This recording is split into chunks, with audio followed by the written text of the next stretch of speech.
4 months of support. We are extremely impressed.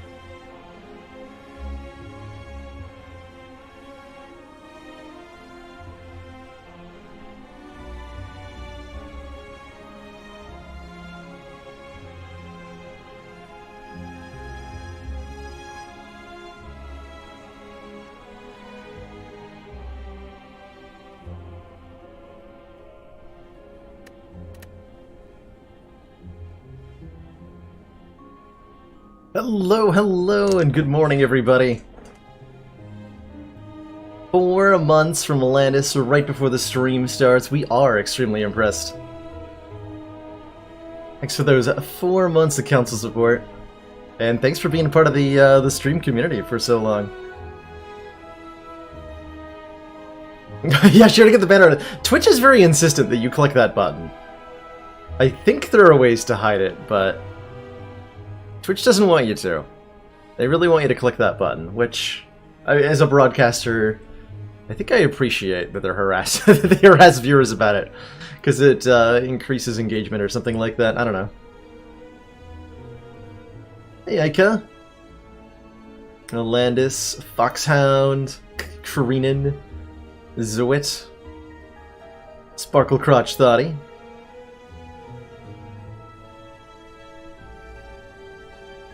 Good morning, one and all. Or good evening if you're joining me from the European side of things. I'm feeling some Spire today. It's nearly Easter here in the United States. Pretty sure Easter's the same all around the world. Something the Catholic Church is, all across the country or whatever. Anyway. It's a time-honored tradition that Jesus lays a bunch of eggs for Easter, and we have to go collect them so that they don't rot. I think that's the backstory of Easter or something. So we're going to be looking for eggs in the Spire today. As many as we can find.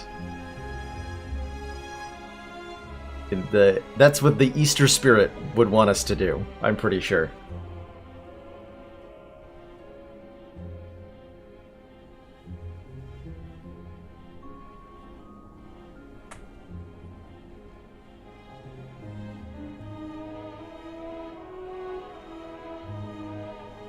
Is that a Fargoth emote? That's amazing. Zuit. I had no idea people had Morrowind memes as emotes on Twitch, but I guess I'm not surprised. Just to learn this. Just really amused.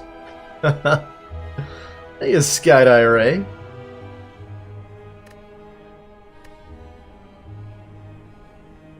So I ended up watching Captain Marvel last night on my date, which was a pretty enjoyable film, and I'm really hyped up for Endgame coming up in a couple of weeks. If anybody's following the whole Marvel Cinematic Universe thing. First game to teach you how to murder hobo everything. My first Morrowind character, I was like 11 at the time, but my first Morrowind character I decided was going to be a murderous orc barbarian who decided to slay everyone that he came across.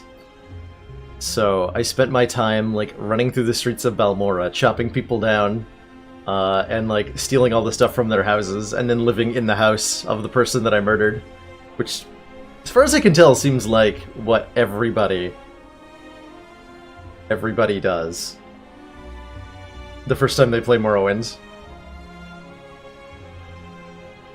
It's such a wonderful game for letting you just do whatever the heck you want in true open world fashion. Cooking dinner over there? Hey, nice.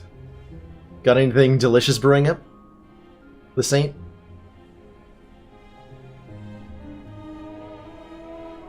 I just had some leftover curry for breakfast. We had, at my day job, we had a like a big faculty staff meeting thing that involved catered Indian food, and as is pretty typical for events like this, we ended up with way too much. So I got to take home an entire like metal tray, like an 11 by 17 baking dish, entirely filled with chicken vindaloo, and it is glorious. So I've been slowly working my way through it, and very pleased about it. Very, very pleased about it. Saves me the trouble of cooking. I really like, I enjoy eating, but I don't enjoy cooking that much.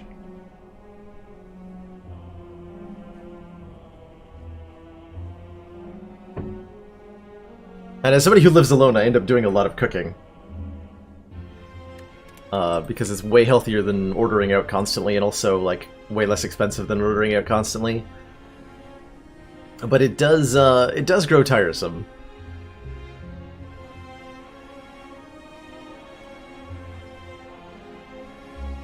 Yeah, I just heat it up in a microwave, and it works. It heats up pretty well.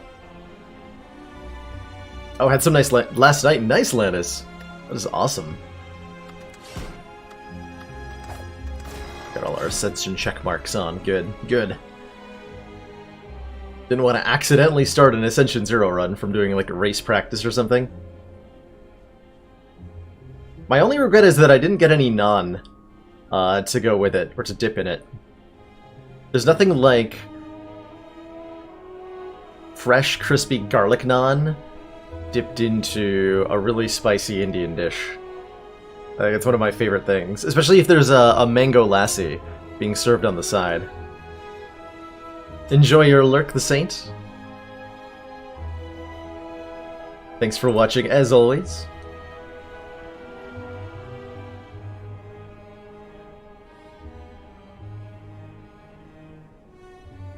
The secret plan to make all my viewers hungry. What does that get me? I'm not sure, but here we are. Here we are. Feeling some A20 today for our Easter egg hunt through the Spire. And I'm thinking Ironclad first? I don't know. Just have some fun with it. At least confront the first boss. Well, apparently I didn't do that last time. That's alright. Ironclad gets a lot out of, just starting with some extra max hit points if we want. Or we could maybe snipe this elite with Niao's Lament.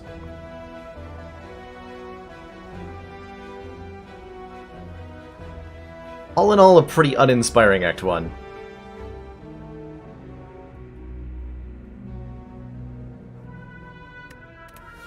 It's unfortunate. But the odds I can take this elite if I don't take the Lament. Not that good. Niao's Lament here.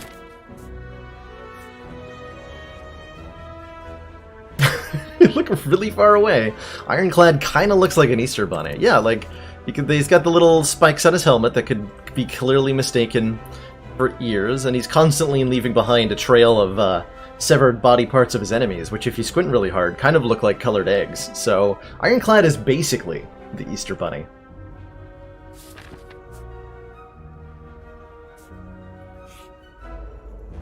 Boop. I'm kind of done with the first floor armaments take. We're fighting Hexaghost. No, I'm still done for a first floor armaments take. It's a block card that does stuff, and I can upgrade. I'm gonna upgrade. Or am I gonna transform, actually? This is definitely early enough that we can transform a strike and just, like, accept the results.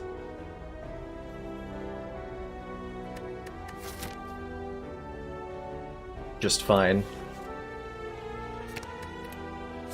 Infernal Blade, I'll take that. And I will, this early in a run, I will definitely trade a face. Serpent Head, alright. We got a run going here. Whenever we enter a question mark room, gain 50 gold, which is going to pay off 100 gold immediately and can continue to pay off quite handsomely the rest of the act, actually. I can also get a guaranteed elite snipe if I go to the shop now, but I only have 111. Nice face. Whereas now I have a chance of not getting the, Ooh, anger. Yes, I'll take an anger. Great Act 1 damage card. We're at full health, so upgrading 2 random cards is an easy choice. By the way, this is an example. This right here. An example of why you don't drink the fruit juice immediately. If I had drank the fruit juice, this would say, upgrade 2 random cards, lose 25 health. So we have saved 2 health by not drinking the fruit juice immediately. That's value right there. Value. Armaments getting upgraded, by the way, is awesome.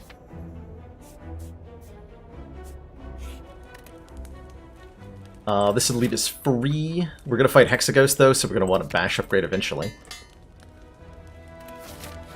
Alright, show me an egg. 1 egg, please. Duru doll. Alright, alright. I respect that. We have an armament, so Body Slam is actually kind of tempting? Let's give it a shot. I feel like I'm supposed to take hallway fights here, but Serpent Head. But Serpent Head.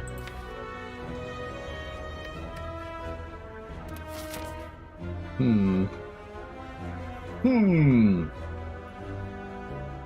gonna take the question mark rooms. 300 gold shop, no eggs. I'm disappointed. I am disappointed.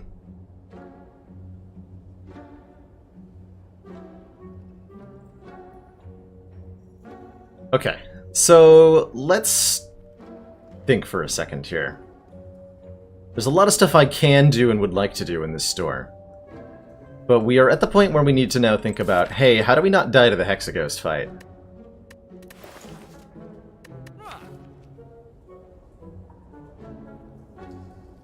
I'm wondering if we wanted this evolve to help us, because we're going to draw a lot of burns in the Hexaghost fight. It's going to make our, like, we have armaments and body slam and anger, so drawing a whole bunch of extra cards is a lot of power. Hey, AJ, I should get a lurk emote. Or a lurk command. Because we have so many lovely lurkers in the channel.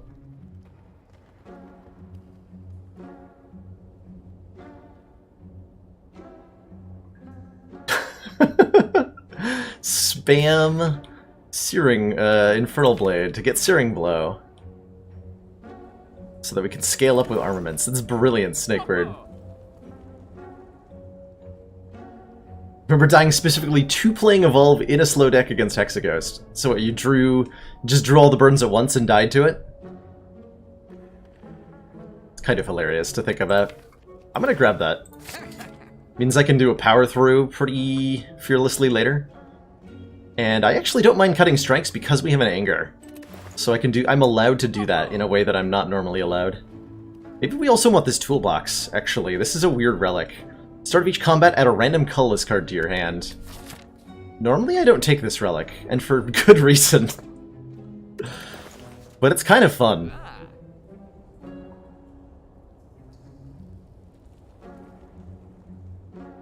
Or we could, like, buy a Reaper, which is probably a good choice. Well, no, it's not a good choice for getting past Hexaghost, actually. Reaper does almost nothing for that fight. So maybe I am going to buy a toolbox. Let's give it a shot. I buy a toolbox. It's a relic I almost never get to have. And a preserved insect. Ooh. So elites are easy. This elite in particular is going to be very easy.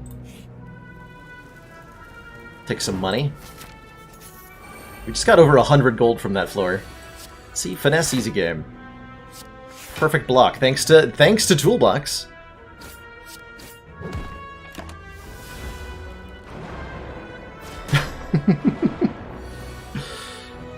Baylor Bird is the unofficial unofficial lurker emote. I appreciate that. So I've got two choices here, by the way. I can either play the Infernal Blade for 1 mana and upgrade the card that's generated by it, or I can play the armaments so that I can also get the Infernal Blade down for free and then play Defend Evolve. And Evolve's really good in this fight. So let's go this way. 6. Not quite an optimal turn. I would have preferred to get like a Twin Strike or something so that I could have killed that sentry, but oh well.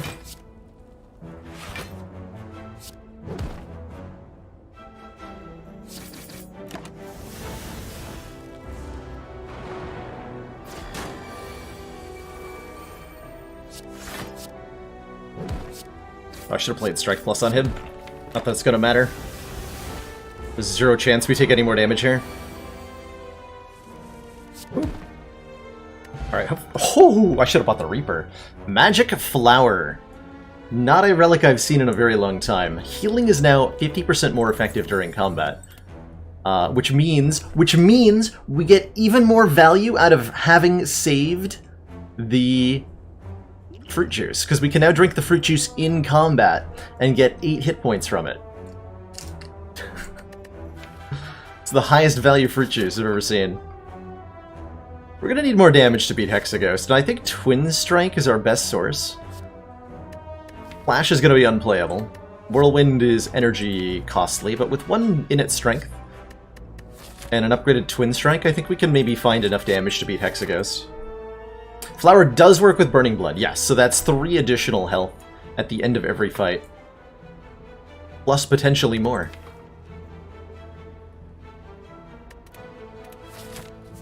So going into the Hexaghost fight, I want to upgrade my Evolve. And probably maybe Anger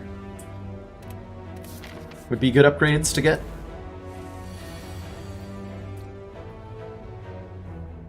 Conspicuous lack of block detected.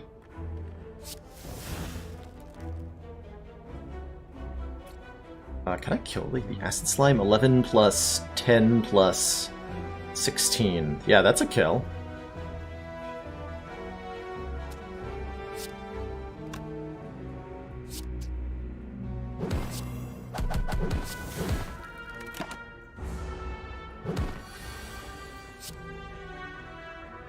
Do I want to drink the fruit juice now? Or save it until that? Probably gonna get another potion, so I should drink it now. Note that we go from 40 to 48. We get 8 health from drinking a fruit juice because of Magic Flower.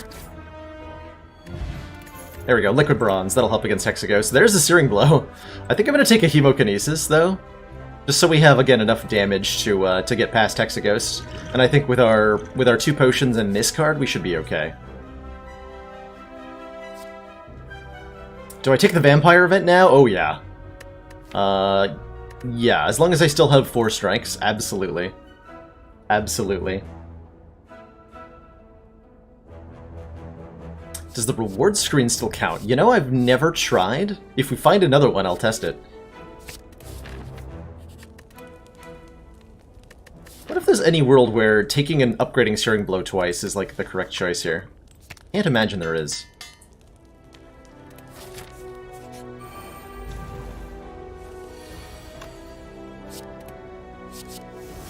Speaking of.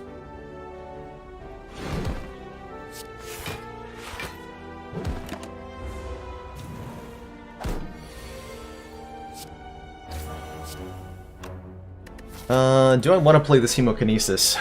So, currently we're going to heal 9 at the end of the fight, which puts us at 66 health. The breakpoint's at 60, so I would have to take 6 more damage. We're only saving 6 health at most, so no, that doesn't work. I'm talking about the turn 2 of the Hexaghost fight, where the damage Hexaghost deals is dependent upon my current health. Like, do we want to manipulate that somehow? And the answer is nope. Havoc? I'm not very excited about any of these. I'm going to skip this card. I'm going to upgrade our Hemokinesis, so we do a little bit less self-damage and a lot more front-loader damage, and we're just going to... Ooh, upgraded Secret Technique. Interesting. I'm going to play the Infernal Blade and upgrade the card that comes out of it. Upgraded Headbutt for the rest of the fight. Sure, why not? I'm going to aggressively use my potions, because I'm actually not that confident about the outcome of this battle.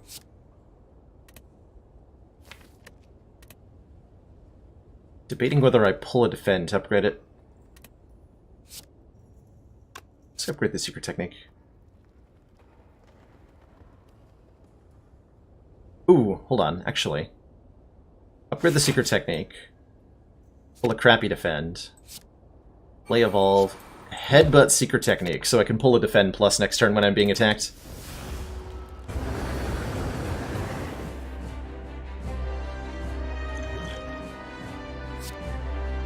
Brilliant.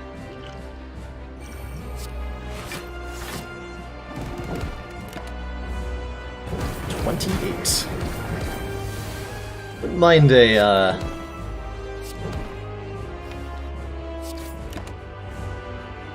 wouldn't mind a Paper Frog in this deck at all.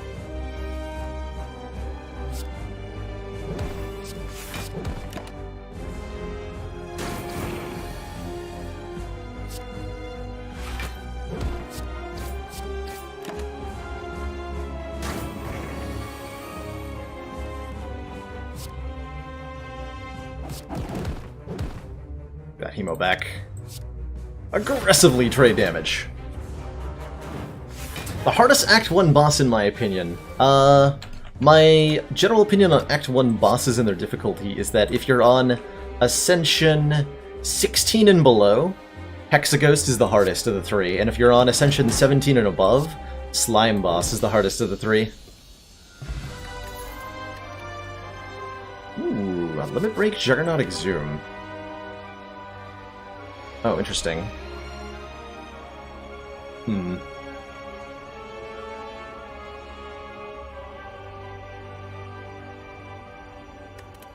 And the thing that makes the difference there, to further clarify, is that on Ascension 17, the small slime AI, so the little slimes that split off the big one in the slime boss fight, their AI changes such that they are way more likely to attack on Ascension 17 and higher.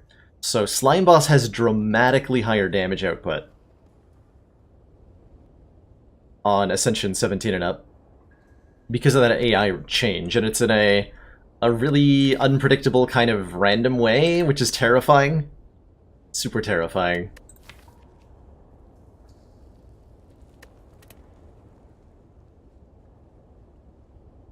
I'm kind of thinking about Juggernaut here, but I don't really have a lot of block at the moment.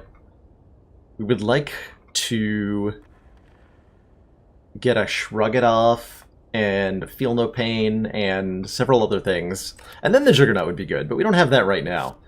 At the moment, Exhume isn't doing a whole lot, and at the moment, Limit Break isn't doing a whole lot. So no matter which one of these we take, we're kind of speculative here. If I take a Limit Break, I like actively want curses, which means I want to go to question marks, which I already want to do. So maybe I take the Limit Break, and we go looking for curses. Question mark. Let's give it a shot. Oh, I found some curses.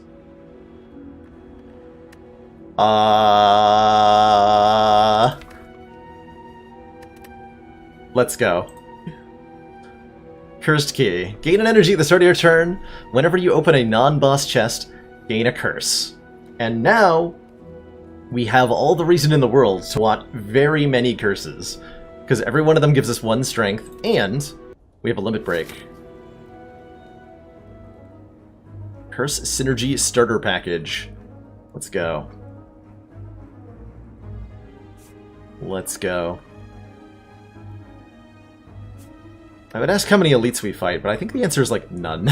I'm really not that confident in our ability to slay elites at the moment. But like this way? Oh yeah, like this way, kind of. Actually, this way. We hit a ton of question marks.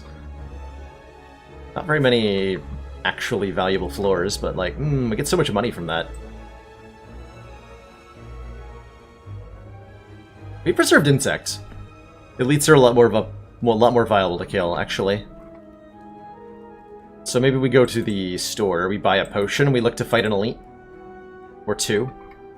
Or 3. 3 seems ambitious. There's no path that hits, like, a reasonable number of elites and a bunch of question marks, though.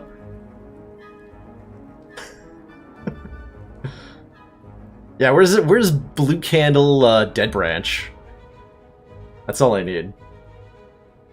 The Fire Elite is 5 question mark rooms, and then, yeah, you know what? It's pretty ballsy, though.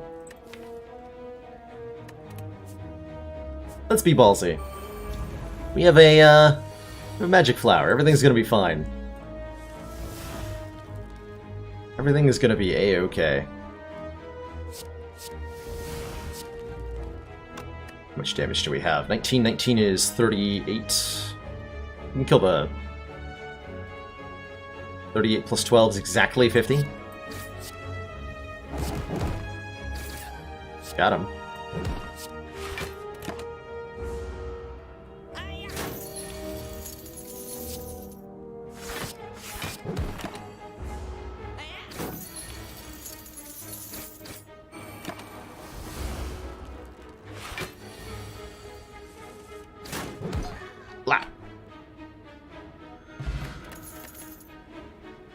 Disarm. Enemy loses 2 strength exhaust. That makes a Book of Stabbing way less threatening.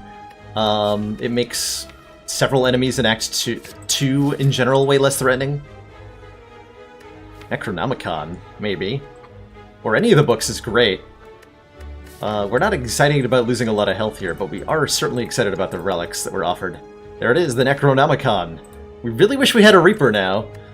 Man, that Reaper. Should have bought that Reaper. First attack played each turn that costs 2 or more is played twice. That does give me a curse also, so that's pretty sweet. There is no escape from this curse. So now we're looking at 2 innate strength and a very strong bash. We could have even more strength here, or I can transform some cards. And get a Reaper. Give me a Reaper. Just give me a Reaper, please. Do I still want this Body Slam? It might be time for Body Slam to go. Nah. Alright, well... Fire Breathing is not great, but a second Limit Break sure is. Apparitions. Yeah, we don't have a whole lot of way to block. So, what if we just don't block? At all. Is that our strategy now? Because that seems pretty questionable. If we have a bunch of curses in the deck, we're going to be subject to some really bad draws.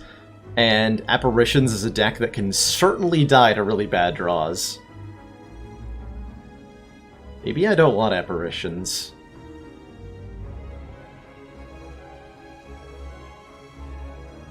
Ooh, this is a tough call.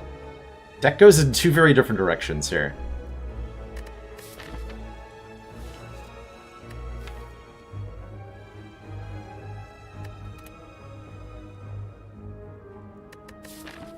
Taking the Apparitions is way more likely to make me not die right here, which is the main lure, truthfully.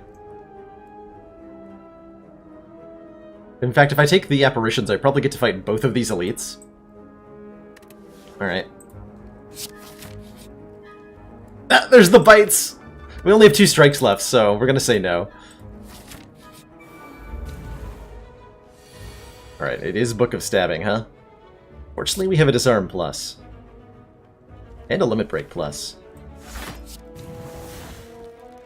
So I think I'm just gonna double bash. Thanks, Necronomicon.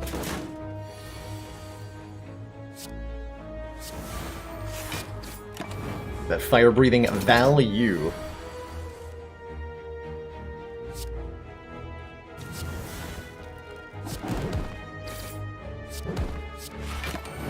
Ow.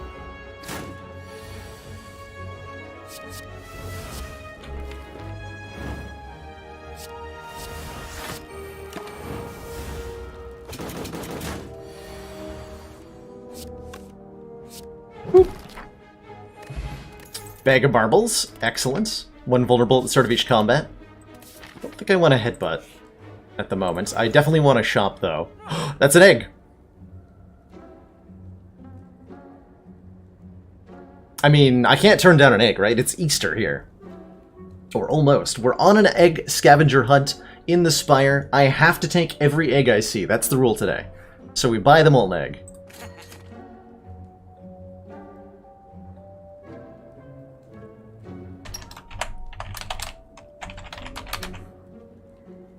Alright, egg count is now 1. I wanted the Sling of Courage for the elite fights that we're going into, but the egg required that I take it.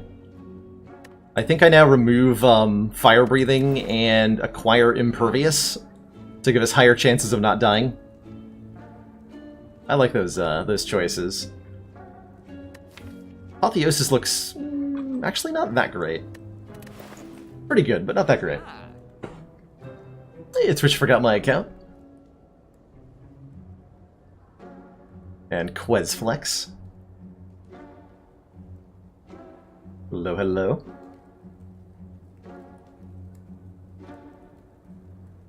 Keep the fire breathing. Well, I'm gonna take an Impervious here. I can afford card removal and a Swift Pot. Ooh. That's a life-saving combination of things to have. Impervious and 3 apparitions gives me a way of, like, surviving a Hyper Beam, which is pretty important right now.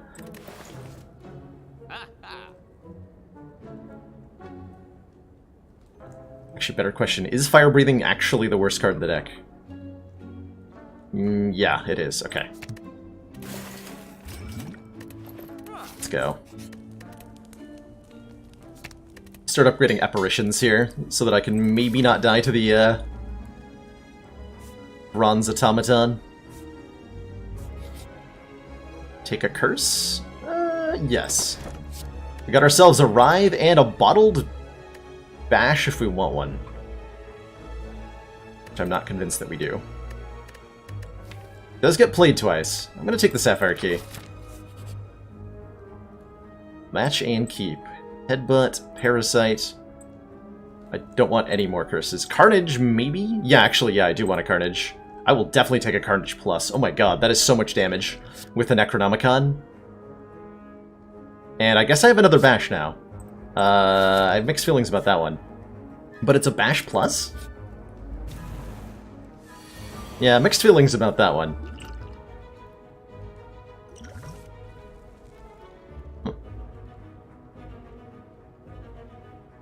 Mixed feelings about this turn, too.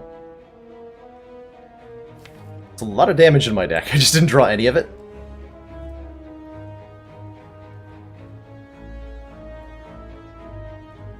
That's true, Anonymous. That's true. It also helped me avoid a turn like this one. I could kill the Red Slaver if I had Bash in my hand.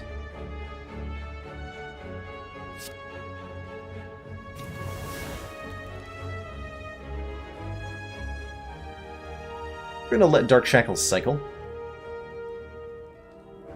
No, I'm gonna go Impervious, disarm you. And then we're not full blocking, so I will Dark Shackles. Okay. Keep the apparition around. Alright, show me Carnage. Close enough.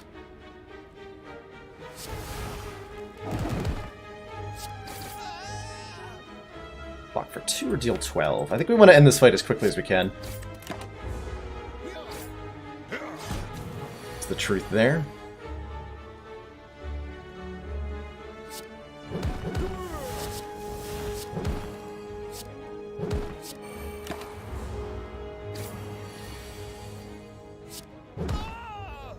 Actually not that bad, and we get some max hit points out of it. Clothesline plus. I mean, yes. With Necronomicon, absolutely. Basically. Like, look at that. 50 damage and 6 turns of weaken from one card. Necessary to have AoE after Act 1? I wouldn't say it necessary, Simon, but I would say it's really good to have. Especially if you're going to Act 2 and you want to fight elites. You want to take on fights that give you relics.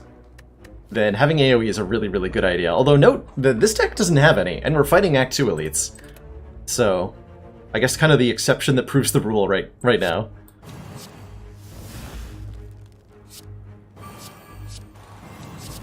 Don't mind adding dazes onto the draw pile when I have Evolve in play.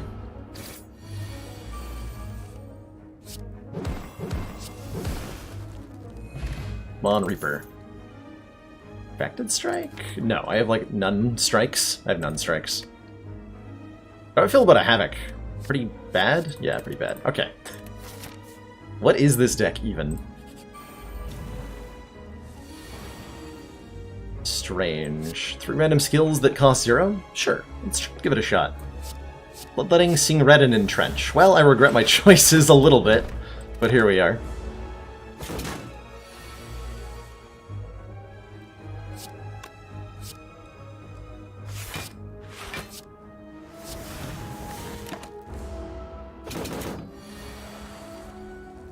Okay, that's a Fear Potion right there.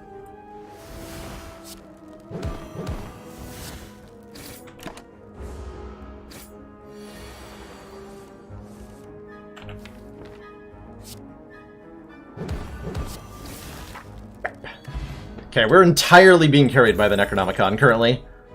A Shrug It Off, an actual block card, oh my god. But Pummel Plus, with all of our strength, is so much damage. This is already 25 damage for 1 mana. And if we play 1 Limit Break, it goes to insane levels. So I'm actually going to take that over the Shrug It Off. Look at this turn 1, courtesy of Pummel. Got him.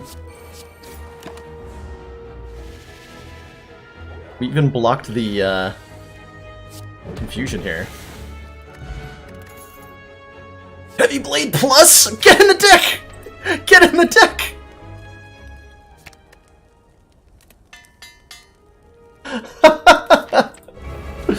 Imagine it, AJ. Imagine Heavy Blade.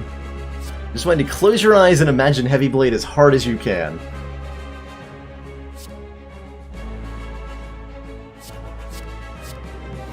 Alright, those are fine.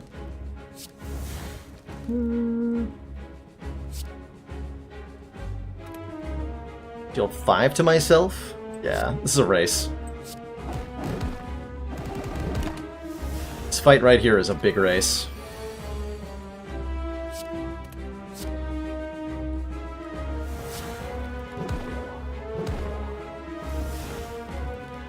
How big of a race? Do I play Strike? No, I don't play Strike.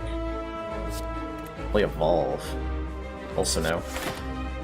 Still Limit Break? No, Impervious, okay. All I have to do is get 2 Limit Breaks played and we win this fight. There's one of them. Gonna put Pummel on top for next turn.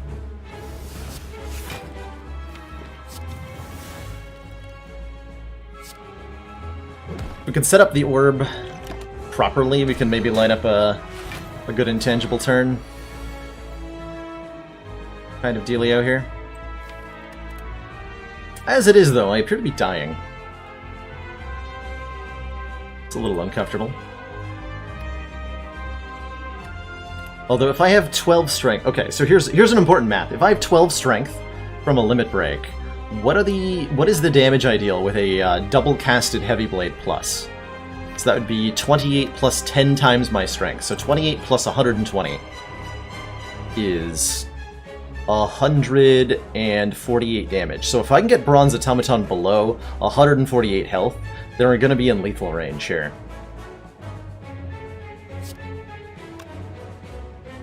I think we can do that. Oh, I just get the... Yeah, play Armaments here. Cool.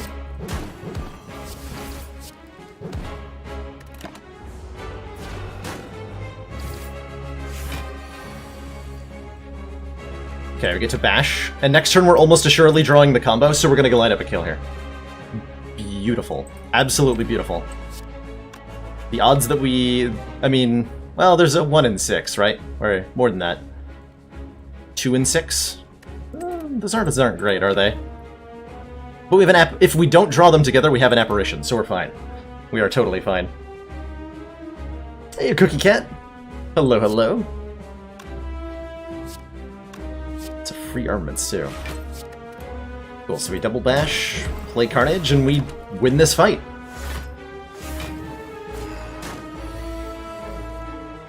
There it is, we didn't draw the Heavy Blade, but we have Apparition. He's stealing the Heavy Blade! Shit. My plan! No, you can't do that! That's so illegal, you can't do that! Oh crap.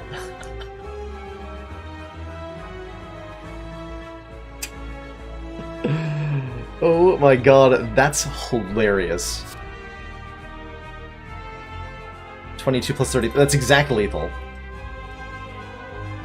And then Heavy Blade is not gonna kill.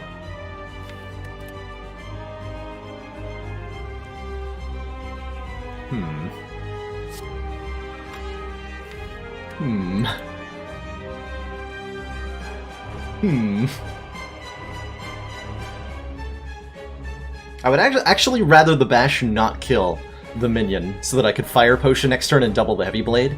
If I bash twice here, I have a single Heavy Blade to work with, which is almost a kill, and then I just, like, have to draw damage next turn? Yikes.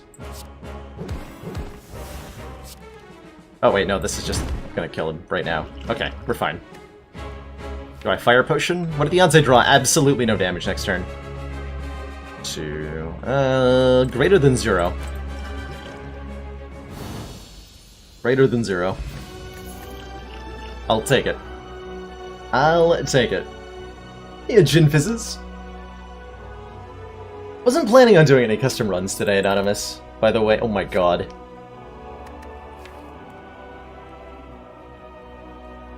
Do I just take that? Yes. Right? We just take the third limit break? Given that we have 3 strength to start every combat?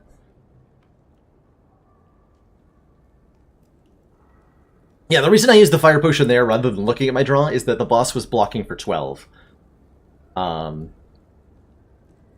So if I drew no damage, the Fire Potion would no longer kill, and we would die. Double tap lets me triple tap with Necronomicon, but given the curse density in the deck, the odds that I draw double tap along with a card I want to play 3 times aren't that high. Could go Black Blood to heal 15 at the end of every fight. Turtle Feather kind of does the same thing, or we get potions after every fight. And I kind of like potions right now. Giving me a potion reward after every combat gives me a higher chance of finding, like, Steroid Potion, or a Gambler's Brew or Draw Potion that could be life-saving.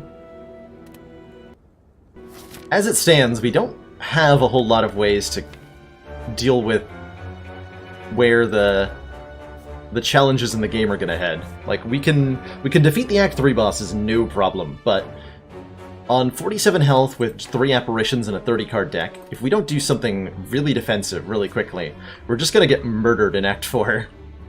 Brutally, brutally murdered. Which I would like to know how to prevent.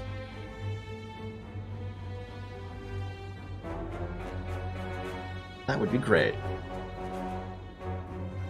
I'm gonna go to this shop. We're gonna have over 350 gold by the time we get there, probably. Looking forward to it. Also, ow. Apparently. Actually, never mind. Sweet turn 1.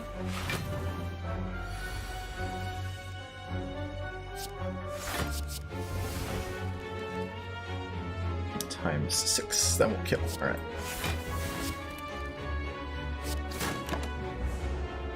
It's nice to have a whirlwind, though.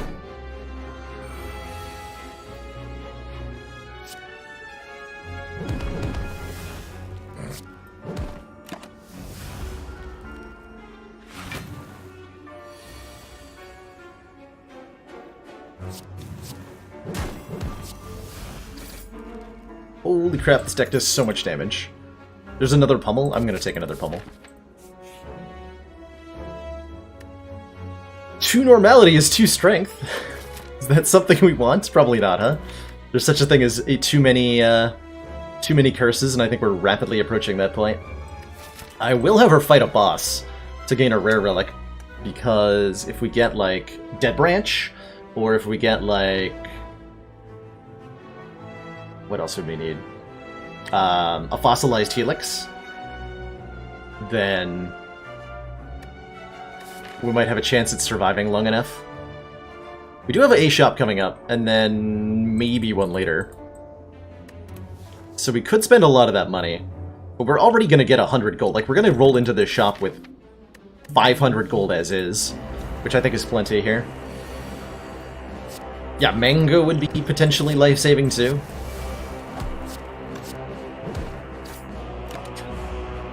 It's not like the slime boss fight is any difficulty for this deck.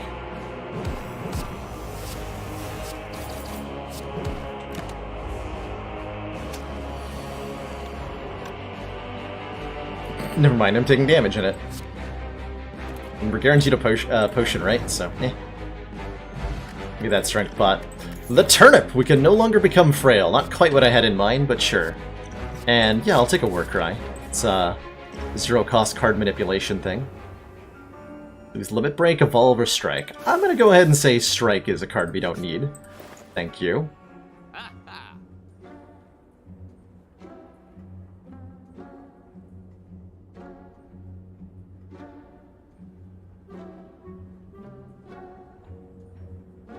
Wow.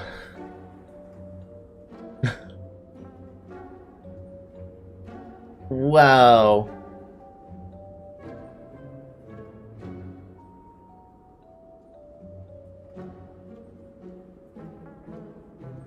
Wow. How do I say anything other than wow?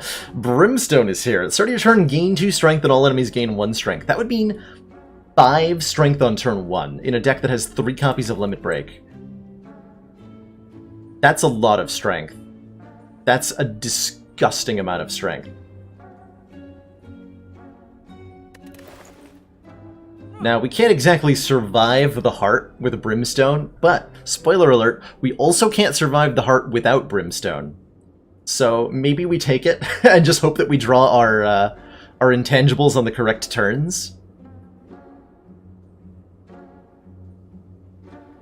With Brimstone, don't we die to the heart? Yes. Without Brimstone, we also die to the heart. So I'm in the unfortunate position of, like, trying to figure out what we can take that maybe causes us to not die to the heart. Certainly if I take Brimstone and Whirlwind, we get to the heart. Because we will just cleave everything in the game out of our way.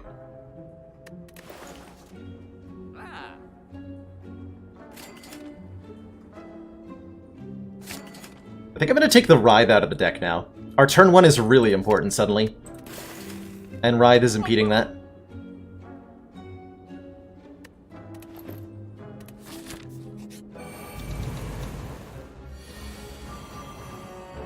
Yeah, case in point, like, we didn't draw any block here. But we did draw literally so much damage. 81 times 2 is how much that attack deals. 12 plus 21. That's actually just a kill without using the Hemo. Got him. Pummel the Spiker! No, pummel the Spiker. Okay, Apparitions let me get attacks in, fortunately.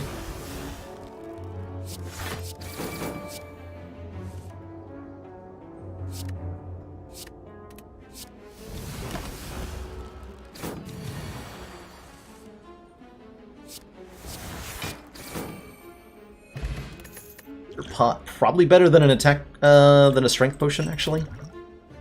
Give me that. Give me that! Give me that Whirlwind! Let's go! Alright, what's our pathing here? Upgrades? I was thinking originally we wanted to upgrade the Apparitions, but let's be honest. We are never going to last long enough in a combat to draw an Apparition again. Like, the second time around. So, we don't worry about upgrading our Apparitions at all. All we need to do is make sure that this deck can do as much damage as possible, as quickly as possible. And that means card removals and card draw. We want a Master of Strategy. We want a Bank of Preparation. We want relics that keep us alive. So I think we're... And there's no upgrades at the moment that do any of that. So let's fight some elites. Giant head.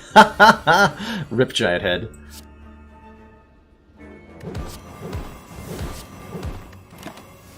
Just bash you 3 times casually.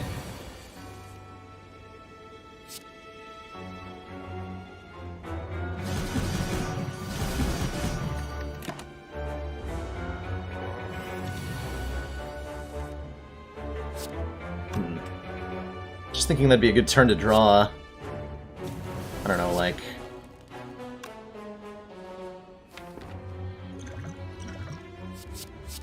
Never mind. That works. There we go. Card removals. Corruption? Yeah, this deck wants a corruption pretty badly. So that it can spend all its energy on attacks. Like I said, we're not getting to the second cycle of any of the fights, so... Let's do it up. Boost 2 max is painful. Really rather not have a Writhe, specifically. Will I take a random curse, though? Random curse and a random relic. Mixed feelings about that, not gonna lie. We know that this is a small chest, so we know that it can't have a rare relic in it, so we can't high roll here, but we could get something like... what would we want out of this? Vajra? Would be sweet. We have to? Anchor? Yeah, Anchor would be sweet.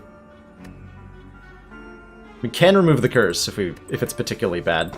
It's a parasite and we get a bottled lightning, which is a huge deal, actually. That's a big deal. Bottled lightning is a really big deal. And I'm thinking it's either Limit Break or Disarm. Disarm means that the first multi-attack from the heart does basically no damage. Which means we can survive it, potentially. Limit Break lets us just start doing strong things on turn 1. Apparition might be life-saving, but might also be life-ending to be doing Apparition things on turn 1.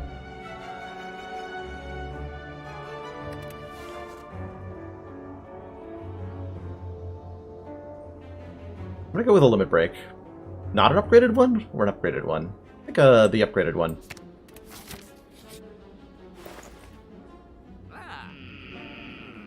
No!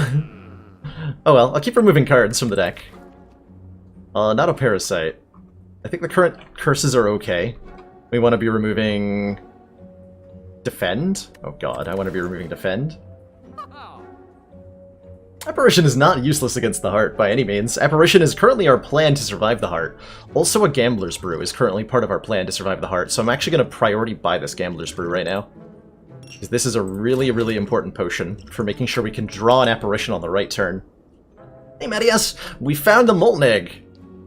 It's our first egg of the day.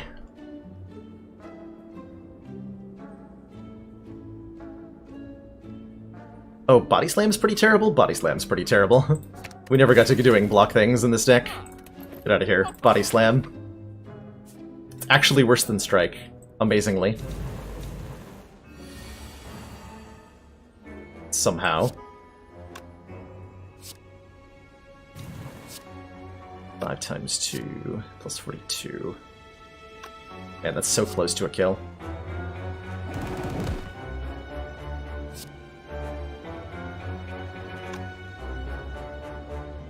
Damn.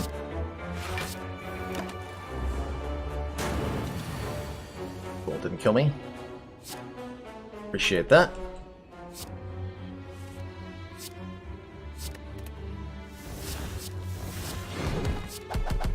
Whap.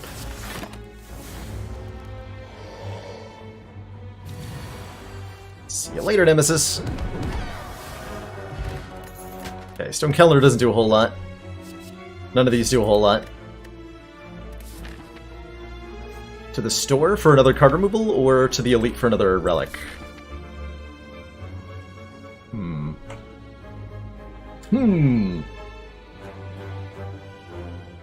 Asking the important questions.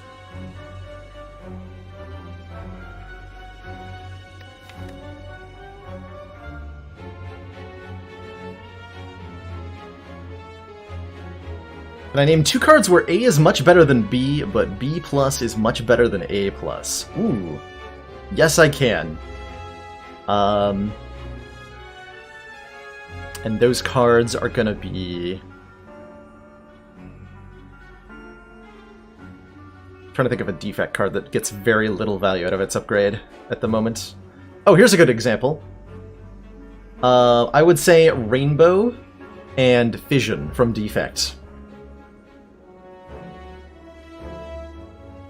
Unupgraded, I would probably take a Rainbow over a Fission most of the time. Whereas, if they were both upgraded, the Fission gets a lot better comparatively. And maybe the Rainbow's not even something you want to play multiple times. But I do like Rainbow, as in a general sense as well.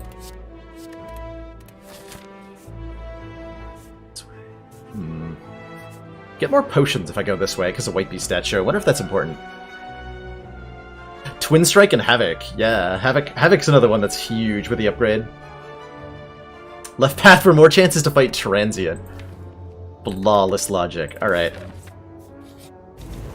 Oh no, this guy? This is not the guy I wanted to face. Actually, is he?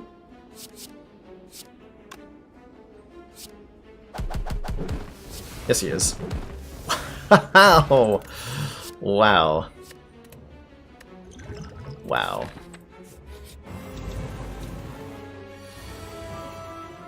Oh no's, a giant head.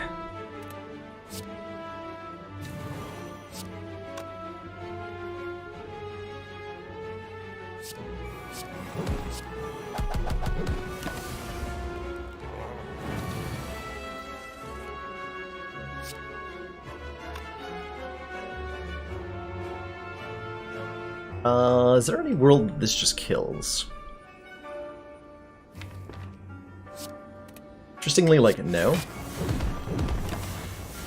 It might have been lethal in that hand, but it was too complicated. I didn't want to deal with it. Egg count is at 2! Yes! Yes! Another egg? We're coming in first place in today's scavenger hunt, I believe it. Demon form. Why would I need a demon form when I already have all of the cards in play? Now, a Battle Trance Plus?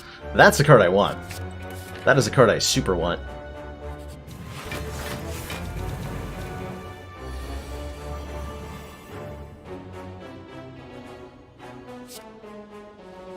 $49.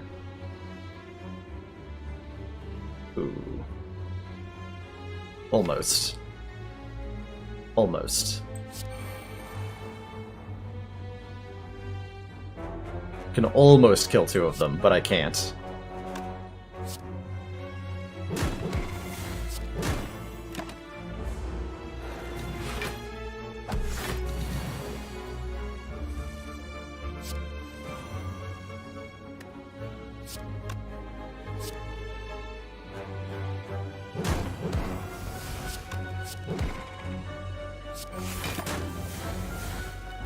I didn't even plan around the Panache proc. I could have, like, optimized damage, but it doesn't seem to matter. Shockwave plus, Ghostly Armor plus. I'm taking one of these 2 defensive cards. Not sure how much the Shockwave matters. Actually, very little. So I'll take a Ghostly Armor just so we have maybe a chance of blocking someday. And we got a recall here. Almost completely forgot to recall.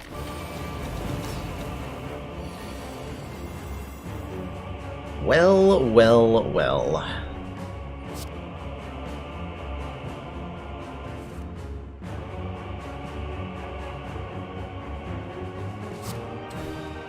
That's quite the turn 1, huh? What is this, Limit Break?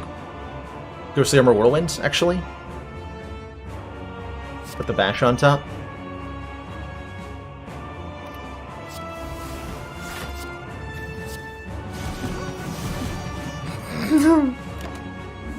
so much damage. That is a truly disgusting amount of damage output.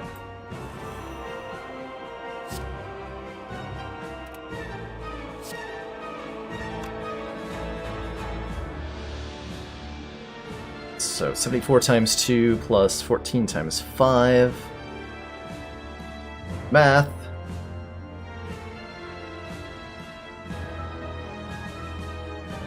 Four times 2 plus 14 times 5. 218. Okay, that is a kill. So we just Warcry and Apparition on top.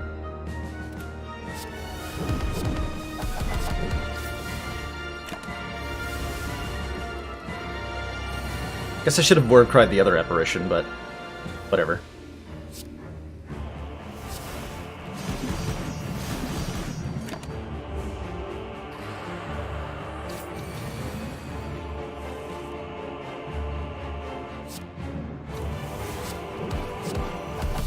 Good fight! Deck does a lot of damage, and not much else. GG. Hey Kiki, yeah, we're at 2 entire eggs. We got Molten Egg, Toxic Egg. That is double egg action. We've been blessed by the Easter Fairy.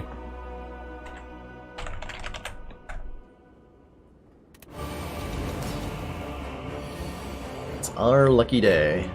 Ow, also, apparently.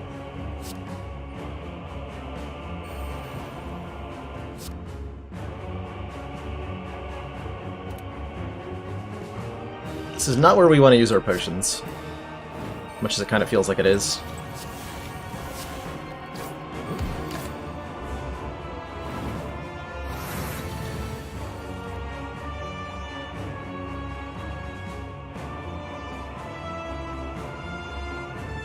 Damn it! That's painful. Is that dying, actually? This is 18 blocks, 17 times 2. Yes, we're dead if I don't draw differently than this. So that's a Gambler's Brew then. Has to be. And I gamble, I think, everything except the Limit Break. And we hope and pray. I was really hoping to have that potion for the heart. Maybe we'll find one in the store.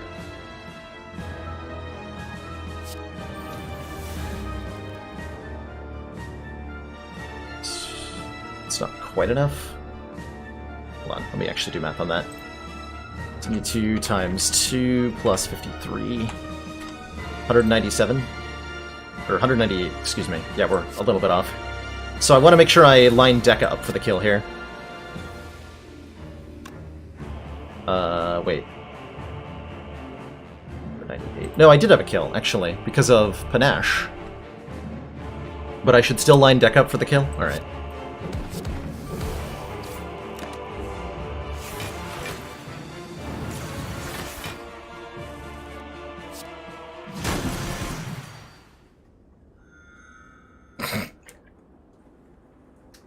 Rip Donu Deca?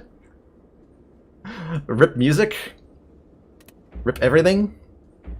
To thump, a deep pulsing dread can be felt throughout the room. Is this the heart of the Spire? Whack! 21-54.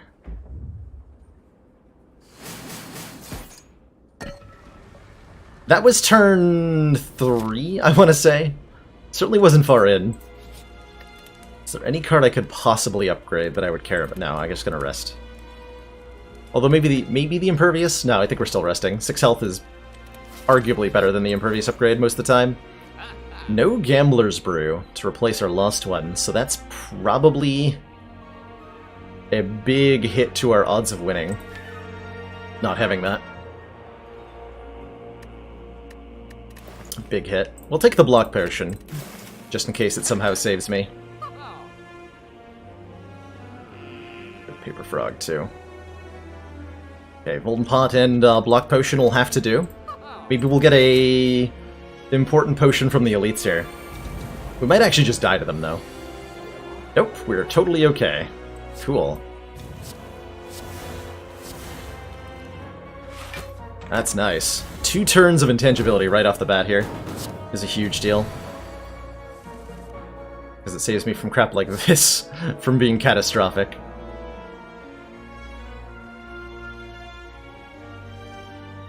Let's line up the kill on the Spire Shield for next turn, since this guy won't be attacking for a dangerous amount of damage.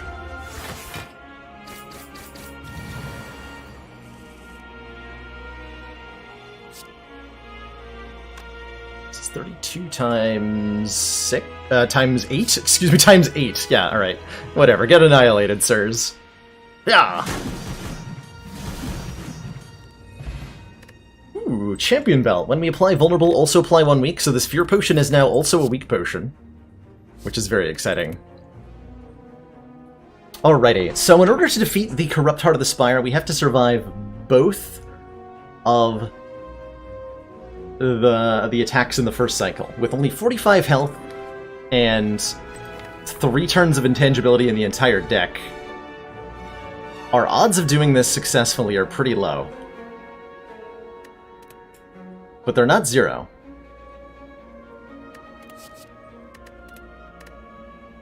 They are not 0.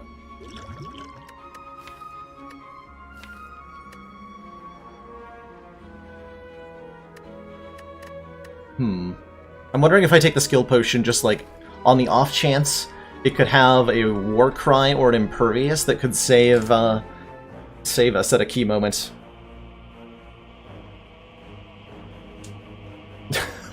Digital Shackle.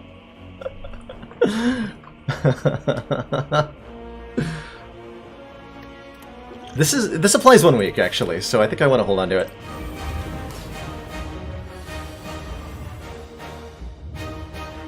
Secret Technique in the opening hand is good. A lot of things here are good, actually. Battle Trance Plus lets me have a lot of control over what's happening this turn. Every card I play is going to deal me 2 points of damage, though, and that's really important when we only have 45 health.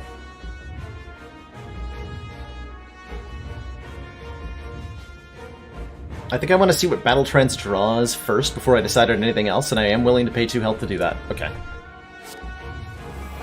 Okay, we got our Disarm, we got 2 Limit Breaks. Do I just go completely ham here?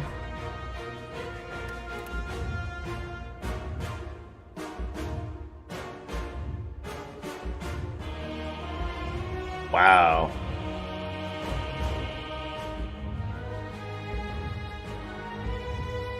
We have a lot of outs next turn. So I'm thinking of doing Block Potion, playing Limit Break, Evolve, Limit Break with Secret Technique.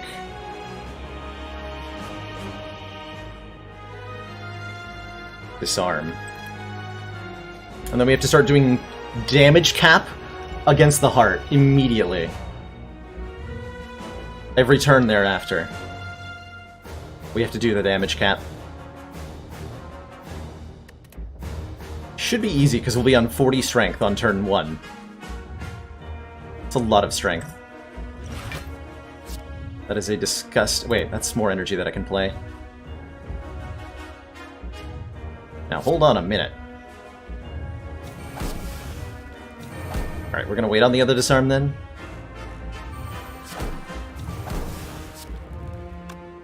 The Secret Technique, our War Cry, and put the Impervious on top. Ow. And we have Turnip! So it's a full 30. And we got lucky. Oh, we got so lucky! Yes!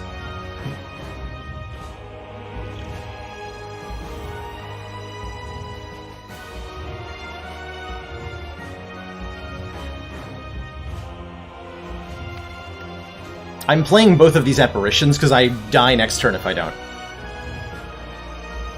Do I actually pummel here? It's very important that I deal damage, so it's probably worth taking some damage now. And we just go for the kill immediately. Actually, we should do math. If I pummel here, we're dealing 27 times 5. And I have big turn. I have 3 turns. Turn buff, turn, attack, turn again. I have to survive the next attack turn.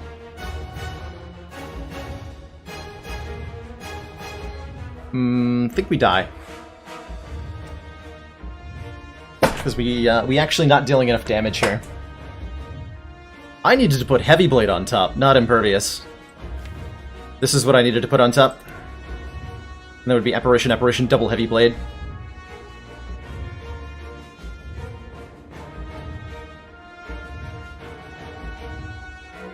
Because the pummel is not enough that I'm actually lowering the number of turns I need. So we are probably boned. In that case, maybe I Armaments Impervious Pummel, and we have to play... We have to make the unlikely play, where we get another... We get one of these apparitions later on in the fight. Damn.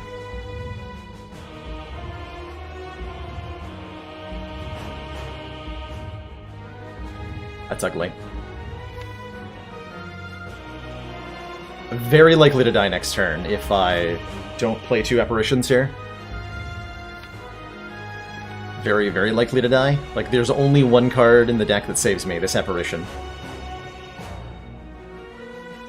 Out of 25 cards, I have to find 1.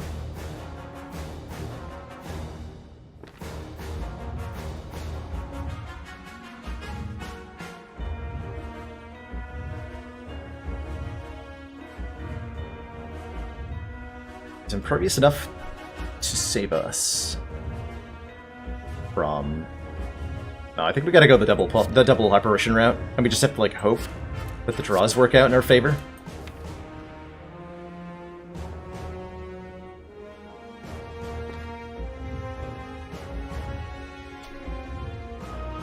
Impervious Armaments Pummel survives this turn easily. Yeah, it's next turn we're scared about, because we're looking at 67 incoming damage next turn.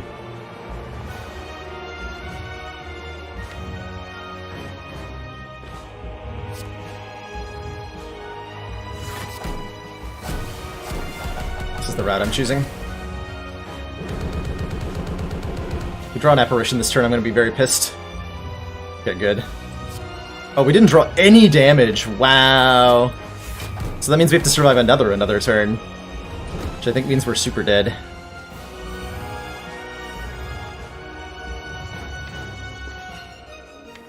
Oh, we are so dead. I drew the apparition now. So my odds of surviving next turn are now 0%. Damn. Well, damn.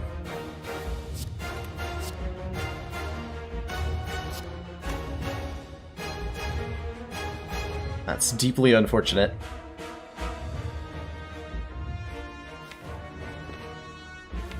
There's literally no way to draw this, right? Yeah, this 0%. Okay, so we just die. Unless... Is there anything Infernal Blade can give me that might change that? I guess we should just find out. No. Okay.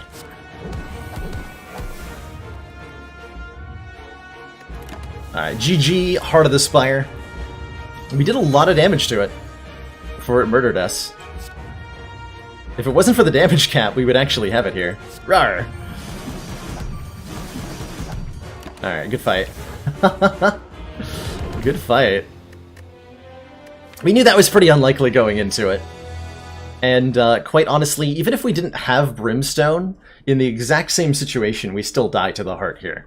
So I can't say that Brimstone killed us, because it didn't have anything to do with us dying. The deck just had 45 maximum hit points and no way to block, really, other than 3 apparitions in a 34-card deck. And we didn't draw them in the right order. We had a chance. It was possible to win that fight. Really good run. Really, really good run.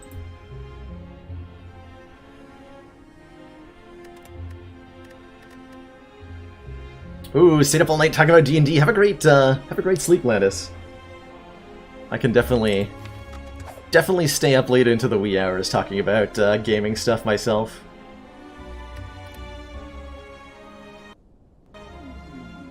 What a blast of a run.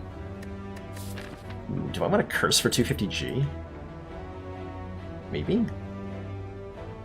I do like 250 gold stars. They are enough money to let us... Actually, yeah, exactly, Landis. More importantly, we found 2 eggs. And I was just going to say, 250 gold means we can buy an egg at the first store and get that egg count up to 3.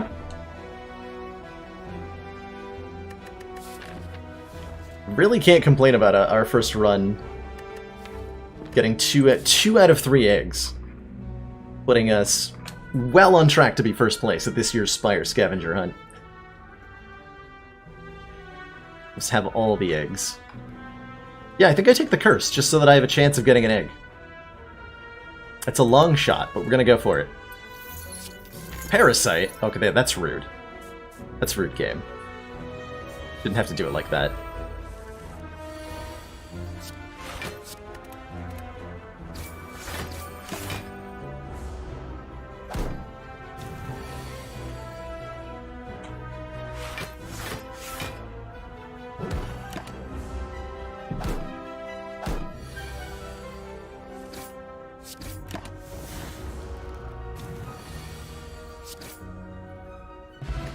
Flawless first fight. We're gonna leg sweep? We're fighting? Guardian, hell yeah, I'll take a leg sweep. That's awesome.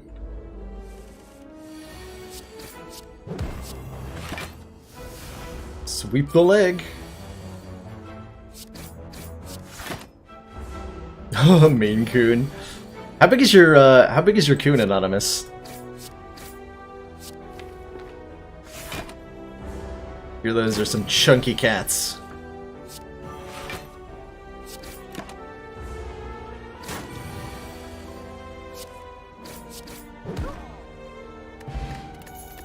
Block pot and a predator.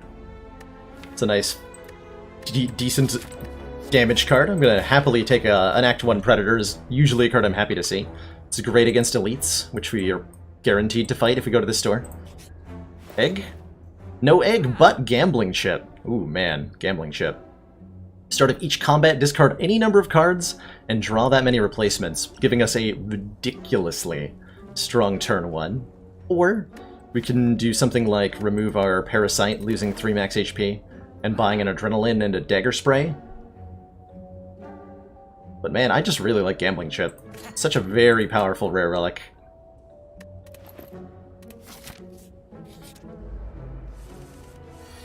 Case in point. Lets me draw the Predator here, almost guaranteed.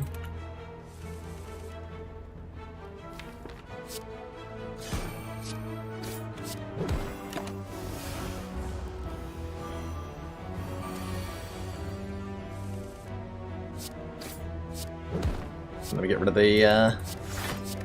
the bigger slime. Effortlessly. Easy, perfect fight.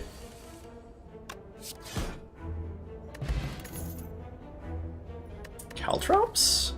Yeah, we're kind of defensive. I like Caltrops a lot. As a silent power. I think I like... no, I'm going to take an Explosive Potion over a Strength Potion. At least for Act 1 elites, but the Block Potion stays. And going into this elite, we upgraded Predator, so that we have a better chance of killing Gremlin Nub quickly. Who's definitely going to drop us an egg. Oh, almost. Almost a Gremlin Nub.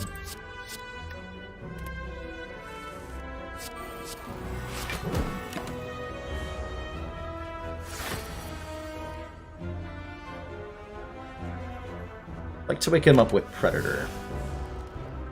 Lagavulin is an egg. We're close enough to an egg. There we go, Predator. Means I draw a leg sweep almost assuredly, or at least neutralize. Or both. Glorious.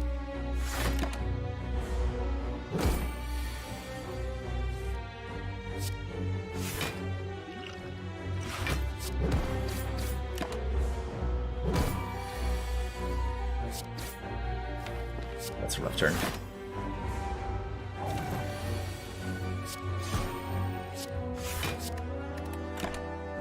Take some damage here in the second cycle. Ooh. I think I need to play that Predator. Yeah, I do.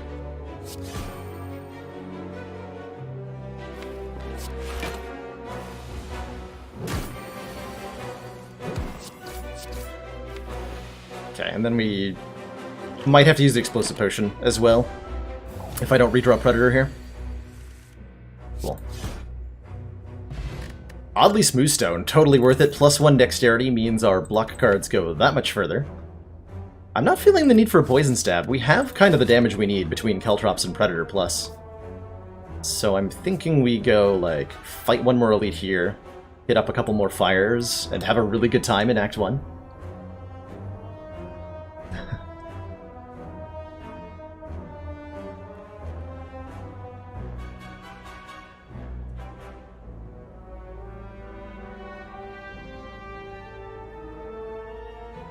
That sounds adorable, Anonymous. I used to have a black cat myself back when I lived at home, who was a pretty fickle creature. She didn't like to... Like, if you tried to coax her onto your lap to pet her, or you tried to rub her head when she was walking around the house, and she would, like, kind of skid away from you, and really didn't want anything to do with you. But, if you're, like, asleep at 3 a.m., then her favorite thing to do was to, like, crawl onto your face and, like, aggressively cuddle, like, a whole body cuddling on your face with her body at, like, 3 in the morning. This is amazing. It's absolutely amazing. I think we're skipping all these, by the way. Although Flechettes is actually not terrible. I can do some fun things with the gambling chip and Flechettes. But not that fun. Only like moderate amounts of fun. I would like to upgrade. Fighting this elite. What upgrade is best? Neutralize? Like sweep? Caltrops. Oh, Caltrops for the triple sentries. Ooh, Potion Belt. Excellent. Excellent relic to have. Here's the Gremlin Nabo. Just casually replace everything that isn't Predator.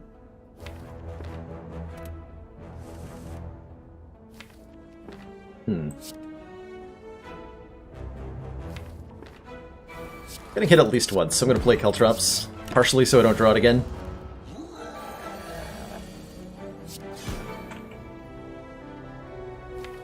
Do I have the power to kill you next turn? Let's see.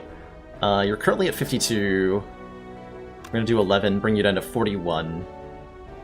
Explosive Potion brings you to 31. And then my highest damage output is Predator Strike Neutralize, which is 29. I cannot kill next turn. So we have to survive next turn. Rude. So I should survive her this turn then. Okay.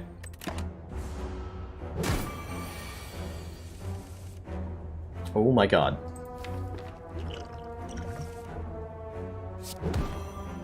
No leg sweep. Brutal. So, guaranteed damage next turn is 26. Remember, We're dealing... will be watching.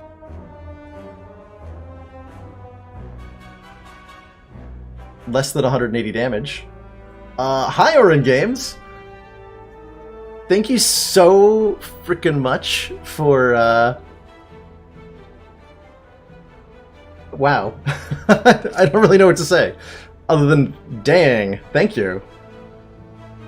So much for maxing out our dono bar, which means we've hit our first goal. And that means that I will be sometime in the next few days, maybe even later this stream.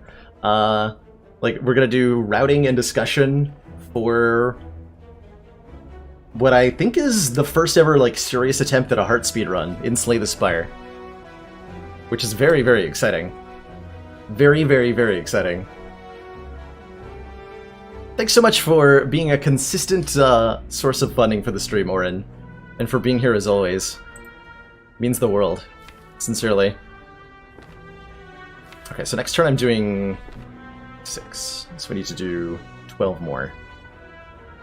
12 more? Are you kidding me? So I just have to strike. Alright. And then I get to keep the potion. Alright, it's worth it.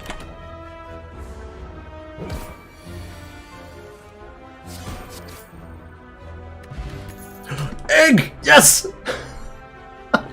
Egg count is at 3. And that's a full Monty of eggs. 1 blue, 1 green, 1 red. We are 1 complete Easter deck.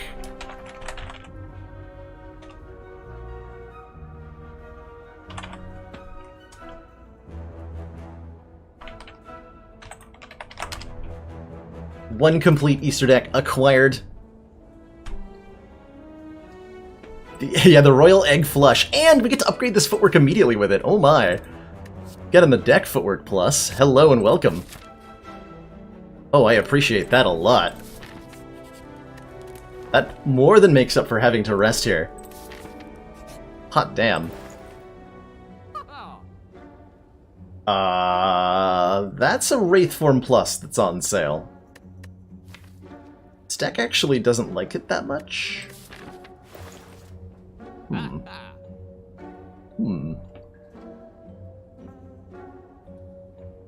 Science rules from Seven Wonders. I've played a lot of Seven Wonders. That's a great game. That is a fantastic game.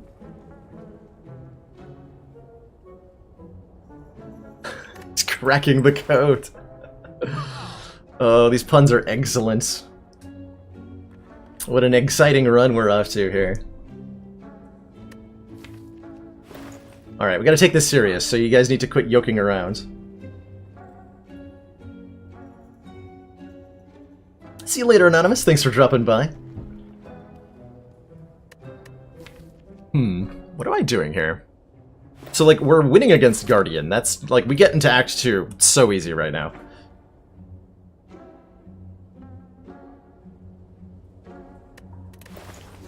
Hey, Detenchi TV. You've picked an exciting time to tune in.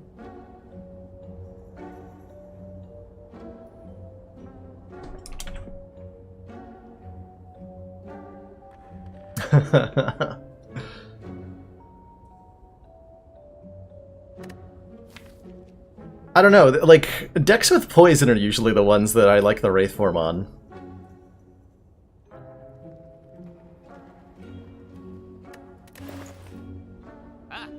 Ban Brailer and chat. But then who would make bad jokes? I'd really like to remove a strike. Or a parasite. We still have a parasite. But it's a Wraithform Plus.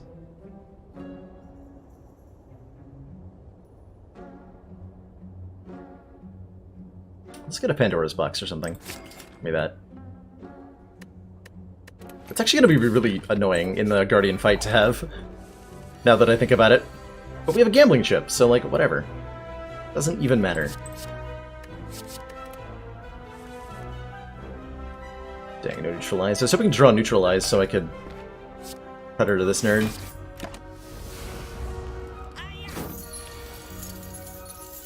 What? Rude.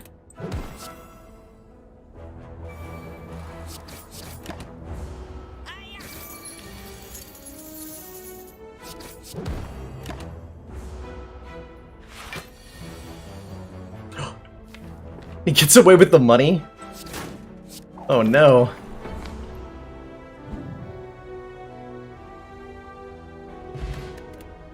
Oh dear. I feel about one of these block cards. Really good, really good. Give me a backflip? Nah, this deck wants to deflect. Got expensive cards in it. Oh yeah, I'll definitely lose 7 to remove a card here. Get out of here, Curse. No one likes you.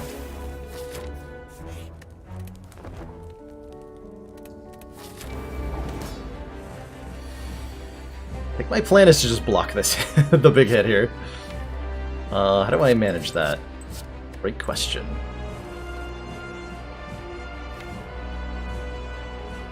This is what I'm drawing next turn, huh? I think we need to use the Explosive Potion to transform him. That appears to be what's going on.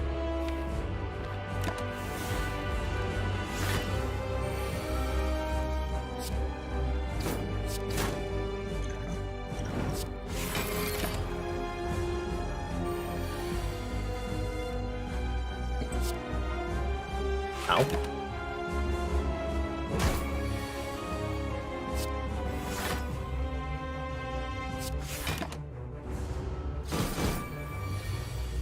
Fortunately, we can count on Caltrops to do most of the work here, so we should be a-okay.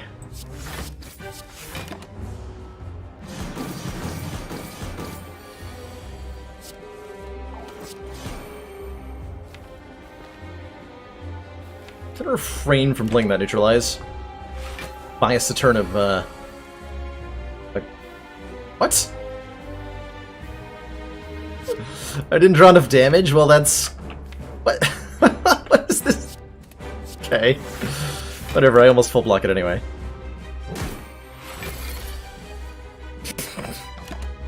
Oh, we didn't have Thorns.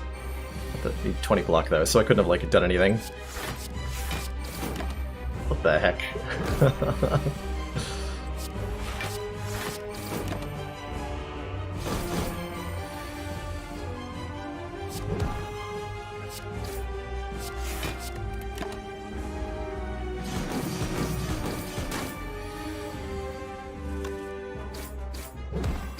See, that's the kind of draw I'm looking for. That one right there. This one's pretty good, too.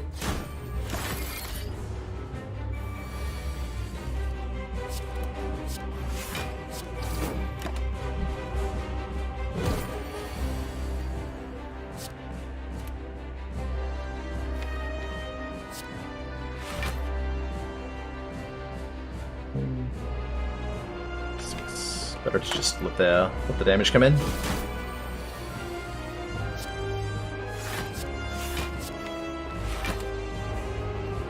think this finishes the fight with the most health. At least I hope so. Here we go. Yeah! Phantasmal Killer Die Grand Finale. Well, we're clearly lacking in front-loaded damage, so a Die might help us get through Act 2 a little bit more reasonably. We have no retain, so Grand Finale's no good yet. Yeah, we'll take a Die, and... Ooh, Fusion Hammer? With one egg, and hopefully more eggs coming. It's maybe not that bad. We don't have that many cards that are unupgraded currently that we really care about upgrading. Certainly I'm not interested really in a Hovering Kite. Actually, hold on. I could use a Hovering Kite. Wouldn't be great, but it could use one. Easy Lizard Tail. I'm gonna go with the Fusion Hammer here. It's mostly powers I would be upset about not being able to upgrade, and guess what? We have a Frozen Egg. So let's take it. And I guess that means we want to be fighting elites this act, because we're resting at every fire. Which is good, because I'm forced to fight one early. Alright, yikes. Yikes. Come on, upgrade all strikes defends. Or something to that effect, please.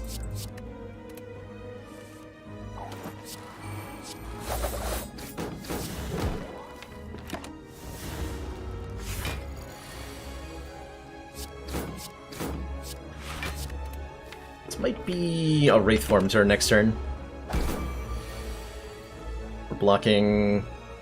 Yeah, not that much, and I think we can get a kill in 3 turns. I sure hope we can. I'll play this greedy.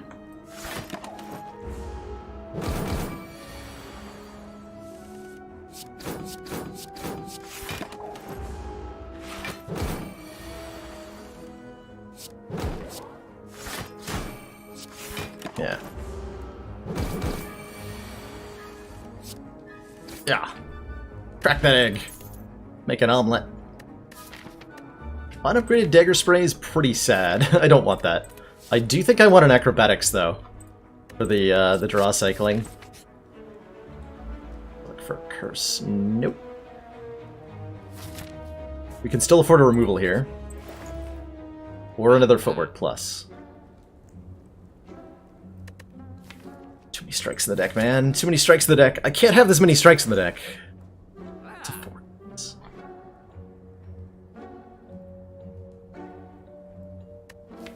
5 strikes. That's too many strikes. They have to go. We're fighting Collector? Yeah. That's true. With a Gambling Chip. I should have thought about the curse there a bit more. With a Gambling Chip, the Writhe is really not bad. We have to lose these strikes or we're gonna die. And I think we're in no shape to fight a super elite, so let's go for the regular one. Take the 50 gold. How do we feel about a dagger in this deck, actually? Pretty good. Good enough that I'll take it. Actually, it's early. This is a front-loaded damage that we're lacking in the deck. Let's do it up.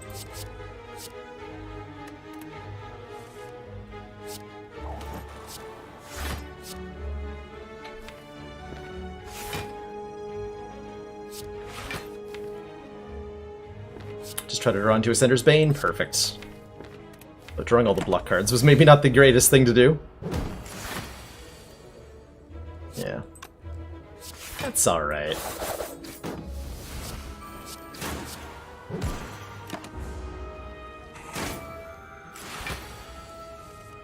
Rude.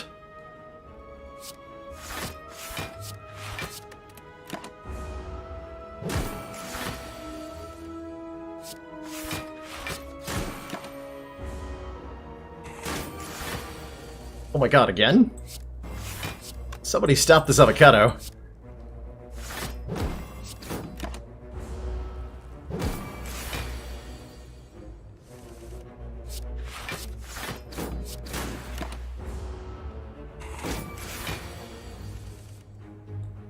Every 2 turns since the start of the fight.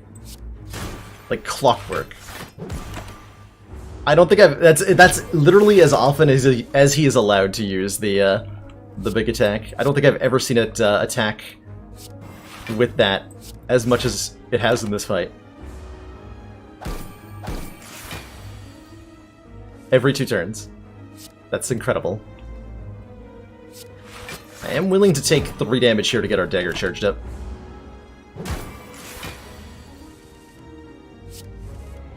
There it is.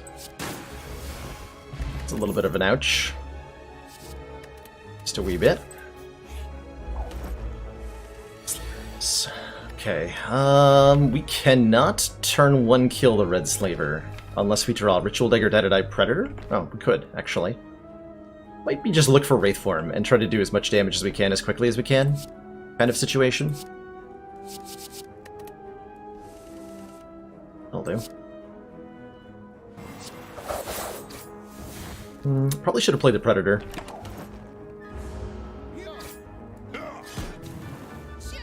Might also die. Dying is certainly an option.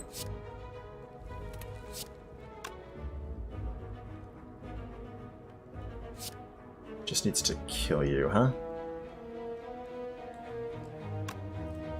Or am I killing the Taskmaster first? No, we want to kill the red guy.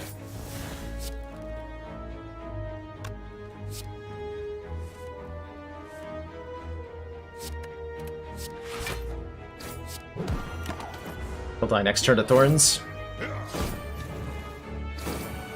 Notably, the Caltrops is a huge amount of damage in this fight. We're dealing 15 damage per turn. Which is a lot. We might just die next turn, though. We can't kill the blue guy. Oh, good. No, we can't. Well, we can.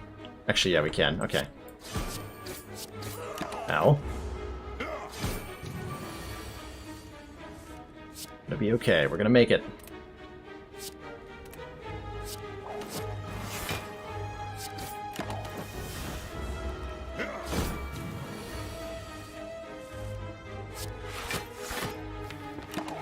Maybe. We're maybe gonna make it.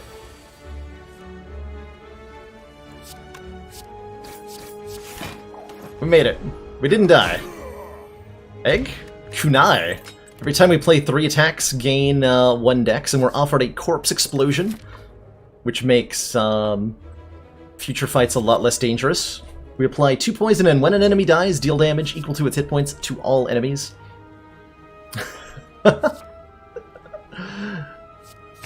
Huge ceiling fan, huh?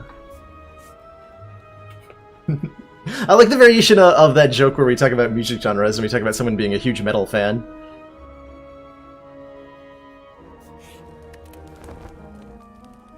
But it's a great joke either way. Do I dare? take another elite right now. Yes. So that is an emphatic hell yeah, I do.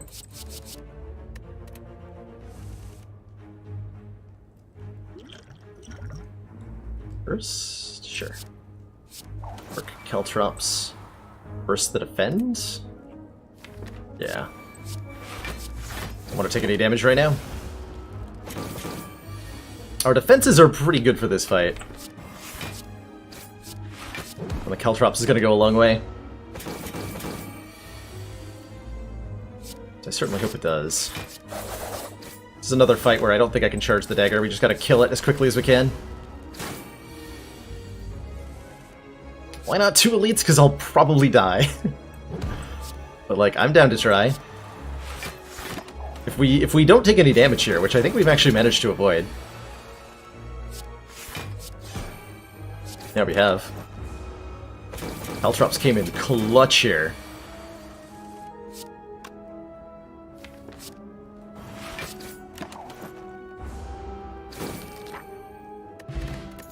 It's a tiny chest, a dex potion, and a deadly poison plus.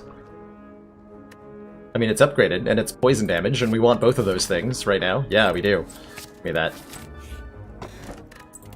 Bag of marbles. Given our gambling chip, that's going to make this elite especially a lot safer to deal with. It's a big deal. Yeah. That's a big deal right there. Come on.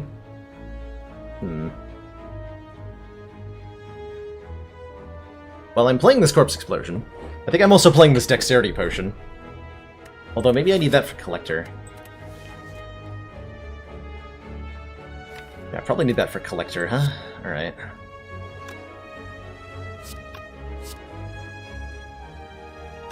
Blocking 17? Yikes. It's okay, we're gonna rest twice. We're not gonna kill the Taskmaster first because we have AoE damage, so we don't want to be hitting the one with the most health, because of Die specifically. Although, do I need to Wraith Form this turn? Probably, huh?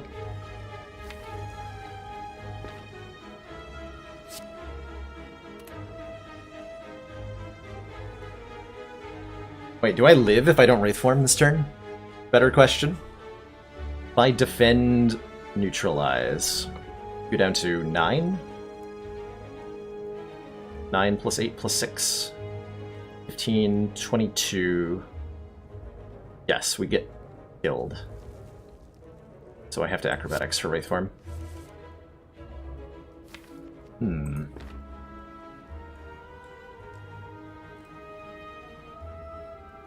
20. That's 33. 36 plus 5 is 41. We don't have a kill. Am I just dead? Unavoidably dead?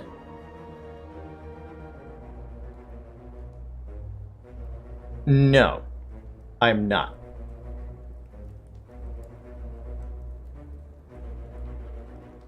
Cool, we do live. Good. That's exciting.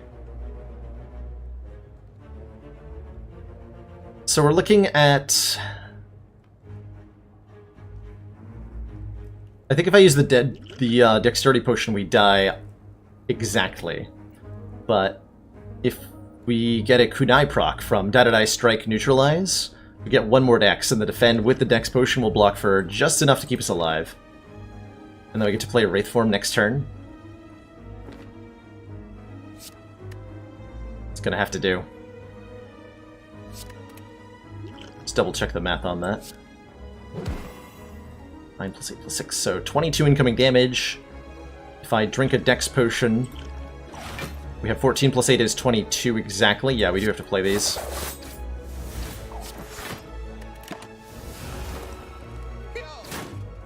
Wait, we had a kill? Also, wait, what? Hold on. What just happened? Hold on, what just happened? Something went wrong, because A, That didn't keep me alive. Which it should have. I did math wrong, apparently. I also, it was positive I calculated lethal on the back. I calculated that I didn't have lethal on the back guy. Was that wrong? He was at 45 health with 5 poison.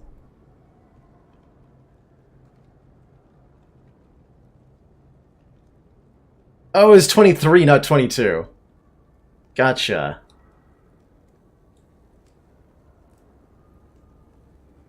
Whoops. Math? Math? Well, rip that run. We got an egg, though. There's something to be said for getting an egg quick in the run and then dying, because it brings our egg count up.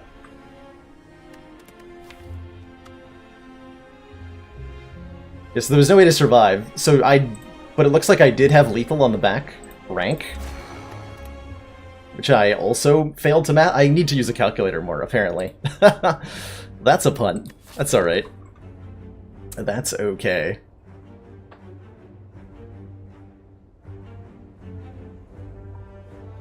Oh man, look at this elite heavy route I could take if that had any chance of not dying miserably. I could go 250 gold start and we could try to fight this elite. Or I could go 250 gold start and like... Ooh, that's such a weak act though. Well, is it? 3 fires, 2 elites going into Guardian. What I want to do is fight these 3 elites and get the 4 campfires. But that's so ambitious. And you know what? I'm down. Let's be ambitious here. I'm gonna go for the strong Act 1. And we're just gonna hope that it's enough.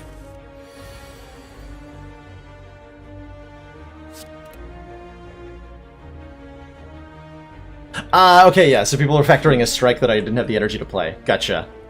That's where that calculation differed. So there was literally no way out of that turn. Well, I feel better? Question mark? Hey, Enerix. Yeah, I'm feeling the A20 experience today. Good luck to me. So far, we've had some exciting runs.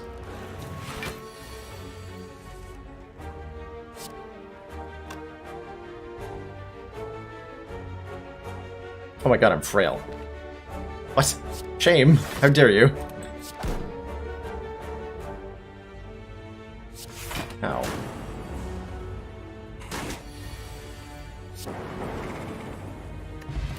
Okay, a focus potion's gonna help, and I think so is a loop in defeating the early elite we're gonna deal with. I can remove that curse immediately. Let's get it out of here. Ooh. Rainbow is strong. Are we fighting Guardian? Rainbow's just a strong card in Act 1, especially with a focus potion. Like, this is the kind of card we need to beat an elite. So we're gonna take it. Do I want a bronze scales? Probably.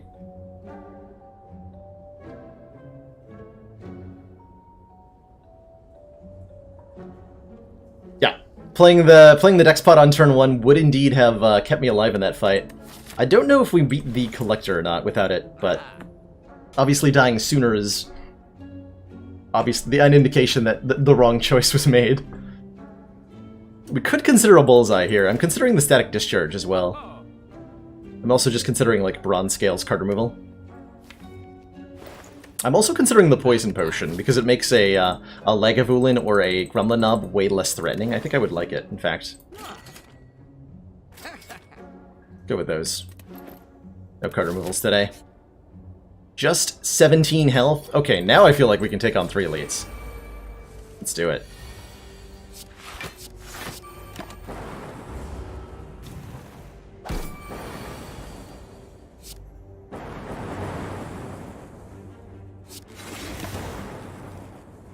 Got him. Stirade Pot means I could have, oh well. Bolt Snap. It's a damage card. It channels another orb, which is really what we just need right now. I think a Poison Pot is on average better than a Steroid Potion, at least for this deck right now, so... But maybe it was better than the Focus Potion. How scared am I right now? Not actually that scared, given the order I drew these in. Not actually that scared.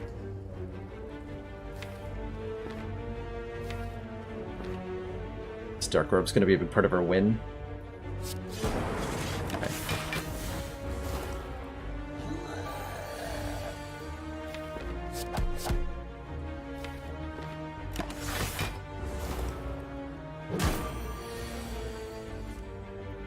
Oh, nice. Zap. Dual cast. Ah. Smooth fight, and now we got ourselves a shuriken, so playing 3 attacks will give us a point of strength. We're fighting Guardian. I would like a decent block card, so Reinforced Body and Leap are pretty good candidates. The Sunder here is just a huge damage card, which would make it a lot easier to get past the remaining elites if I wanted to. So really good candidates all around. Sunder doesn't exactly contribute to the shuriken very well, but you know how it goes. I'm preferring either the Leap or the Sunder. Let's take Shrike. Oh my god. That sounds horrifying, Lucky Love. Keep that away from me. Oh yeah, Compile Driver was a reasonable pickup at that last one for the Rainbow synergy, right? It's a solid point. I'll probably take a future Compile Driver if I see one. And if I was fighting Hexagos, this would be a very easy Sunder pickup. Take the Leap. Out of the greed. The greedy play. And upgrade our Loop. If this is Lagavulin, I might Focus Potion.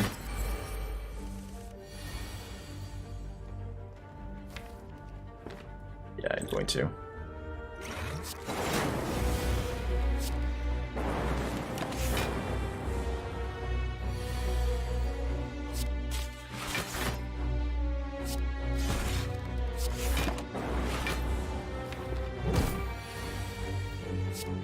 Bring it on, Egg Boy.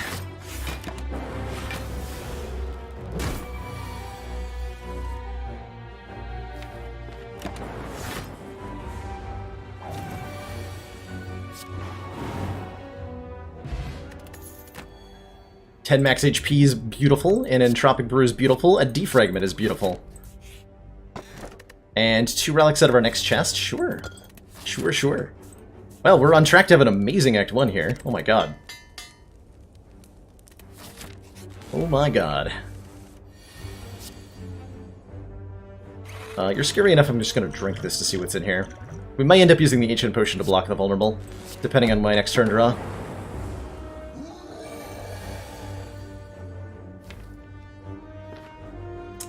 Yeah, I'd say we're going to do that.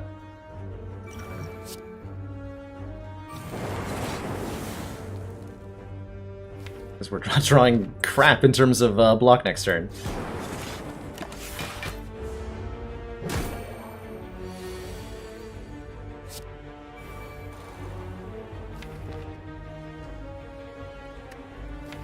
Odds of killing next turn are what exactly?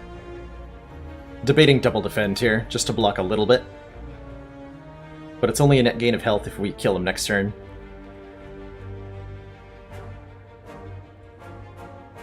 There's a few things that can make Sunder a lot better, even without a vulnerable source. Like if we pick up an Echo Form or a Snecko Eye, Sunder carries all the way through the game on the backside of either of those really well.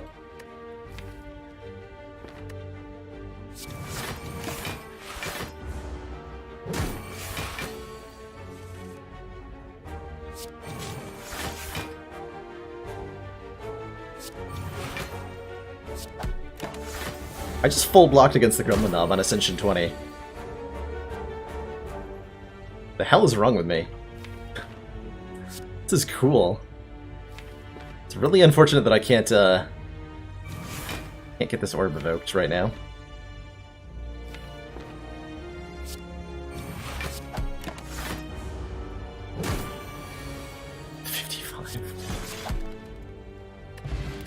Egg! Egg count is now at 4. Oh, champ.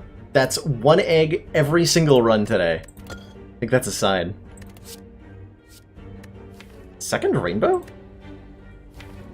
You know what? I'm gonna take that. Give me all the orbs in the world, apparently.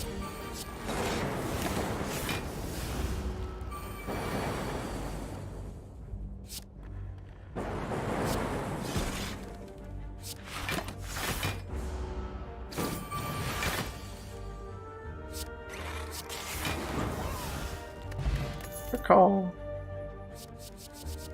There's our vulnerable source if we want one. A beam cell plus with a shuriken is not bad by any means.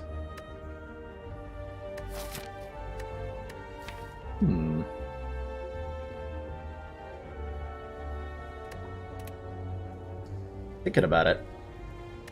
We do so much orb damage though. At the moment. Maybe it's just the ball lightning. And upgrade our dual cast because we have so much orb generation that I think we're going to be frequently wanting to get additional evocations happening. Come on, random chest. Oh, disappointment.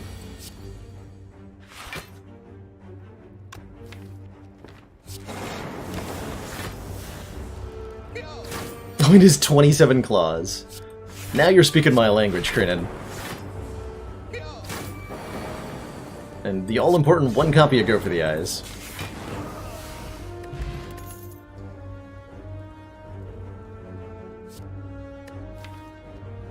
Thunderstrike Plus. That's a card we don't want for a long time, but we do want it eventually. I'm gonna grab that. Deal 9 damage to a random enemy for each lightning channeled this combat. We have Shuriken. We have a decent source of lightning orbs already. I think eventually that card is going to be very strong. And by eventually, I mean actually in this fight. It's going to do a lot for us.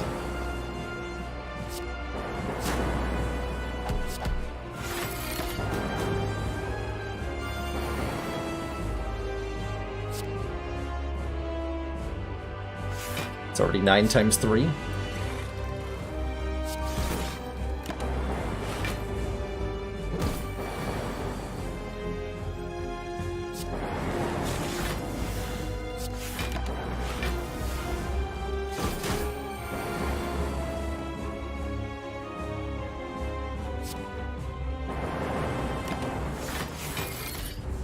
Got him.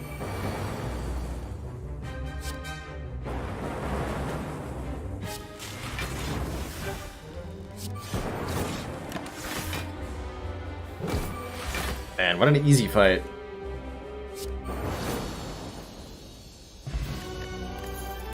GG, Guardian. It's an electrodynamics. We want more lightning orbs, we want AoE damage, we want more orbs. This is all of those things in one. This is just the best, I think. Well, maybe Bias Cog would have been better, but I think this might be the best rare card we could have found here. And lets me, as long as I get a 4th energy, I can pretty aggressively fight elites in Act 2 now. Give me that. Here's our 4th energy, if I want it. Ectoplasm. Gain energy at the start of your turn, but we can no longer gain gold. Not my favorite. Means we're gonna be unable to remove more than 2 more strikes.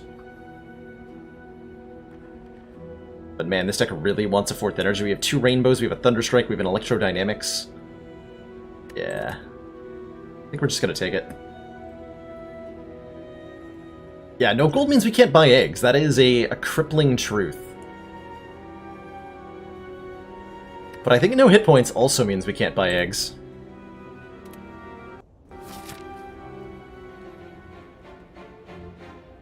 And that's just heartbreaking.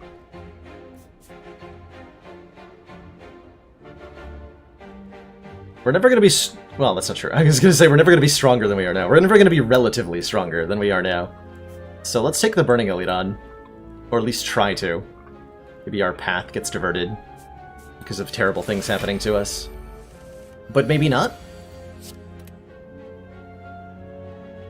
So we want to Cold Snap, Electro, Dual Cast the Frost Orb, block. Seems about right. Take a meager 6 that turn, take a lot more this turn. Is that worth a Gambler's Brew?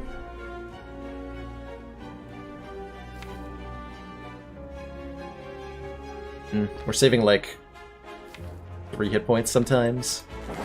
Just take our damage. Feel very sad about it.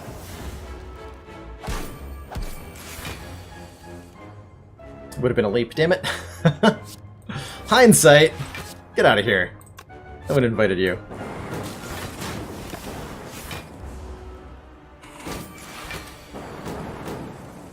Would I keep Mob Banker running and skip all the shops if I had a bloody idol with it? I wouldn't skip shops. I would look at the shops and see if I wanted what was in them. Because there are things that we could potentially buy that would be worth giving up 5 health per fight.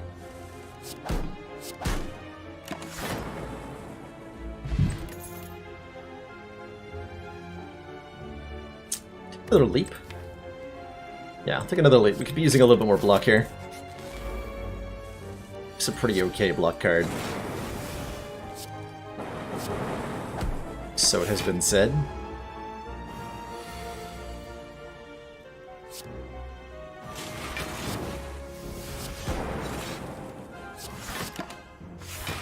This might be where we end up using this Gambler's Brew. Taking 5? Taking... No, less than 5, actually. We're fine. 2.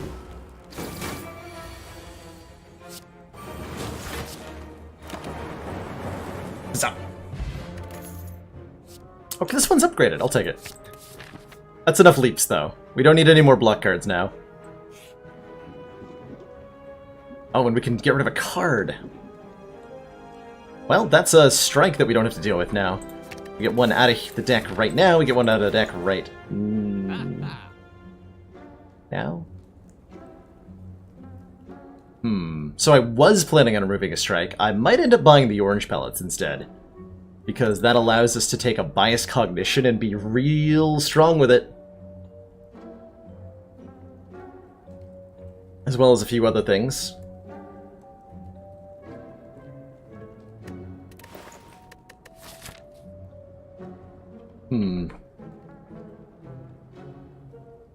Let's makes a speed potion really good. We can't buy this one if we buy the orange pellets. But any future speed or steroid potions we find will be incredible. I think orange pellets is too good on defect to not take. Let's pick it up and roll with it. See where life takes us. Oh my god. Life takes us into the graveyard, apparently. What is this turn? Get out of here. Absolutely not. That's even worse. Wow. Ow. I guess I'm resting at that. Oh, we're not even gonna get to the fire, huh? We're gonna die to the elite. It's gonna be triple slavers, and I'm gonna die immediately. Excellent.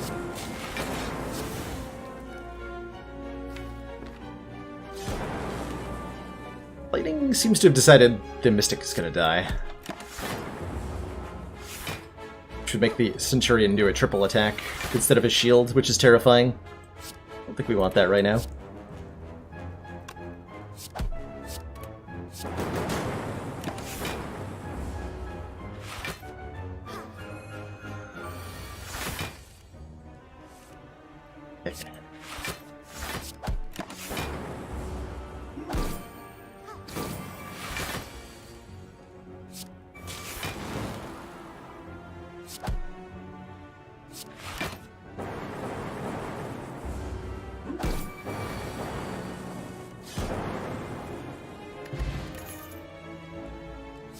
We have enough block cards, thank you. It is triple slavers. I think my prediction is about to come true. Barring something really lucky happening this turn.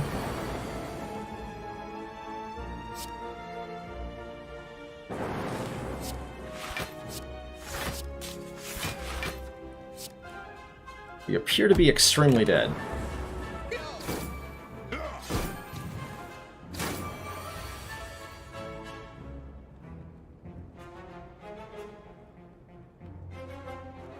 Not this turn, though.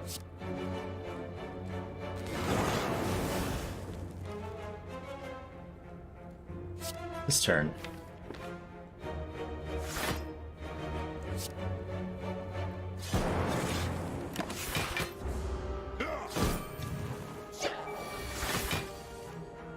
Didn't draw Electro? What? Rip! I was so counting on that to save me. Alright.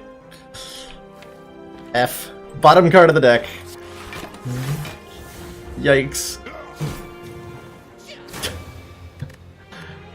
That's just funny. Well. We got an egg, though. That's 4 eggs in 3 runs.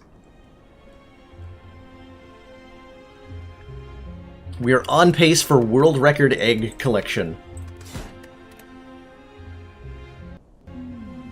Is that the only debuff pellets can't purge? I think so. Tom. I don't even think you can, like, cheat and attack into play with, like, Havoc or something. Another 250 gold start is appealing to me. Although there's no stores, so maybe not that appealing. You want to head up, hit a fire, maybe fight an early elite. Ooh, this act is rough looking, actually. Might be like 3 random potions is the correct pick, but I'm never going to do that. I'll trade my boss relic instead and get a choker. So now we're on 4 energy, and now I feel like I can take on the burning elite. Let's go. Let's go.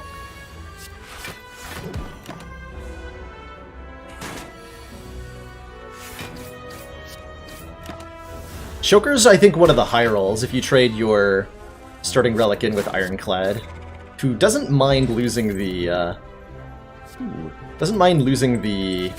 Burning Blood as much as you'd expect. Ooh. I have a short store coming up. I'm happy to remove strikes right now. Happy to. I realize that, by the way, the Battle Trance is a little bit questionable with a Velvet Choker, but it's still really, really good at the moment. Certainly something we want for the time being. Certainly something we want for the time being. Yeah, and once we are never in danger of ever really getting choked because we know we have it right from the start, so we can always make sure our deck is built to withstand the downside that the choker brings. Which is super cool.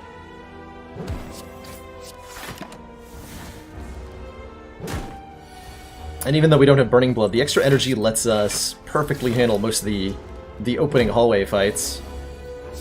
Especially when we have a removed one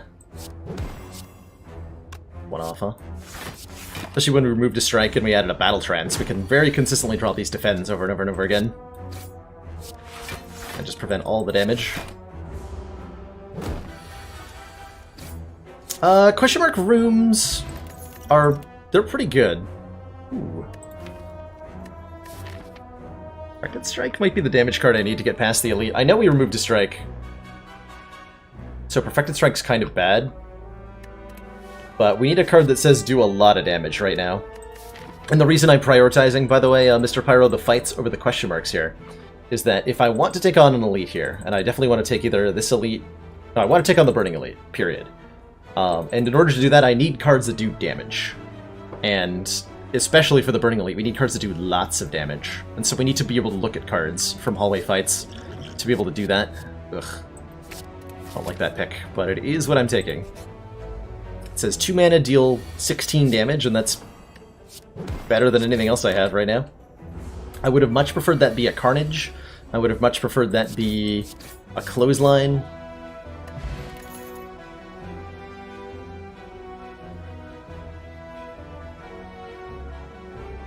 Shockwave? I'm also thinking about the second Perfected Strike, so that we have 2 cards that say deal 18 damage. But I think I'm going to go with the Shockwave here for the AoE Weaken Vuln. We're going to upgrade our Perfected Strike, and that should be enough to get us through this fight. I sometimes call it mana, yeah.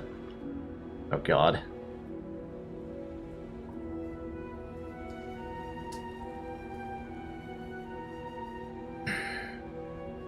I don't want to remove a card. I think I remove Bash here, now that I have the Shockwave. Because I want the strikes in the deck. Remove Perfected Strike. Yeah, I'm gonna remove Bash of all things? That's a weird feeling. And we're gonna hope this is like triple sentries or something. Oh no, it's a plus strength knob. Of course it is. Of course it is. And we're gonna shuffle the deck without Perfected Strike in it. So that's probably an Ancient Potion to block the Vuln, if I had to guess. Feels pretty necessary. It's possible that I get a kill next turn by redrawing the Perfected Strike. But it's also possible I don't do that.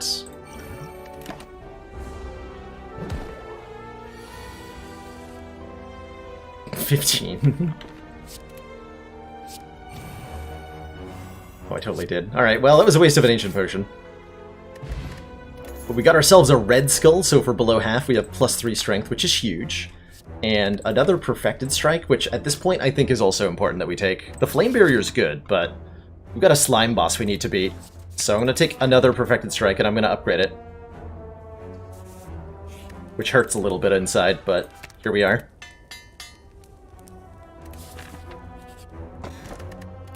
Regal Pillow. Heal 15 extra when we rest? Yes, please. Especially without a Burning Blood. Having some way to get back health is appreciated.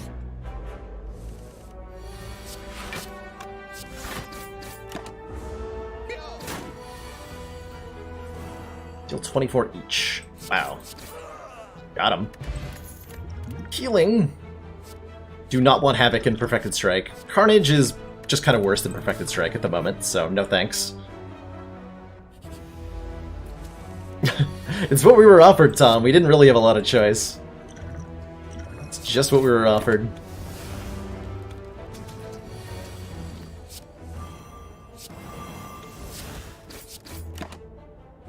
For what it's worth, the deck does the basics really, really well at the moment.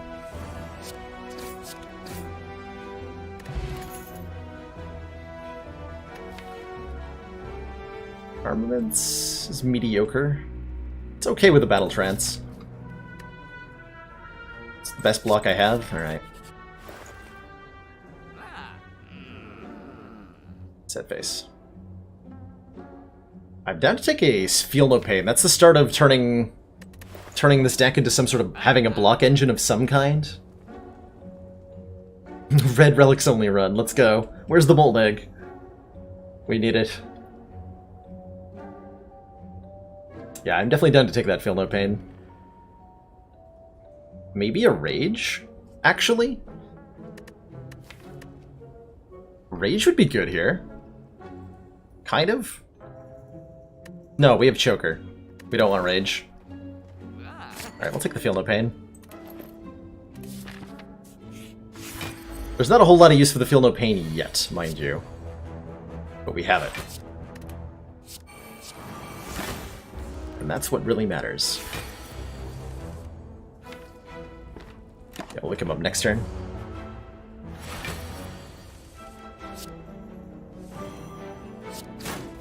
Should have played the Perfected Strike before I played the Battle Trance there, but it's a pretty good guaranteed turn next turn. Take 10.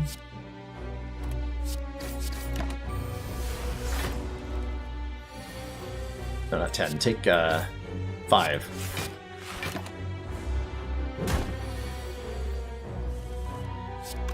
And then none. You can see how well these two Perfected Strike pluses are just completely obliterating. Sorry, 3 Perfected Strikes are completely obliterating the early parts of the game here.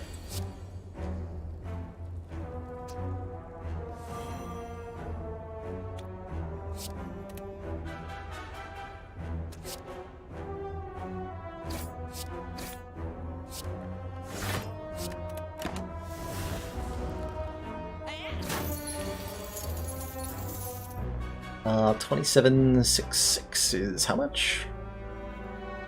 Not 48.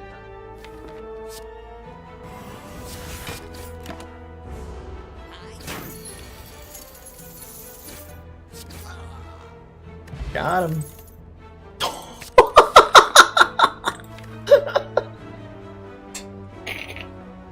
What? Sure, let's do it. I skipped one, by the way. We could have had 5 of these. Could have had 5. I think I upgrade the battle trance here. And then maybe the armaments from there. I skipped one when I think one was up against the shockwave. Or something like that. Something like that. Oh my god. Wait, I could have... I had Ancient Tea said I could have just split him right there if I wanted to. I don't think I did want to, actually. Split him next turn.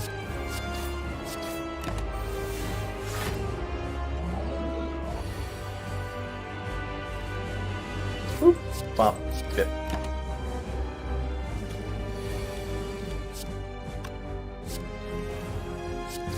Wow.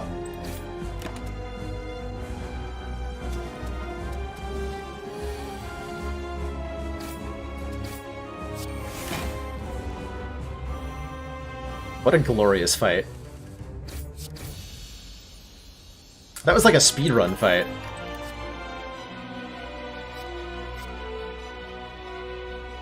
So, Limit Break's not doing crap for us. How do I feel about Double Tap to let us play more copies of Perfected Strike? I think that sounds lovely. And we'll take... yeah, I'll take an attack potion over a speed pot. No, I'll take an attack potion over a bronze. Okay, so Pandora's Box is probably a non-starter here, huh? Yeah, Pandora's Box is probably a non-starter. I guess we're not looking to remove more cards, so maybe this is an acceptable ectoplasm. We can no longer gain gold. But we go to 5 energy, so we can do Double Tap, Perfected Strike, or some other hot nonsense of a turn. On the other hand, what are the odds that Pandora's Box turns all of our strikes into more copies of Perfected Strike? That's the real important question here.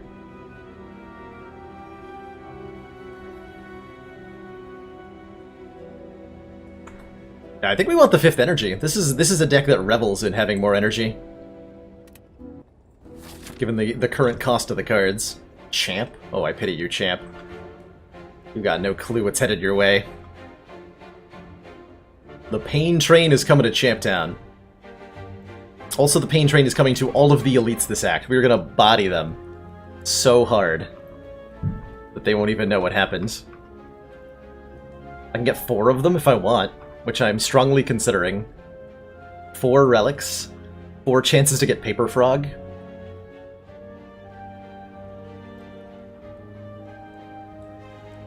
Actually, we want to go...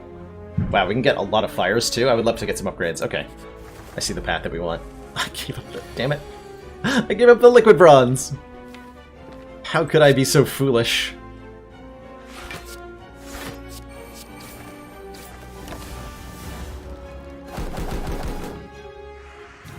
Necronomicon, please. Please, Necronomicon. My wildest dreams. Look at that. Just completely obliterate the bird. Kind of a mediocre speed pot, but eh.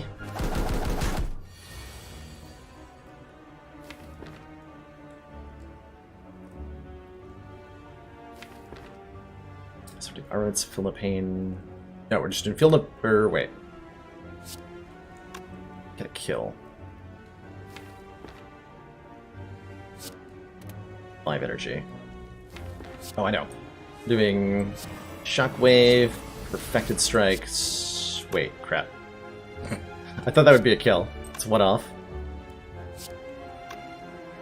Damn it. Pick one. That's an unnecessary point of damage.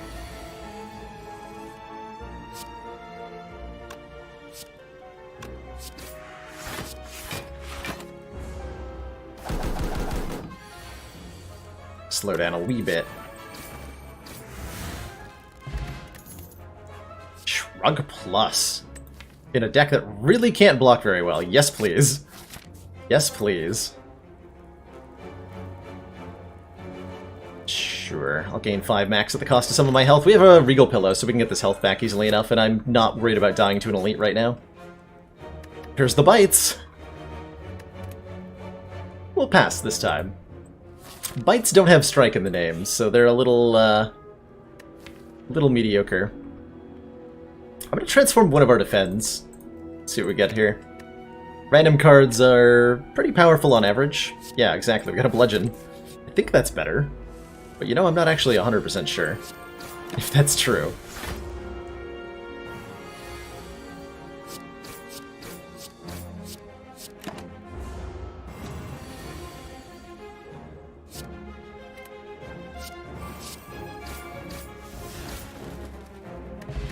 Ooh, Regen Potion makes that a lot easier. Ooh. Another Shockwave. Or an Uppercut, or an Inflame Plus. How'd we get 4 Perfected Strikes? Well, we just kept taking them. Obviously.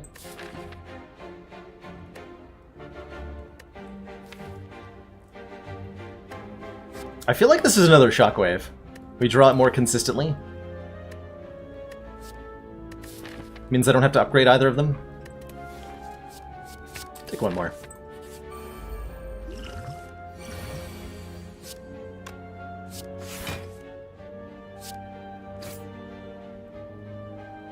Strength versus feel no pain.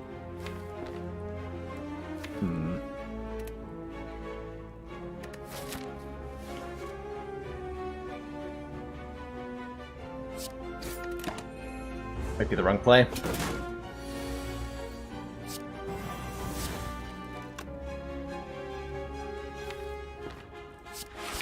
I want to play this bludgeon, I just don't think I can get away with it. Okay, that's an attack pot. Oh my god, we got another Perfected Strike out of the attack potion, and it's upgraded. Wrecked. Wait, what? 9? Math.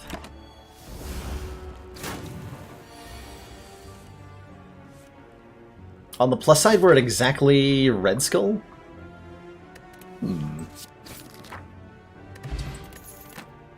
Ooh, Smiling Mask. Means I can afford more removals?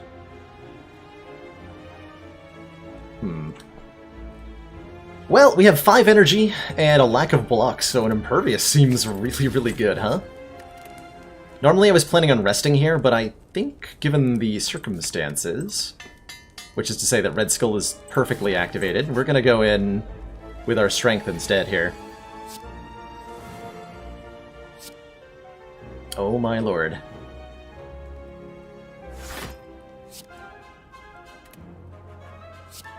Oh my lord.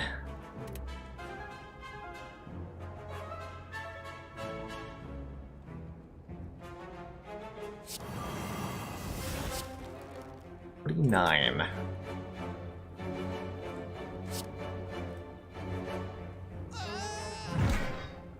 Rip.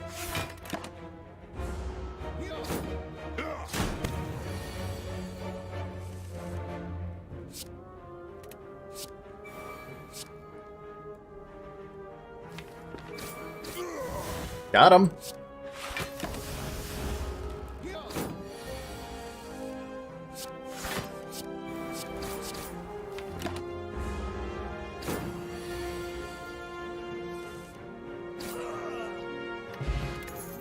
Took 1 damage in that fight, and now we got a Maw Bank, so every time we climb a floor, Maw Bank will flash, but not actually do anything.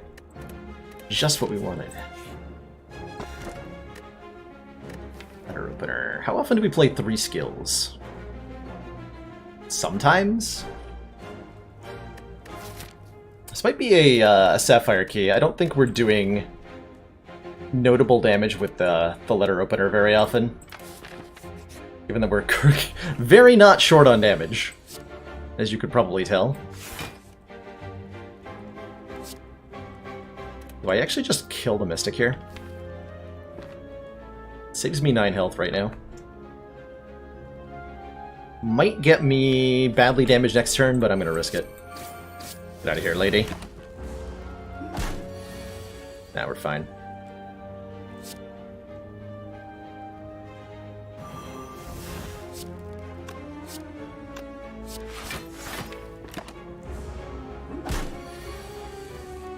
Are fine.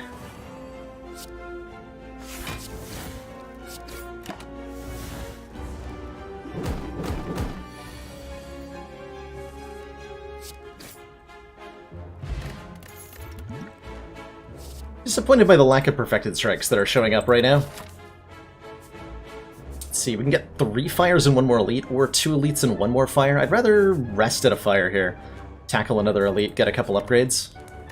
We do have 2 perfected strikes that aren't upgraded, and they really want to be. Pretty badly. As does potentially the double tap. Yeah, back up to 73, holy crap.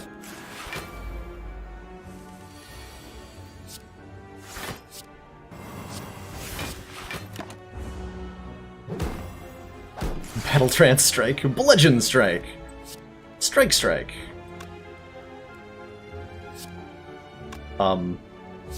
45, 33. Not quite a kill. If this was upgraded, we would just kill the parasite. Holy crap.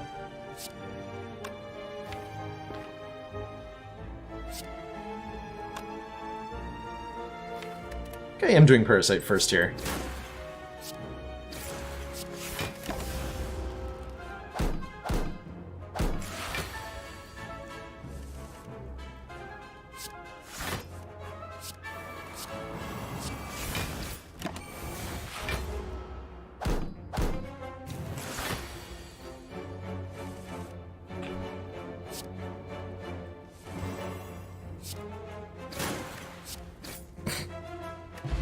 This deck is so good.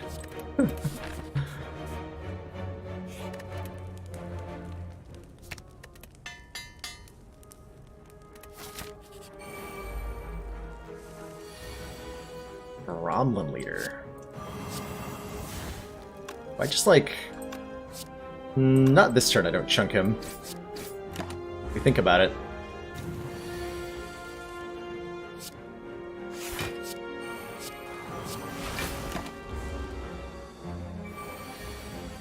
Two wizards? What? What? That's almost 100 damage. Next, yeah, okay, we just make him go squish now. You go squish now.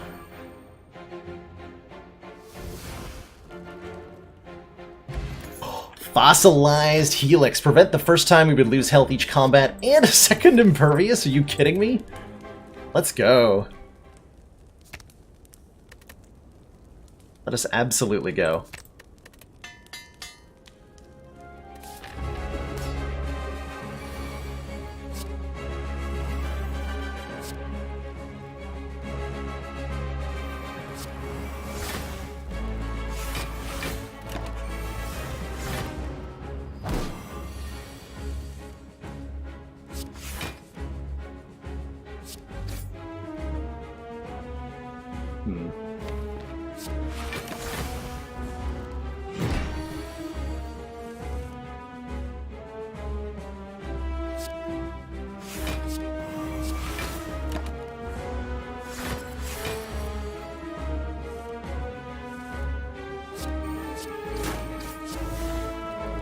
Okay, that brings him below half. Am I ready to just push?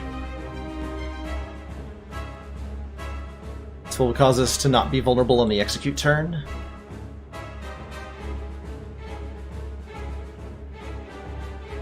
It's not true. I will be vulnerable on execute turn if I hit him now. I'll do it anyway.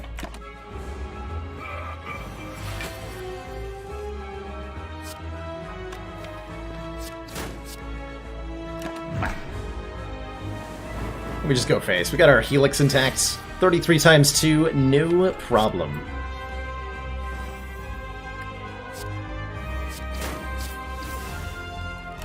Bring it, champ. Exact Red Skull value. Definitely something I did the math on. Get out of here. Easy fight. Reaper? Zek wouldn't mind a Reaper. We have Red Skull, so if we get low on health, we can get health back. That just means no one's been successful. Fair, Tuba, fair. Well, I plan on being the first successful. So actually, let's talk about the prospect of a heart speed run for a second, since it's happening now. The bar says it's going to happen, so it's absolutely going to happen. My initial goal is to do a heart kill on Ascension 0 in 25 minutes or less. I think that's what's completely reasonable to achieve. If the limits of this were pushed, I bet 15 minutes is possible to kill the heart.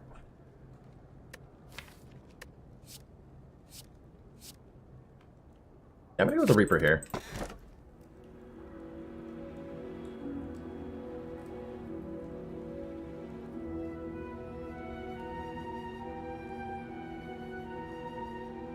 That's a pretty good boss relic pick. That's a pretty good boss relic pick.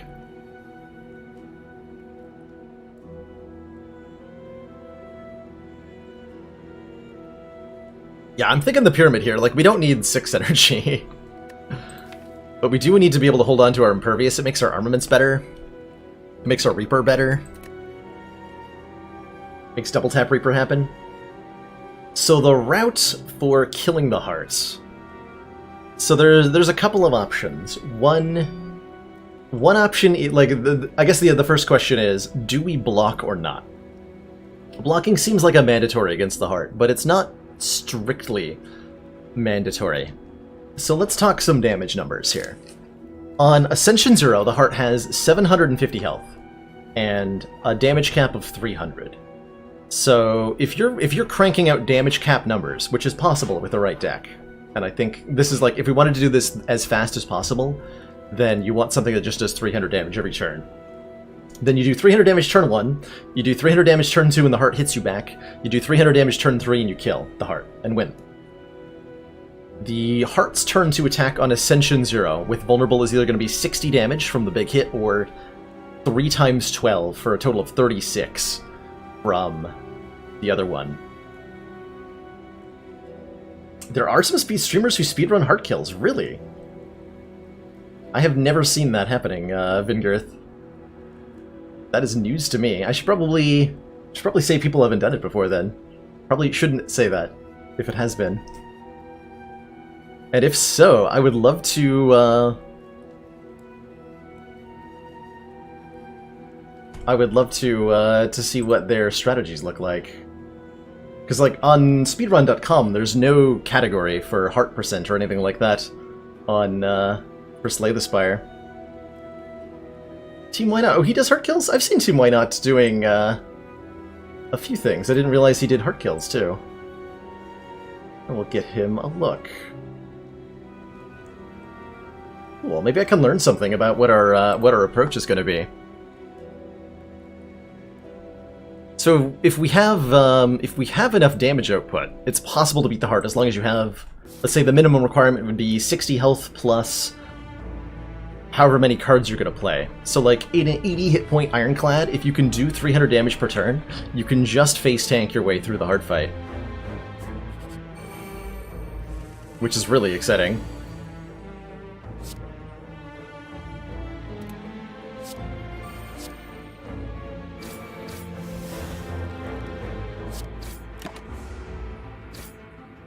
Goes for the heart if it looks promising. Makes sense, right?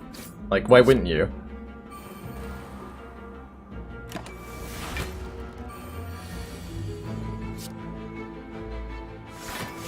Supposed to Reaper in this fight.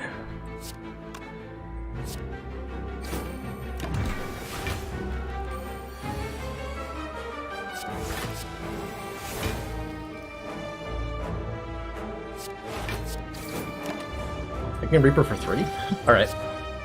I'll take it.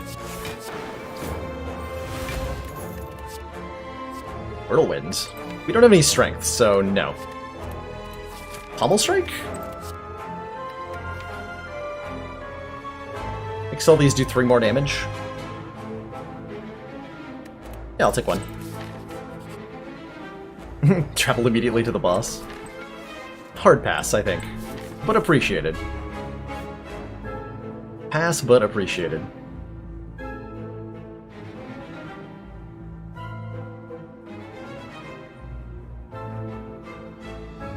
In 3 turns with no block, you take a minimum of 36. And that's not including potions, because we can talk about potions, too. If you bring an ancient potion to the heart fight, and we're on Ascension 0, so like holding a potion for a while is totally achievable. An ancient potion saves you 20 plus 12 is 32 health. A weak potion saves you 15 plus 12 is 27 health. So either of those potions reduce your amount of hit points required dramatically. That's for the entire first cycle.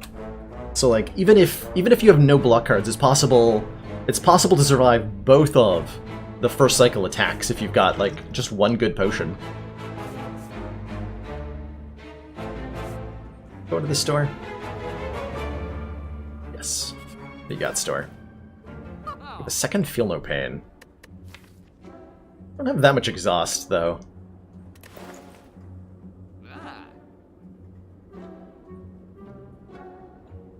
Store sucks. I don't want to be here.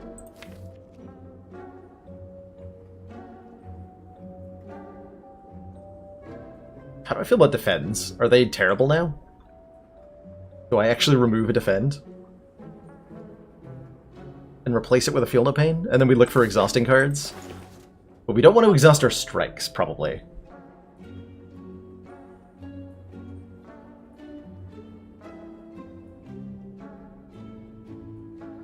Yeah, so that portal event, I think it's...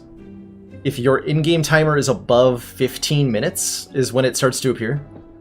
But the portal that takes you straight to the boss, if your run is really low time, then the event won't appear. And that's actually at the preference of the speedrunning community for the game.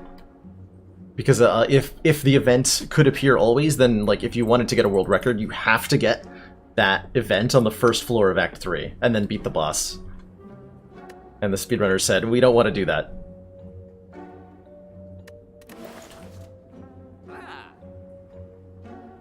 Yeah, Tenacious is only 30 gold.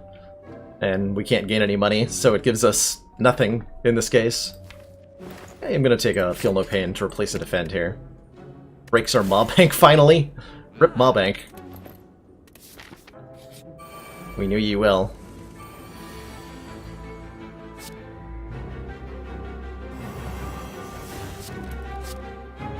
Wow. That's a lot of damage.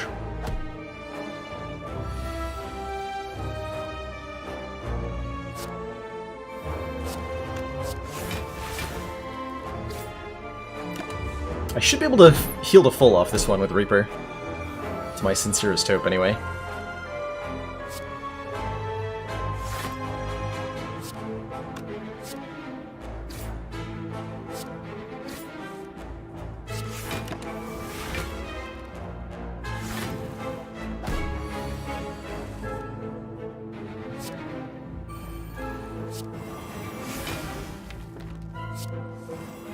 There you are.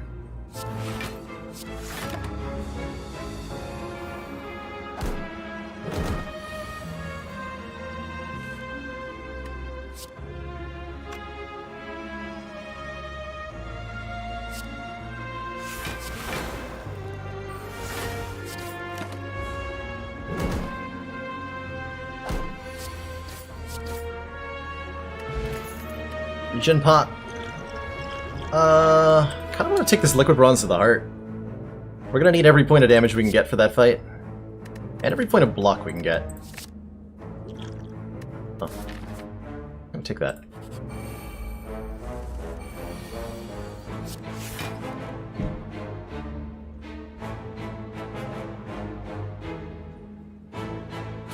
Using buffer here no matter what I do.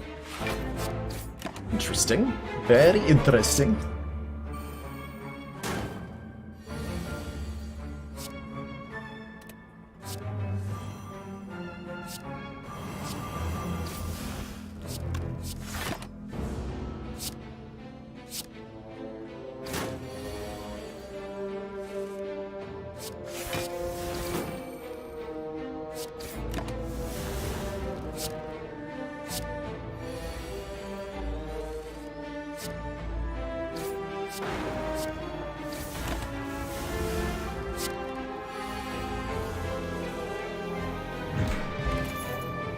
True Grit. Okay, we have 2 to feel no pain, so we're looking for some exhaust here. Although, how do I feel about dual wield? Dual wield's kind of hilarious. It lets me duplicate Feel No Pain, it lets me duplicate Reaper, it lets me duplicate Perfected Strike to scale them up in damage. That's kind of amazing, actually. Yeah, exhausts are not something ideally to be exhausted, or strikes are not something ideally to be exhausted, but... yeah, dual wield is scaling. I'm gonna take the True Grit only because it's upgraded for free over the dual wield, though.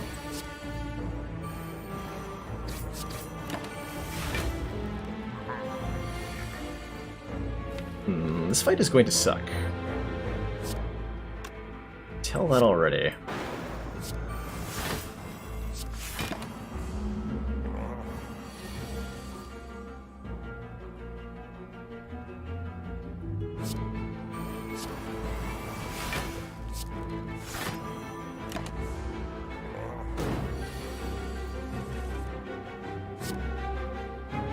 Obvious. Double tap, Perfect Strike. Deal approximately 100 damage.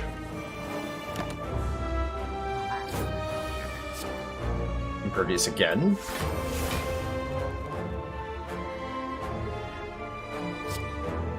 Pummel Strike. Perfected Strike.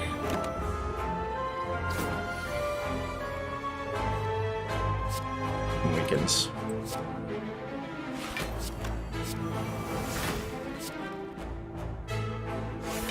Lose the bludgeon here. Xaxes? Oh boy.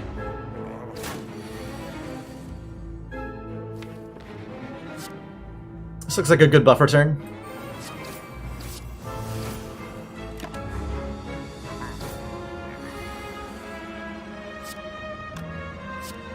Nine, 13. Is that enough? It is with the battle trance, actually. And the slow value. Beautiful. More energy, there it is. We wanted it, here it is. What? You're asking me to choose between Disarm Plus and Perfected Strike? That's rude. That's really, really rude. I think this is the Disarm, actually. If we're going for a heart kill, then we need a way to slow the heart down enough. I'll take that. Disarm Strike, exactly. Let's see, we get it. Yeah, I agree that the double tap does want an upgrade pretty badly. What route am I taking? 2 fires, 2 elites? Yeah. Fires, 2 elites. Let's go for the route that gives me more question marks, because we haven't seen Mind Bloom yet. Corruption? Yeah. Although, how many actual... Enough. Enough that Corruption's good here with 2 copies of Feel No Pain and a dual wield. Hold on. We want that, though, right?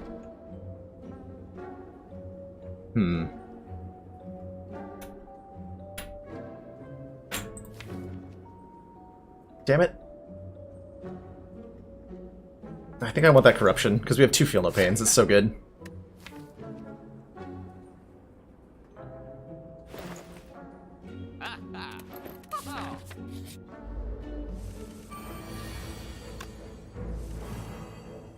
The devil.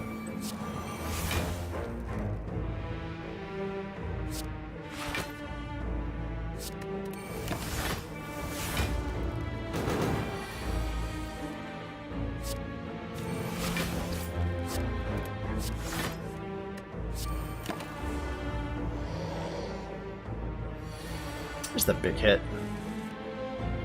Don't worry, I brought buffer for you.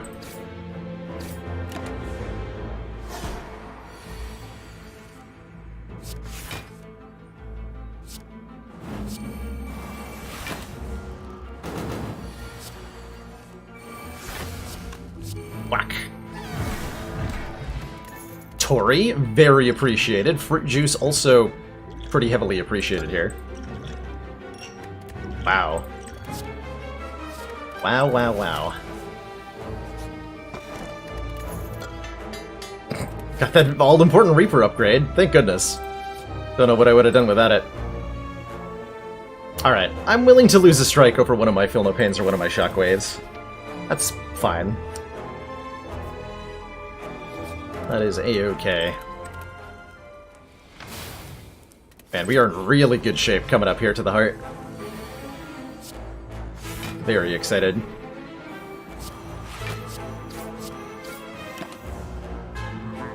This guy will be much easier than last time now that we have a corruption.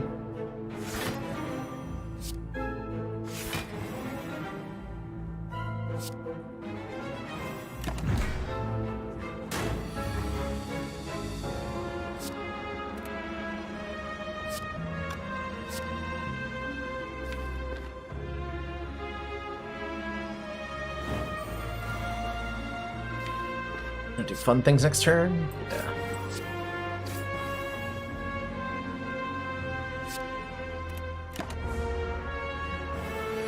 We're gonna be weakened though.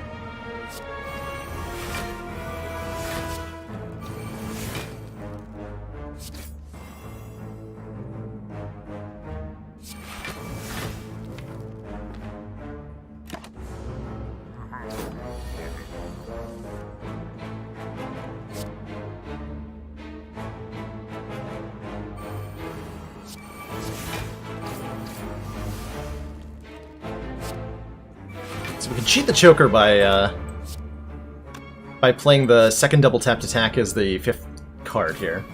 So we get 7 cards played that turn, which is sweet as heck.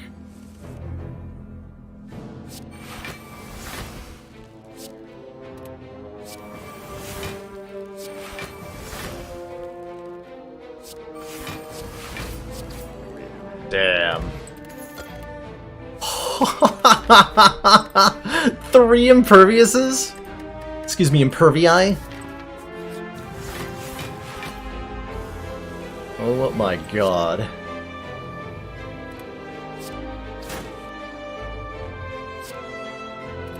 How much damage is that? Jesus. 34 plus 12 is 46 damage? Wow.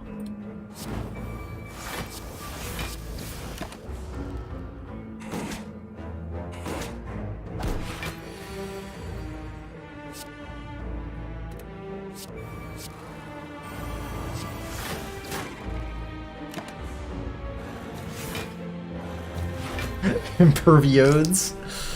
Excuse me.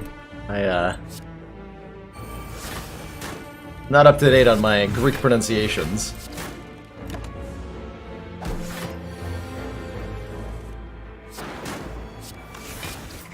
I like that we took the Reaper and have had not had to use it at any point. That's quite telling. That is quite telling.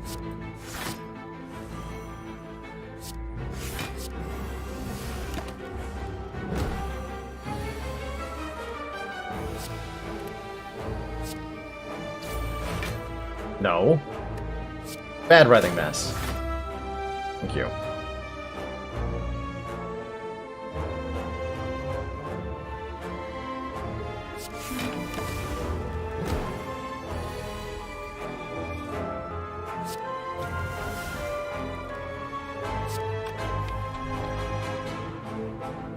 I don't feel no pain in play. A little worried about getting enough block here.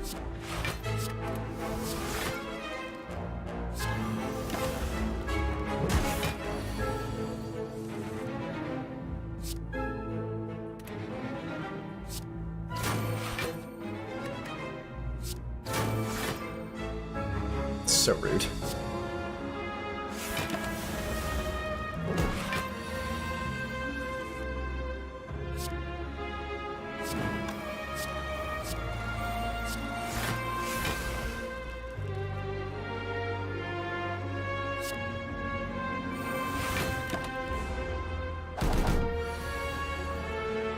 Hey, I can finally hit him safely without having to worry about changing his intent into an attack. Brilliant.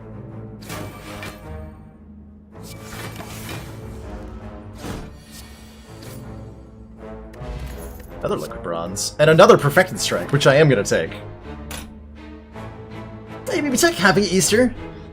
Holidays, jolly times, and what not. We found 4 eggs in our Easter egg hunt so far. And we're out of opportunities to find more, unfortunately, but maybe next run. I'm actually going to take double liquid bronze.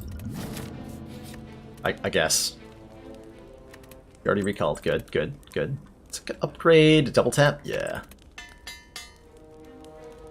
The double bronze. What the hell is this deck? Oh my god.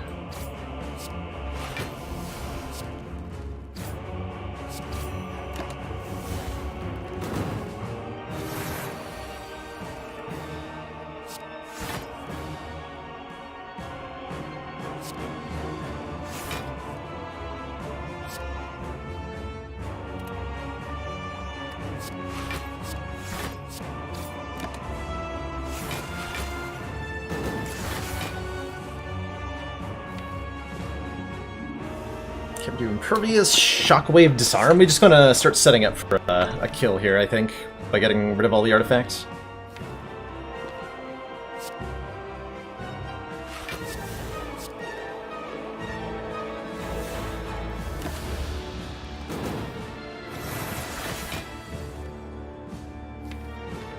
Closer.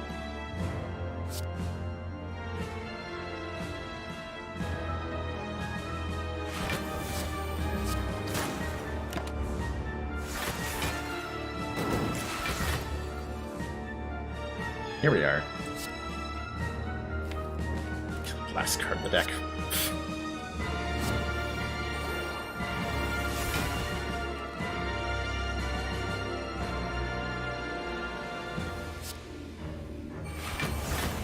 Okay, we're gonna play this Trooperit. I guess we're gonna exhaust a Reaper? Sure. That's a fun one, huh?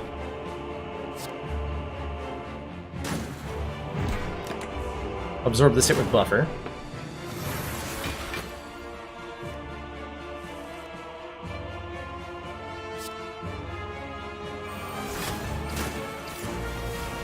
Got him.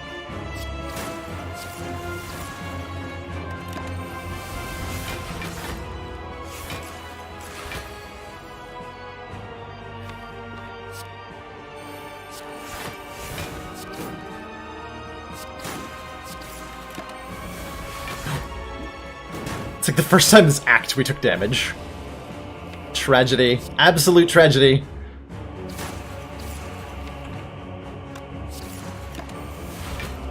Unacceptable.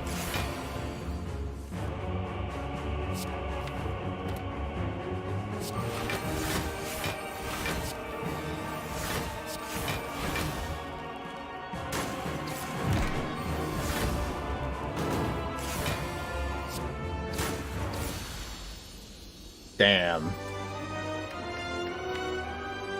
What a deck.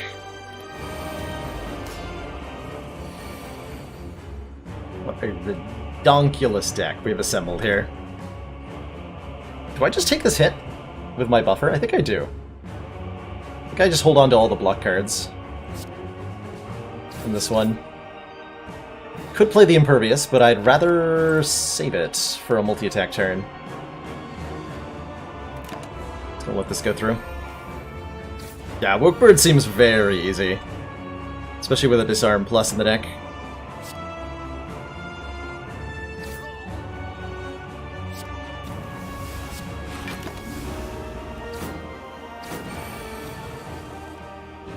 Especially with a Disarm Plus in the deck.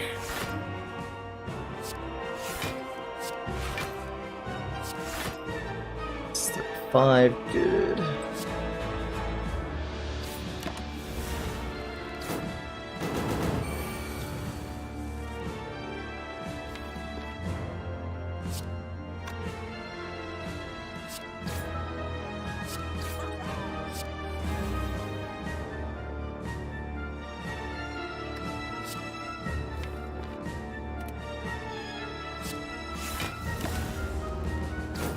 Okay, now I gotta start thinking about how to do damage pretty quickly.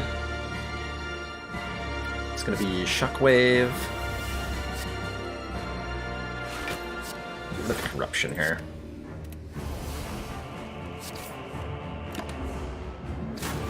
Gonna try to save the second Corruption for the second phase, ideally.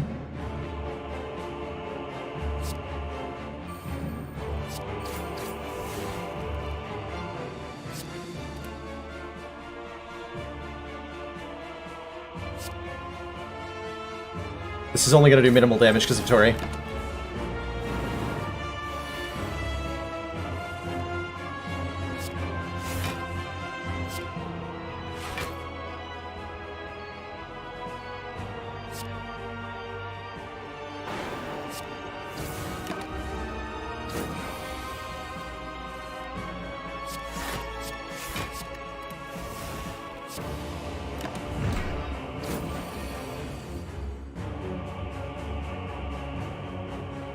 A second Shockwave, sorry. So I say second Corruption. Oops. This is still minimal damage because of Tori, actually. So just get wrecked.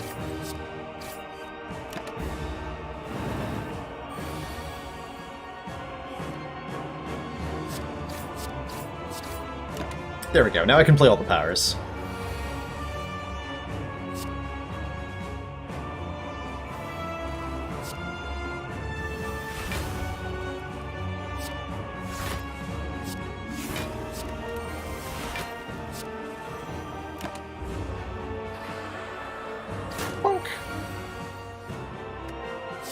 Tori, never change.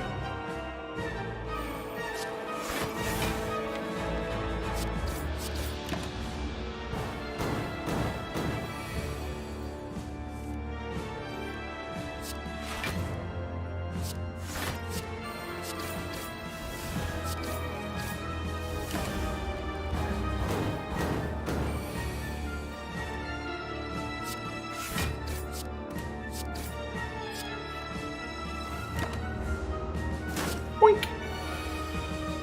Ha! Joke's on you, I can't draw it if I don't have room in my hand. Stupid bird.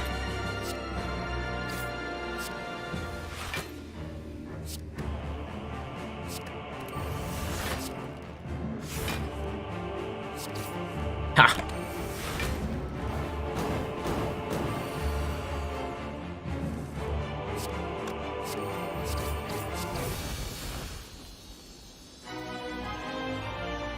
GG. So that's a Perfected Strike that just like for a Perfected Strike kind of based deck, right? Like Perfected Strike is our primary source of damage, so I feel pretty comfortable calling this one a Perfected Strike deck. Although one could also call it a deck that has 3 copies of Impervious, and they would be correct in saying that. 3 copies of Impervious, 5 Energy, and Runic Pyramid, which goes a really long way in ensuring the fights go pretty smoothly.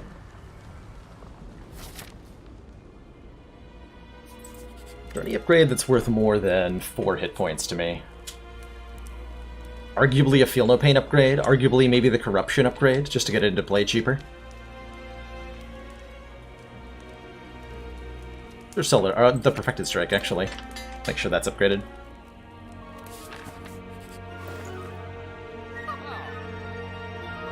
Could take a Twin Strike for the little bit of extra damage. I'd love a Pin Nib, but alas. Don't mind a Weak Pot. Although the heart will probably be weak pretty well. Flex the bottom with a Strike upgrade. Is there anything I want to remove? Defend?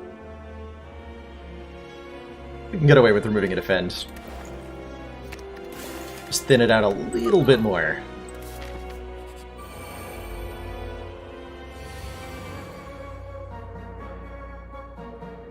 Actually, not as bad as it looks. Though it does look pretty bad. As we buffer this hit, and then we take 6 times 2.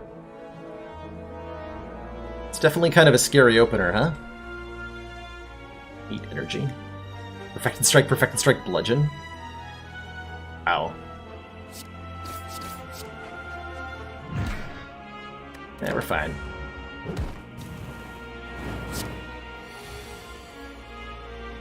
Are we, though? Are we really? Is everything gonna be okay?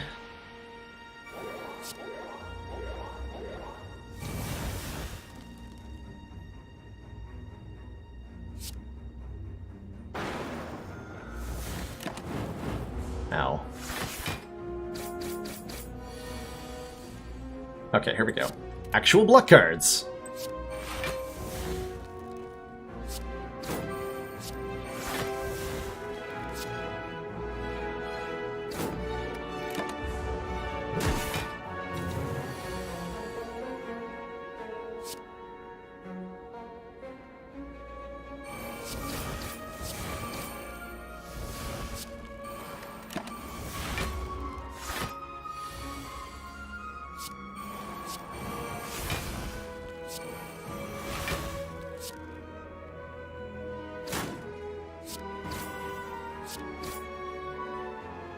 Good.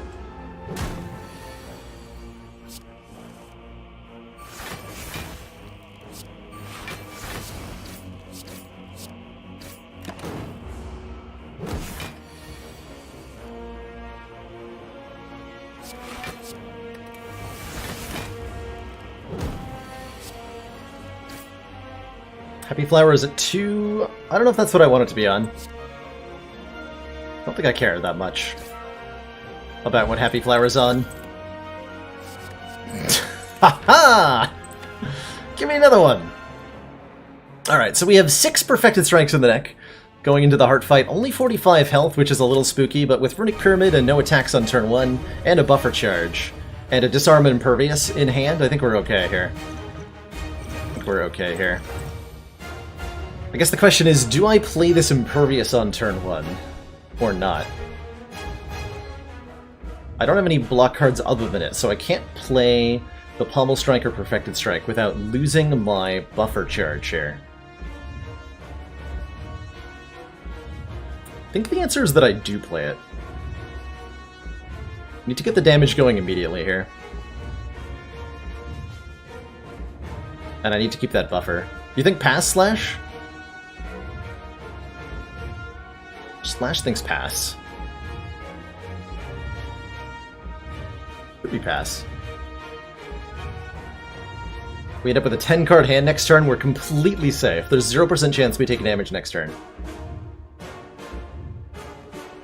Actually, there's a 0... If we play correctly, there's a 0% chance we take damage the entire first cycle. Let's do it.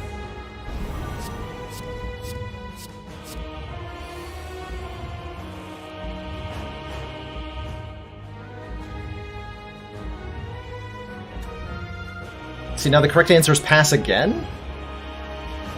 That doesn't feel right. I feel like this is Impervious, Disarm, Perfected Strike.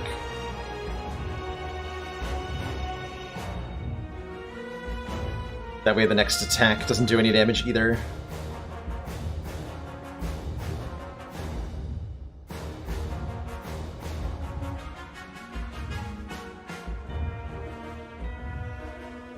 Oh, we wanted the big hit here, because we have buffer in place, so this does nothing.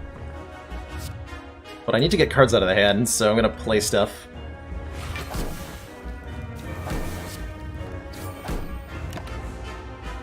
Bonk! Burn.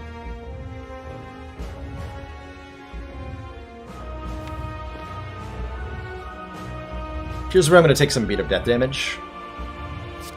That's going to have to be okay.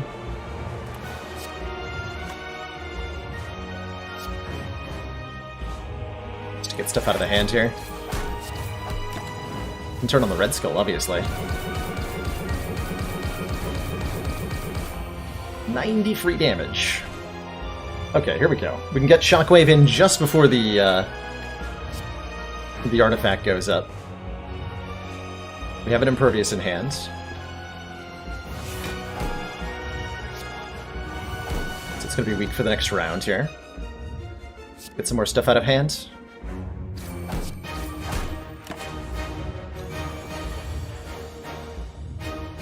$35, easy game. One more Impervious. We have one more Impervious.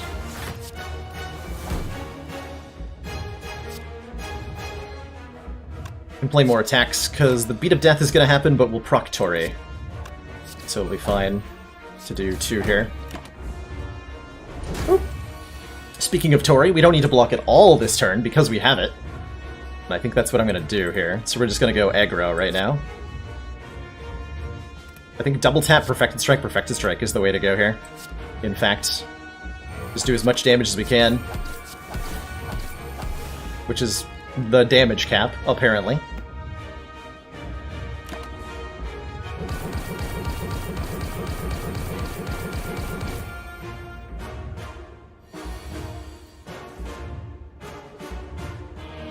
$252.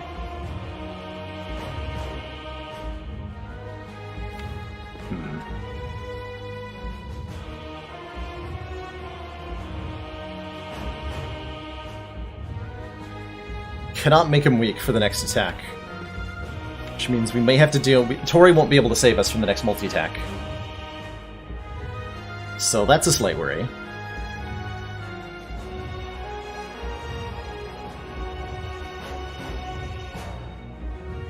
It's gonna be like Armaments Reaper Bludgeon?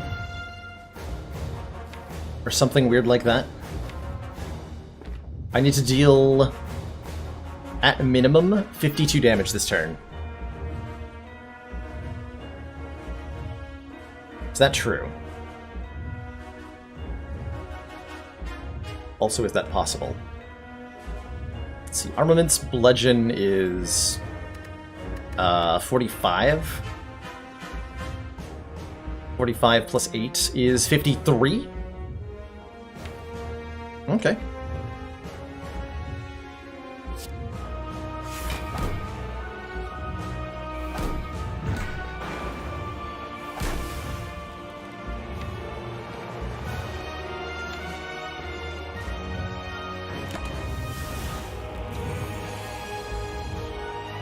And we block this pretty easily.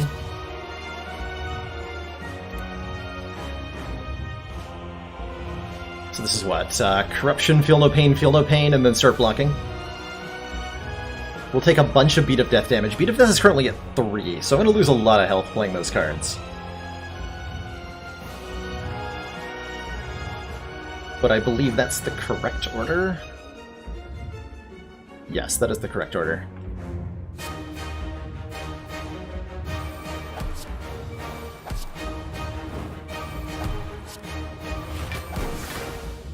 So we gain 7 block every time we play a card. We get 2 more cards this turn. Let's get rid of this.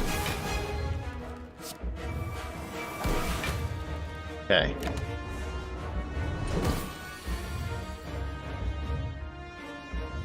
How much of this can I block?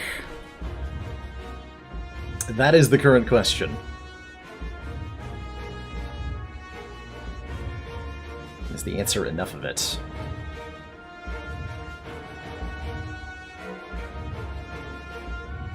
Perfected Strikes are dealing 39. I'm nowhere near having lethal here. And that's 90 incoming damage. Also, are we dead? Might be dead. That'd be tragic, huh?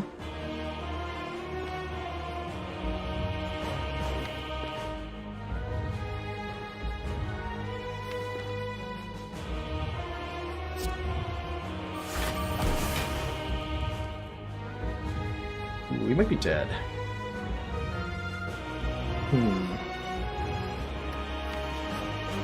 Not being able to... That the heart's not weak and vulnerable anymore is a huge deal here. Damn. That artifact, though.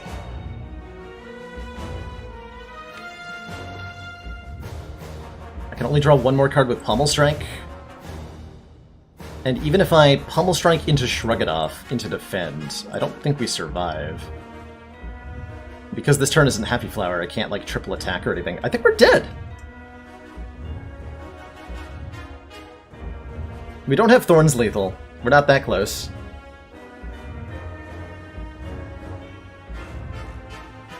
Early disarm might have been a mistake. No, it kept us alive through the opening turns. We needed that disarm.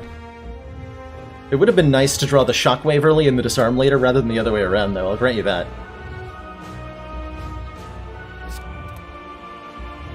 Don't survive with Tori, because Tori says 5 or less, and this is 6. So... that's bad. Yeah, Armament's Pummel seems to be the best play we've got.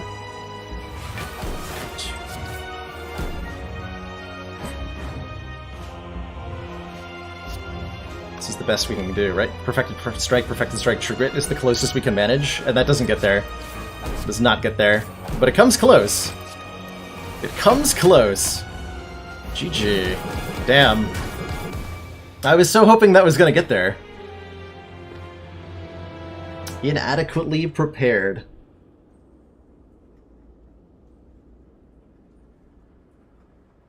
We were not prepared for that. I gotta say, having to pass on turn 1 was pretty bad, huh? GG. GG. You don't win ties with the heart. No, okay, man. I agree that you should, right? You absolutely should. That was by far our best run today. We've had some really good runs today. None of them have been wins, but 2 of them have been very, very close. And I've been having a really, really good time. Remove 2, huh? If I remove 2 strikes greedily on Silent here, are we gonna die to an Act 1 elite? Maybe. Is there a path we can take that doesn't hit an Act 1? Ooh. Ooh? We continue to make ooh noises. Ooh. Well, I don't like potions. I don't like Boss Relic on Silent. I'm gonna remove 2 strikes and we're gonna see where it goes. This might die in Act 1, or might die to Slime Boss. Sometimes that's fate.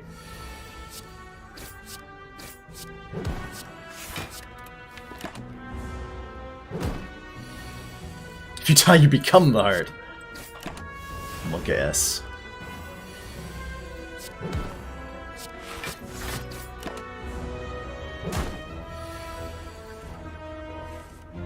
Alright, so we're looking for a Noxious Fumes from this fight. Ideally. Dagger Spray will do. We're fighting Slime Boss, we desperately want some AoE. That'll definitely do.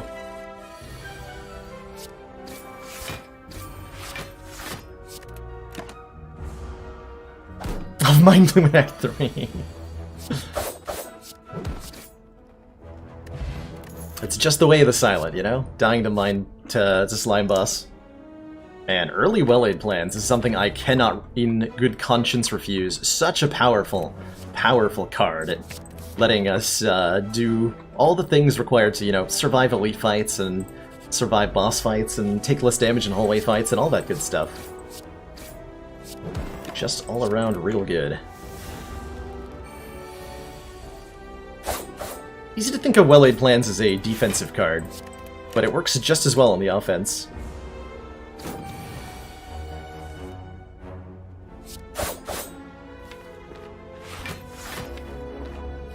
Not trying lethal next turn? Not quite. 1 upgraded Neutralize away from having lethal.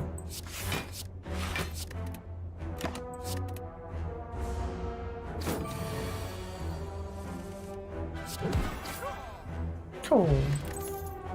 Ooh, Predator. We're currently, like I said, lacking for damage, and we're going to fight this elite, so this has to be the Predator, as much as I like a Leg Sweep.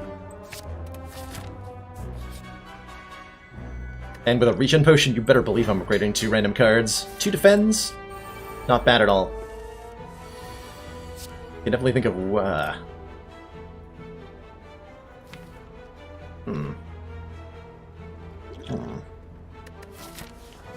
Ugh.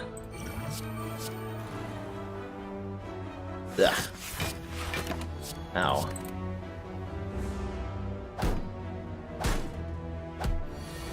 Oh my god, what? I can actually block it this time, though. Holy moly. Aggro Lice. Now this is what I call a lousy fight. Right here.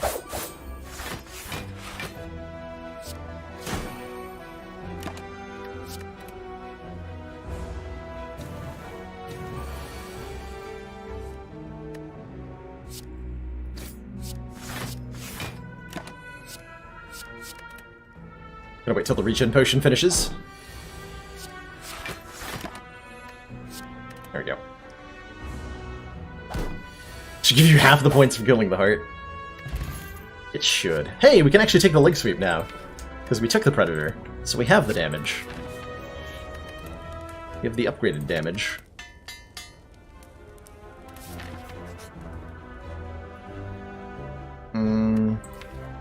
We're okay at this fight. We're gonna anger the mushrooms here. This gives us the odd mushroom relic, which is very, very useful against the Heart of the Spire.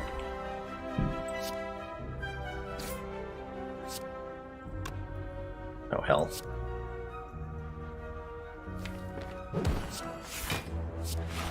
We're in huge trouble next turn.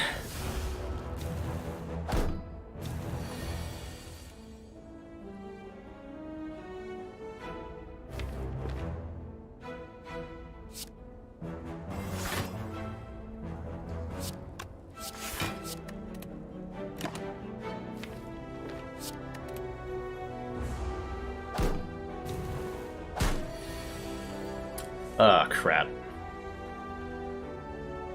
Well, I can't kill any of them without becoming vulnerable and causing the damage I take to become much, much, much higher. So I have to triple block here, I think.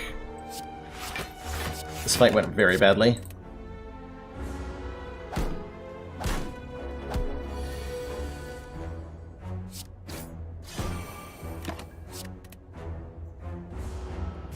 Might go bad, even more badly still. We're being attacked for 24 times 2. Yikes.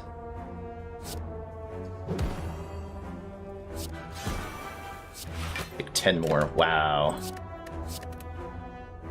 This relic better be worth it.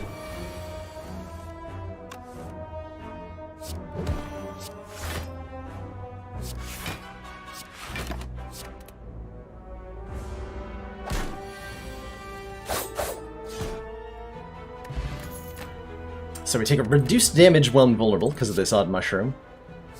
Grab myself an escape plan. Yeah. Right before an elite. That was not a good idea.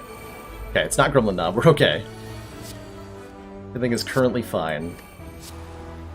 For relatively small definitions of fine.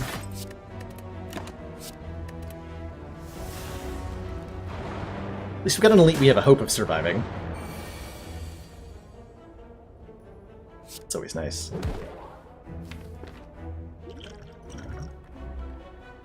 Nightmare.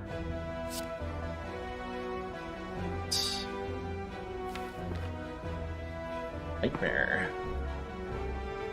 Debating nightmaring the dagger spray here. This turn we're drawing a defend.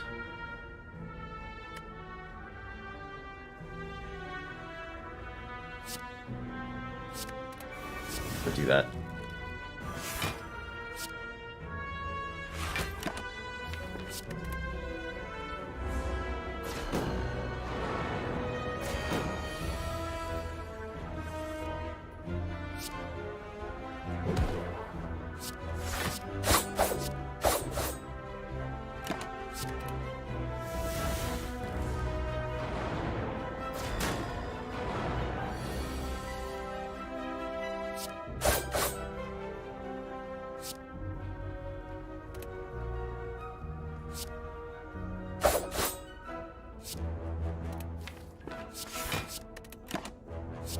Cool, that wasn't too bad.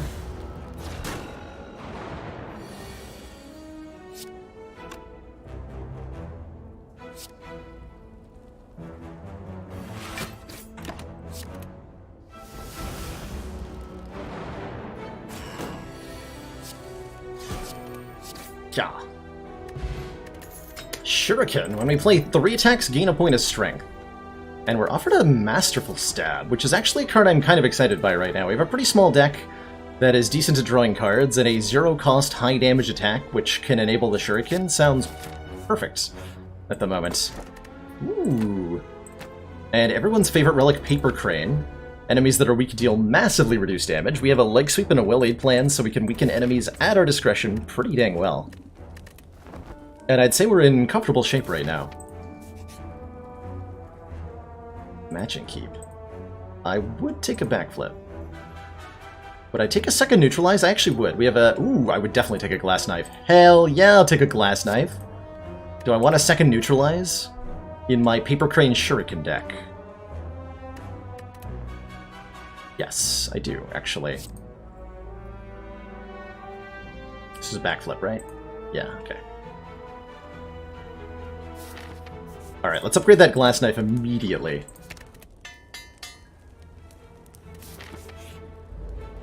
And let's do some damage. Got him.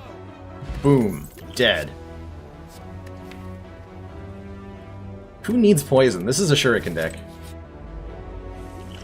I don't need poison.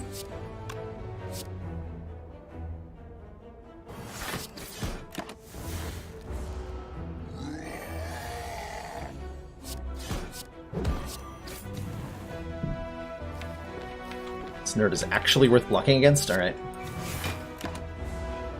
Look at that puny damage. 14. What kind of stupid knob does 14 damage? A dead one. That's who.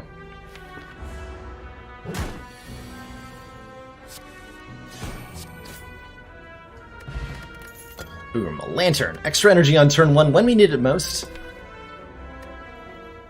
And I'm actually okay skipping all these. With our Paper Crane and our Regen Potion, I'm good upgrading our Well-Aid plan so we can retain 2, and I don't foresee Slime Boss being very much of an issue here. Am I actually willing to drink this at all? At turn 1, though. Yikes. Yes, I am. That is a terrifying turn 1. We drew every block card in the deck, and no ability to retain it. Holy moly.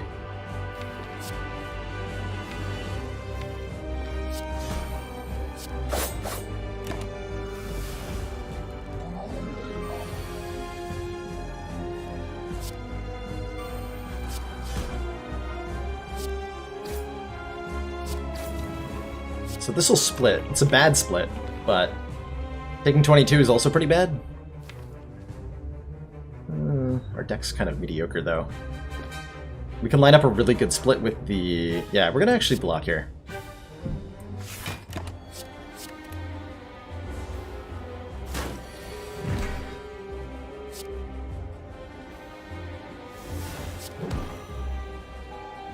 It's 10, 78.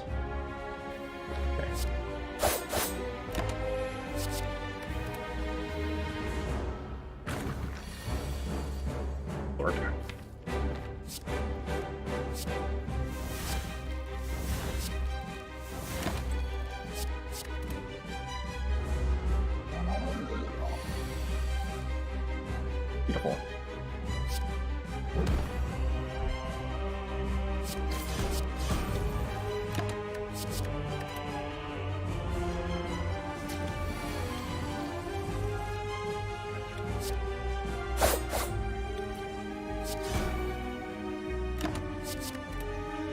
Good fight.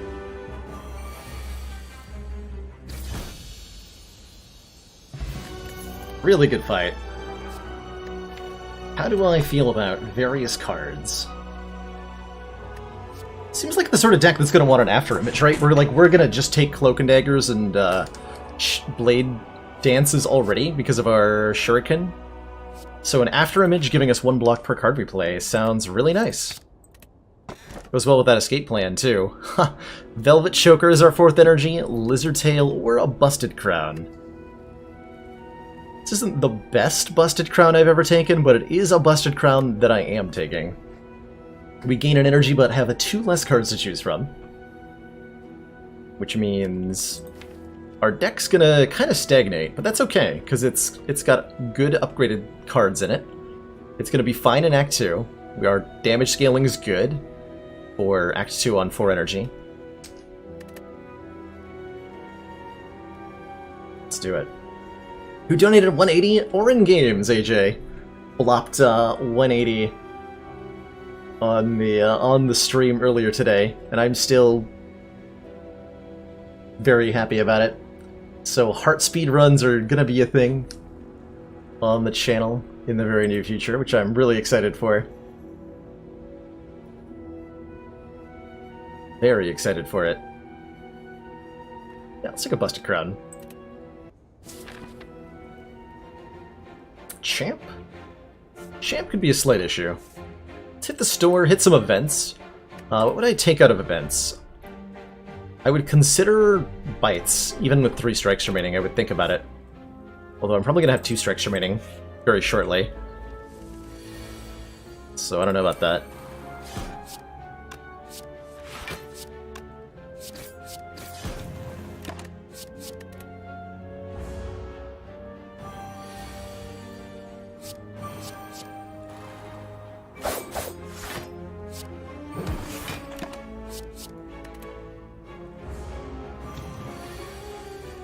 $24. How about 14?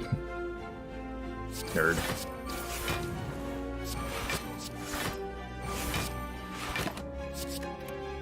This is Chosen's big attack, by the way. The most damaging attack Chosen has was that. 14. Relic is so good.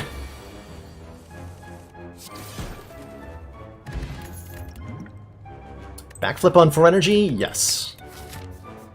On blue. Piercing Whale, footwork. Yes, he's to both of those things. Is there anything that I like enough to mirror here? Glass Knife Plus would be okay. It's 222 gold to mirror it, though. Certainly I want a Piercing Whale. Certainly I want a footwork. 2 of the best defensive cards Silent has access to. And given that we don't get to look at too many cards, we need to find that defensive scaling pretty immediately.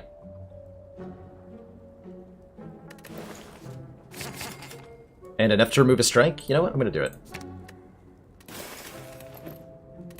Upgrade all, come on. Hey, thank you! All you have to do is say the name of the event you want, and it will appear.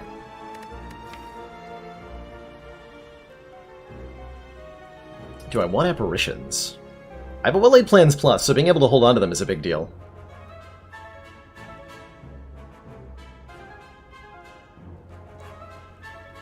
Mirror is expensive, but it does let you, like, sometimes you get to duplicate a very, very valuable card with it, like an upgraded Wraith form, or an upgraded Apparition, or something else. I'm not sure I want these Apparitions. Not gonna lie. I'm not sure I want them. If I'm taking Apparitions, I'm committing to upgrading all of them. And with a Paper Crane, I think the Paper Crane makes intangibility a lot less good. We're gonna refuse these. Which is a strange decision, I know. But here we are. Let's fight some elites. Paper Crane weaken on turn 1? Yeah, I want that. Better believe I want that.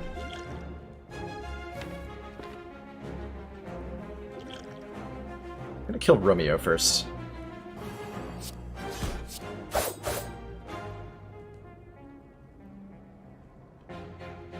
No retain.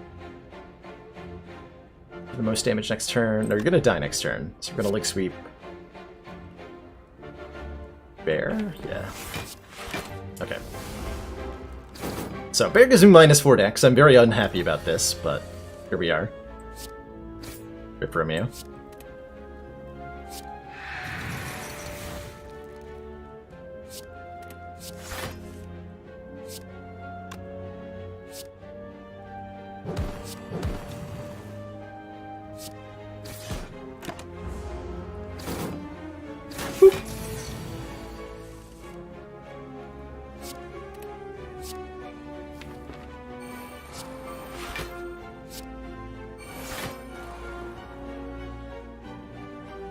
Either way. No bear!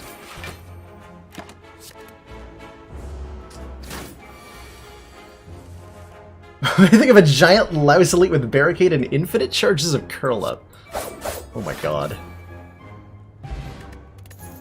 Sounds horrifying.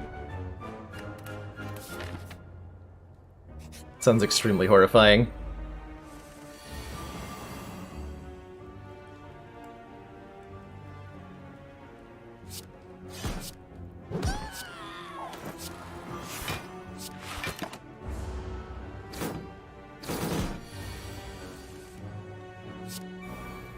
Okay, we're gonna save this Dagger Spray for next turn with a Steroid Pot, probably. Alongside Piercing Whale, yeah.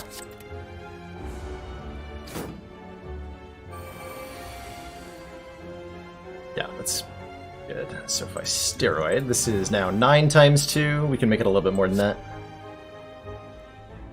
Like...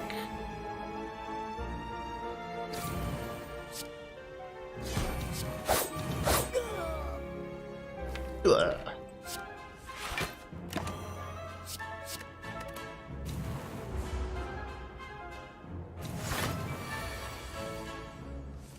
That's why I kept the piercing whale in my hand.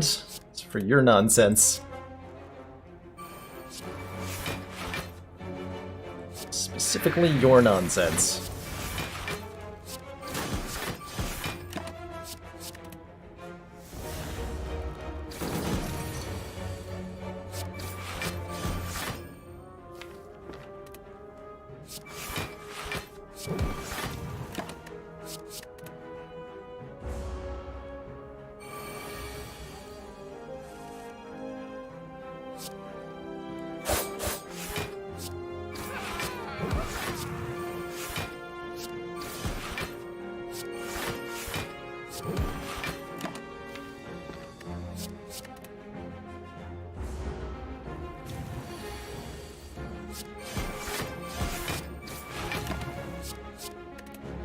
Sweet.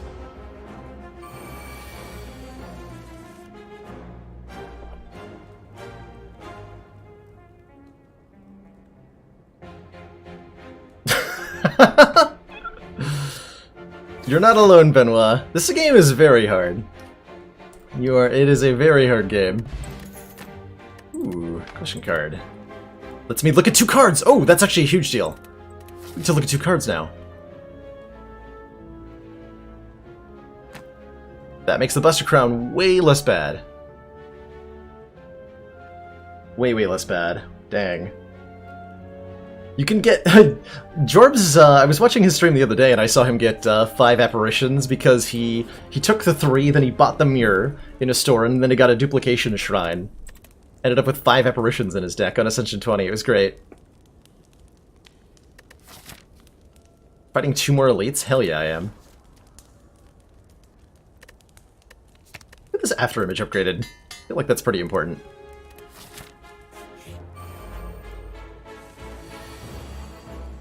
This guy with Paper Crane is not so bad. Thankfully. We're gonna... yeah, we're gonna struggle to deal enough damage quickly enough. Fortunately, our blocking is really good.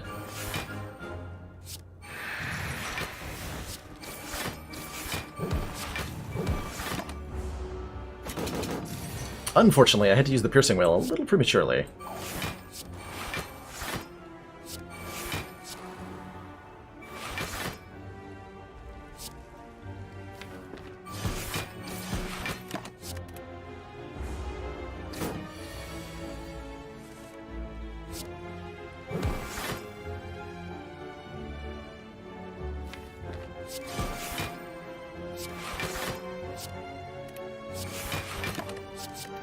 I should maybe be playing for the Shuriken procs, but I'm also like playing to keep Masterful Stab playable. It's a hard balance to find, you know? This is 24.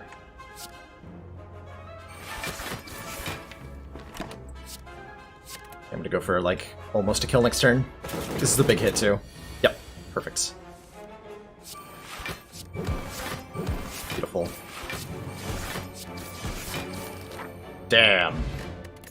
And bronze scales means even more damage output. How do I feel about a Wraith form? It didn't take the apparitions, so I must not be wanting intangible, right?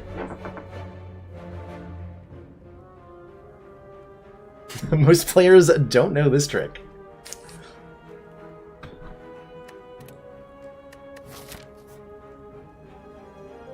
How do I feel about Wraith form? I don't feel very good about Wraith. I want to do this run without intangible, and if that kills me, so be it. That's where I'm at. That's where I'm at.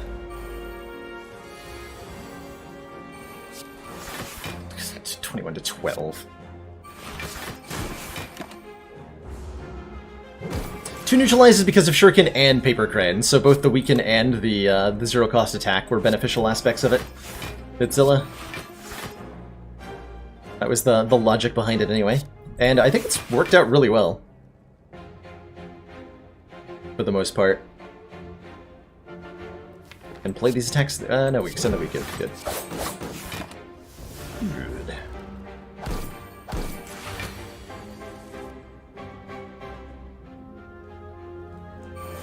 Well, masterful stab.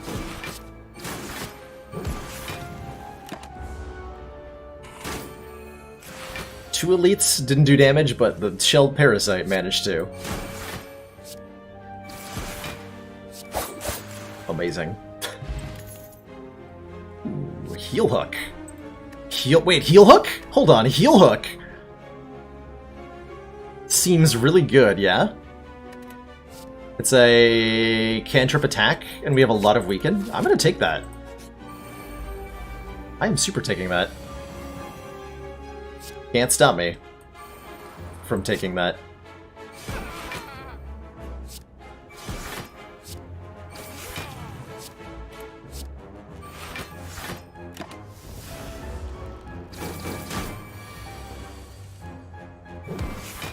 And it's even better because we have the red mask, so even on turn 1, it works.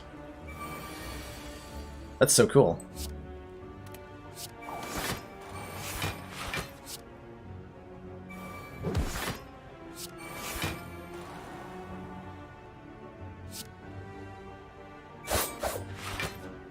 Okay, you died at Thorns? Nice.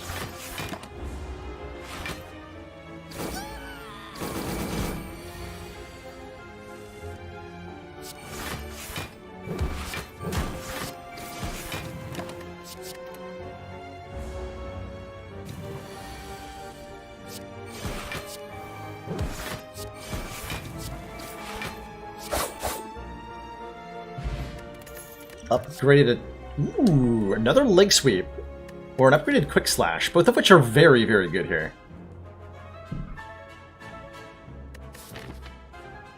We're blocking pretty well. I think we're actually looking at lacking in damage. I'm going to take this quick slash and get our heal hook in. And one of the neutralizes upgraded. That's exciting.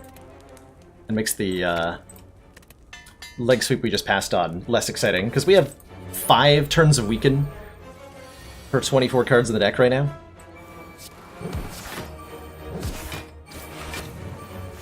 It's a big deal.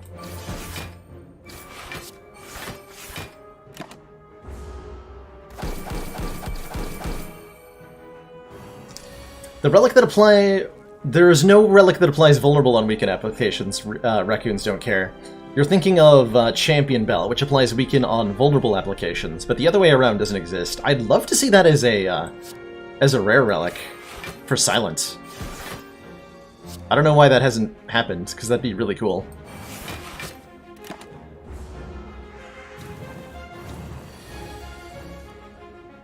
Be hella cool, in fact. You don't live to the full damage, so this doesn't do anything. This turn's gonna be bad.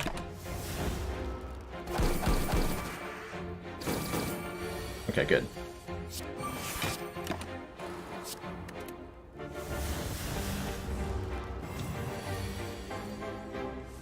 I would love, if such a relic existed, I would love it in this deck.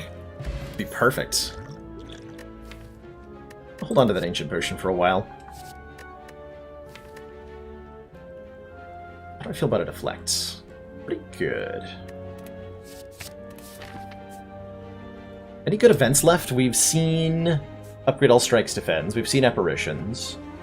We would love Thwack. We would love Thwack. Alright. Or we would love a Kunai! Alright, I'm glad I went to that question mark. We got a Kunai now, boys. Let's go.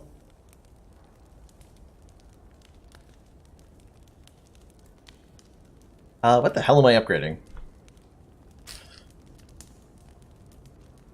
Deflect? Neutralize? It looks like we've got our work cut out for us, Commander. Sneaky Tink! Coming on in with the 46 viewer host. Welcome, Sneaky. And Peaky. I see all you lurkers hiding out in there.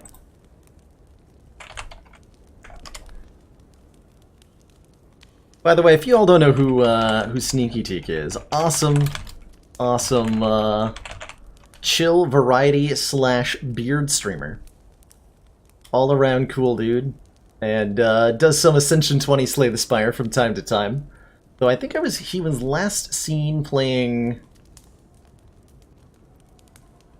Risk of Rain 2. How's the Risk of Rain treating you, Sneaky? E20 has been interesting to me, Sneaky.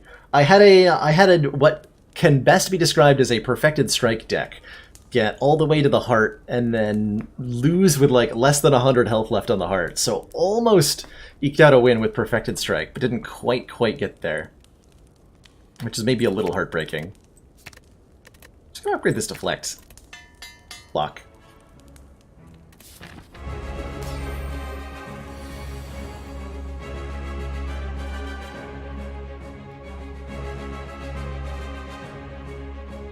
But no wins other than that.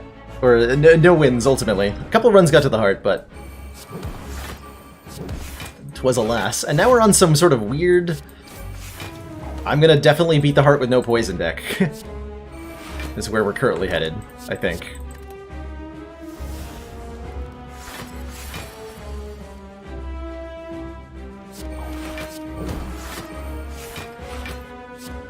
Thank you for responding to to Brad there's Sneaky. I was gonna say something, but then, like, if I try to communicate to this viewer that can't hear me with my voice, it's not gonna go very well, right?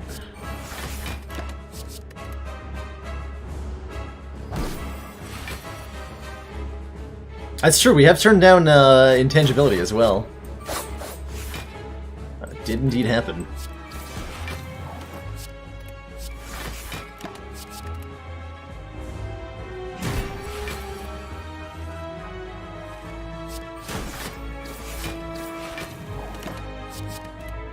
Get all the procs in the world.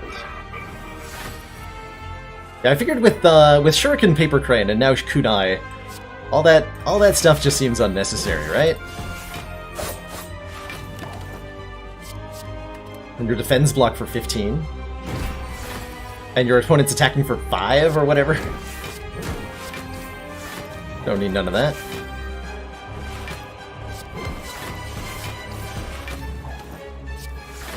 Oh my. Oh my.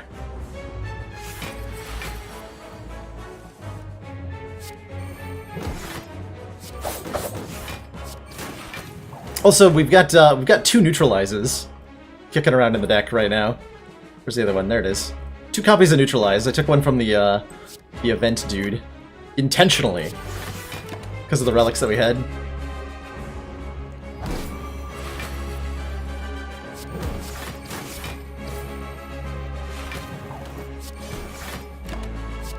Let's show the champ who's boss.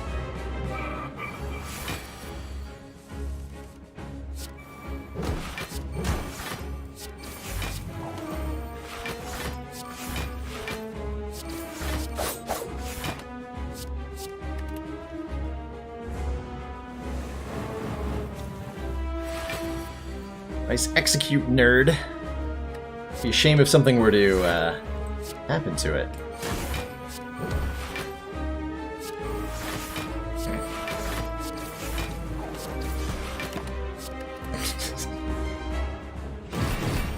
Blunk.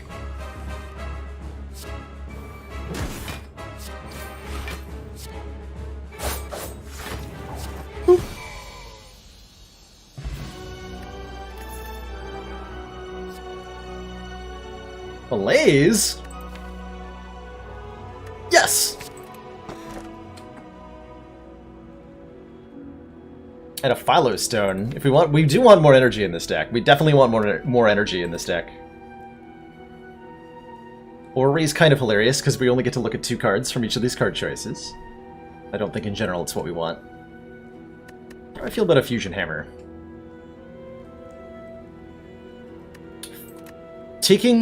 So here's an interesting way to look at this. If I take Fusion Hammer, I can't upgrade Malaise.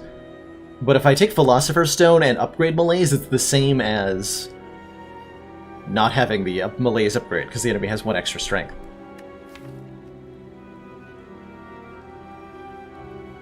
Most of the important stuff is upgraded already.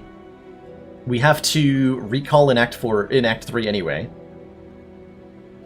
So I'm not sure how many upgrades we were really going to get. I'm gonna take this Fusion Hammer. Deck wants a 5th energy. And that's gonna let me proc Shuriken even more reliably, which is gonna be great. Now I want to take, like, another Quick Slash. Now I want to take another Predator. Now I want to take more backflips. Definitely more backflips. I also want to go to the store and go crazy with shopping. And then possibly crazy with elite fighting. Let's just grab some relics, yeah. Let's do it up. Yeah, if we took the Philosopher's Stone, the heart would do 2 times 15 on the first multi-attack while weakened with Paper Crane, yeah. That is accurate.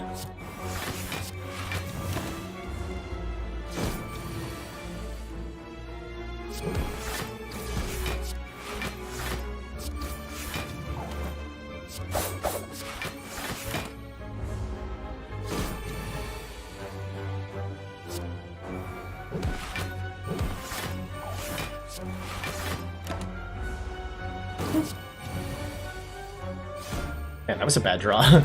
That last hand there. Dagger Spray is okay. Actually pretty good.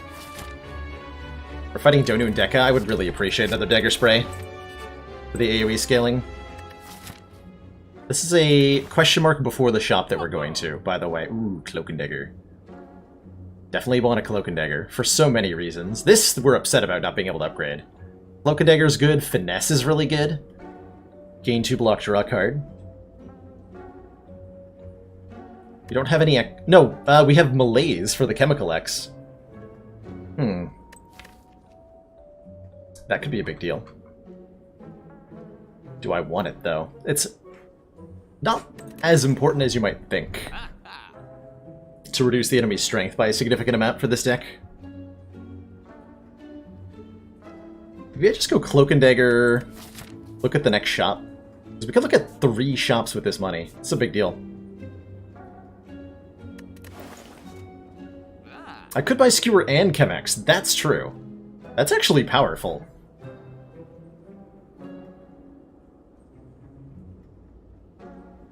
Man,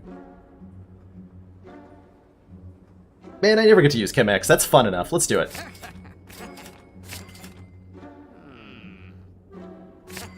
Cool, there's all our money. Here's the other shop, what we could have bought. We could have bought an egg! We missed on an egg! Chat, you betrayed me! We missed an Easter egg because of your insistence at Chemical X. No! Rip egg! How will we ever win this, the scavenger hunt now?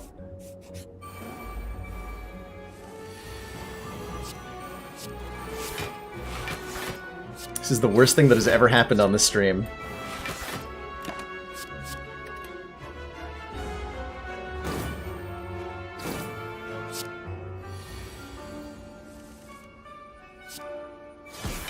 Hope you're all happy with yourselves.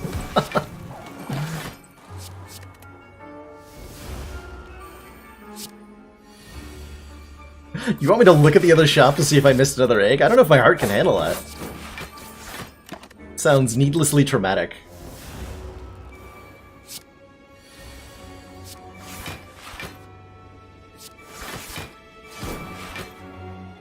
Ah.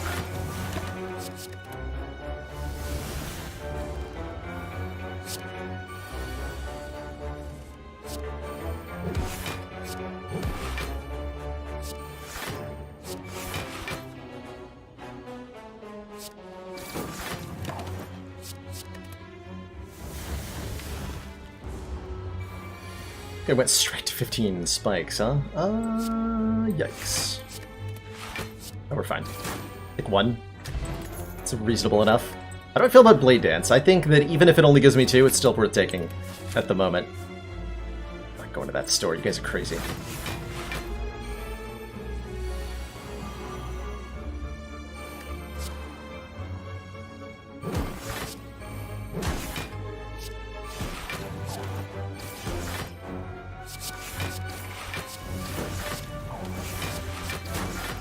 This deck is so sweet.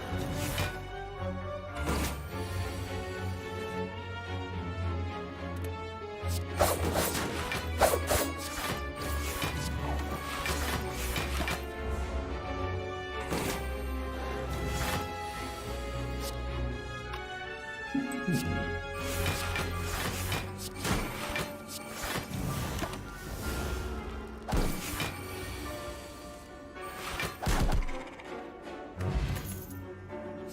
not going to take another Masterful Stab. We're definitely at the point of the game where those are a little bit risky to be having in the deck.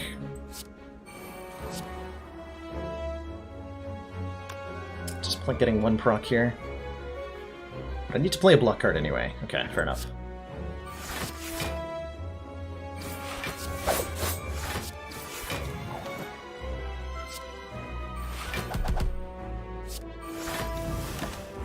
Sweet, sweet Chemex action. I dig it.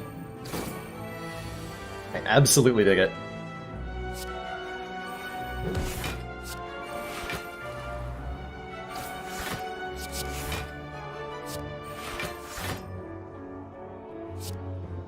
Back to Thorns.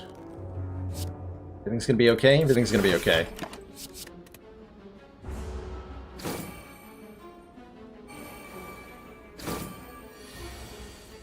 Everything might not be okay.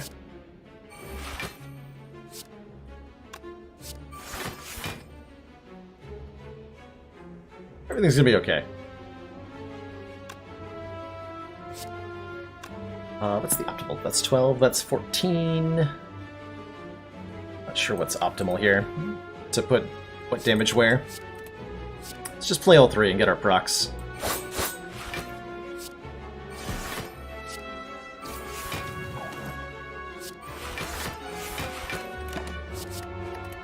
Easy game.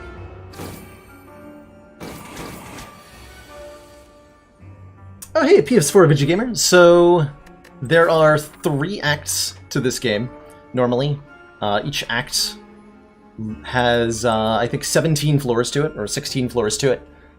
So you advance through a whole bunch of fights, events, stores, all that sort of stuff. For a total of 50 floors. So each of these little locations on the map is 1 floor. You go through 1 act, fight a boss 3 times. And once you get to and defeat the Act 3 boss, you win the run. Unless you've unlocked Act 4, which is what I'm going for on my runs, is doing the true final ending content, the sort of secret final boss. All the time. So we get to add a card to the deck after every fight that we win. And it's very much a question of, like, can we figure out how to make our deck of cards strong enough to deal with all the threats of the game in a quick enough time frame before we're up against the final foes and all that. Whap. Super fun game. It can feel pretty RNG dependent at first, but the amount of skill that's present in here is absolutely massive.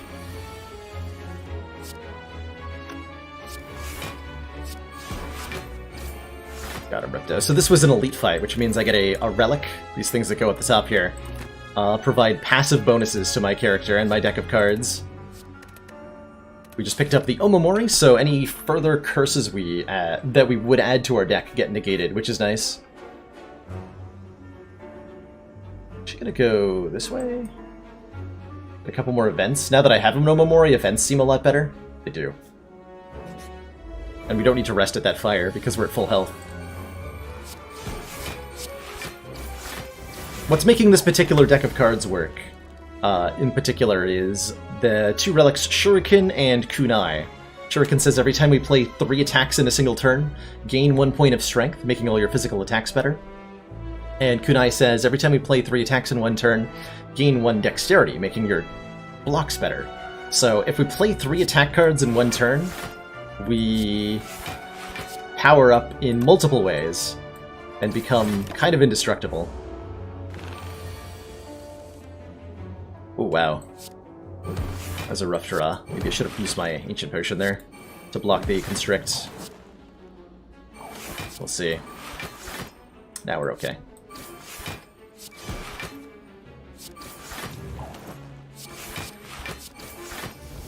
Well, plus 15. We're already full blocking. Cool.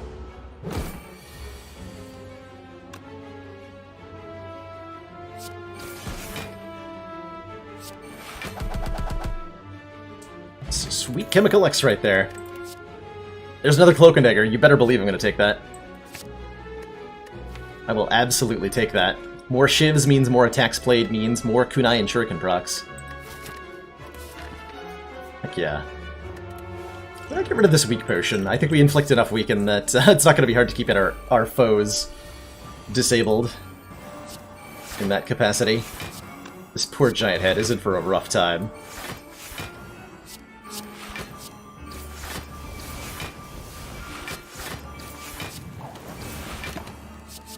Maybe we should have held that strike to get another proc here.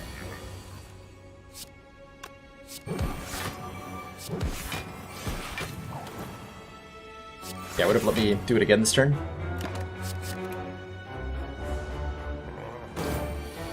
Blorp.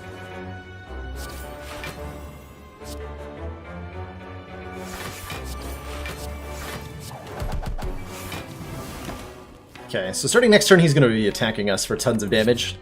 So we're going to start holding on to block cards. Although with Paper Crane, our weaken being super powerful means his attacks are not exactly life-threatening for the most part.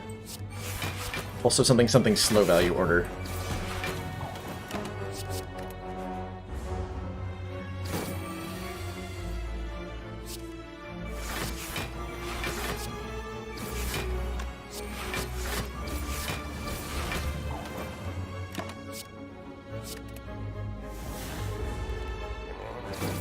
Why are you still here?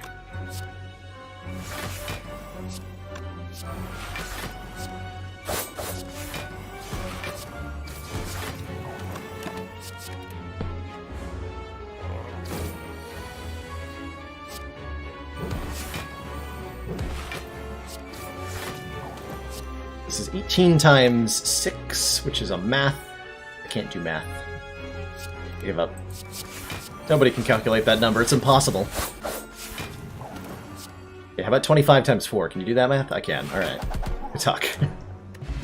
Pen Nib! Oh my god, that skewer just got so good. Every 10th attack we play now deals double damage, so if we line up our most powerful attack, our skewer, when that's ready, it will deal sick nasty amounts of damage. Oh, that's rude. Best relic in the game, or the thing that's required to go to Act 4. So for those of you unfamiliar with Act 4, sounds like there's a couple new people in here. Act 4 is only unlocked after you beat Act 3 with each of the character classes one time. And then once you've done that, you'll see this icon appear in the top left of your screen. And you'll start to see keys appearing in certain locations. Sapphire keys will appear in chests. You can take them instead of the relic. The green key appears when you destroy an elite who has a fire aura around him.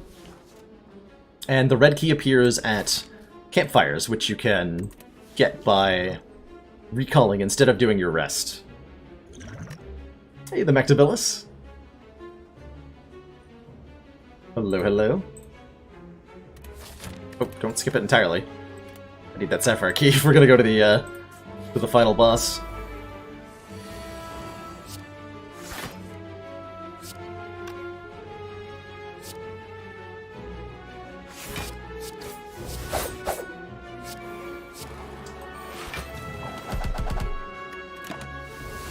This fight could be a little scary if we draw poorly next turn. Nope, we drew fine.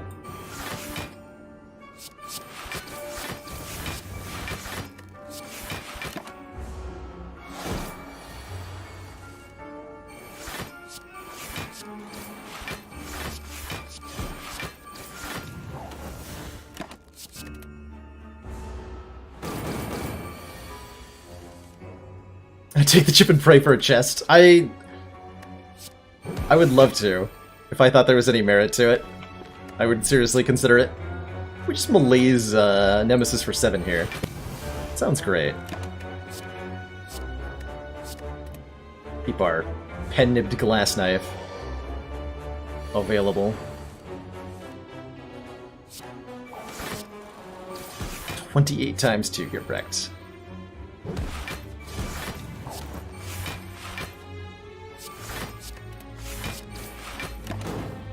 So this enemy Nemesis becomes intangible every other turn. So on off turns, he only takes 1 damage from any source of damage, no matter how much.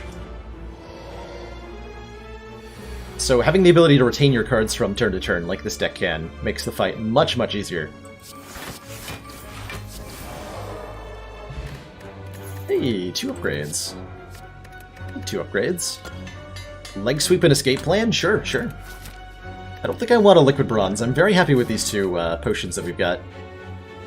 I am extremely happy looking at 3 colorless cards, though. We're going to have to rest at one of these 2 fires. And colorless cards can be stuff like Flash of Steel, they can be stuff like Finesse, zero-cost stuff that lets us trigger these relics more often. I totally just looked at 1.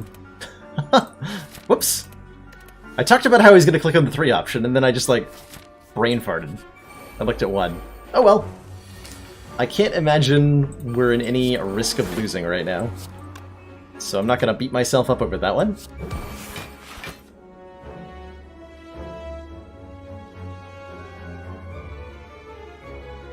I don't want to hit him any more times. Actually, wait, we have an Omamori. Do as much as I want. So this is the Writhing Mass. He's a pretty tricky enemy if you're new to the game. Every time you damage the Writhing Mass with a physical attack, he will change his intent. And then with a deck that attacks a whole lots of times, like this one, that can be tricky to navigate in a lot of ways. Why I rate Ancient Potion better than the Thorns Potion is specifically for the heart fight, Smug. We're going to be battling the Corrupt Heart of the Spire at the end of all this. And one of the devastating things the heart does to you is make you vulnerable on turn 1, following it up with 2 really dangerous attacks. This Ancient Potion blocks that vulnerable and protects us from the most dangerous turns of that fight. So that's why I'm holding onto this Ancient Potion so aggressively. Skewer was not lethal there, it was 16 times 7, which did not kill. Just to clear that up. Proc the... yeah, let's proc the thing.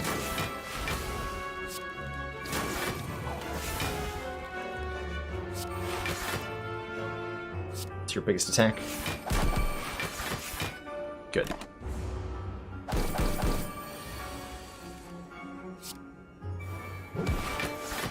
Looks like a really good malaise.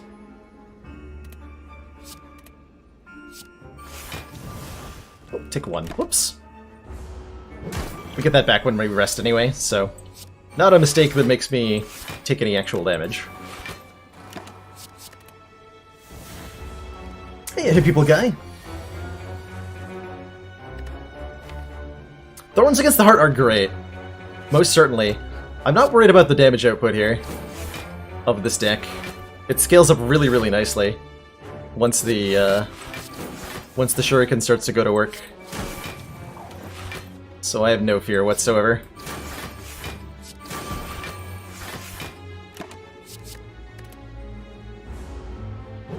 No poison, no intangible to master. That's my goal for this run, is to win without either of them. I think we're gonna do it pretty handily.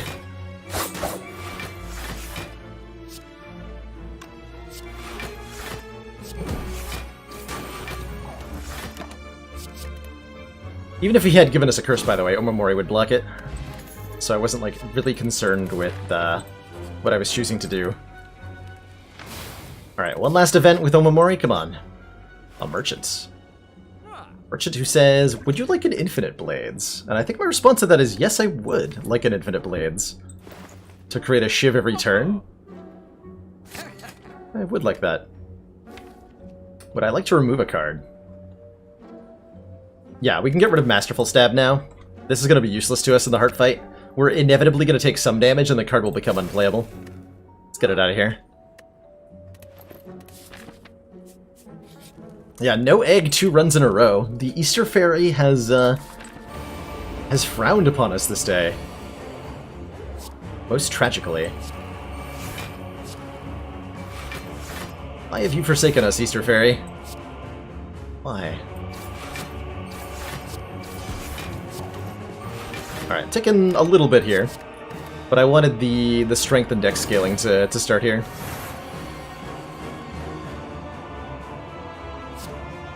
As quickly as possible.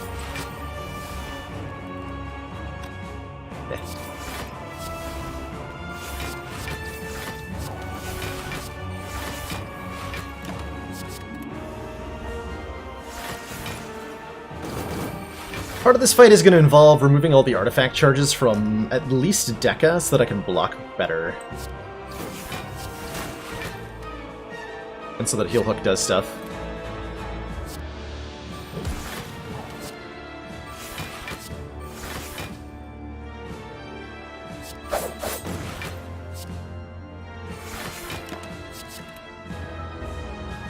Can this be considered a Shiv deck? I would say so. It's not like the most Shivs I've ever put in a deck, but it does have Shivs. Got a lot of them.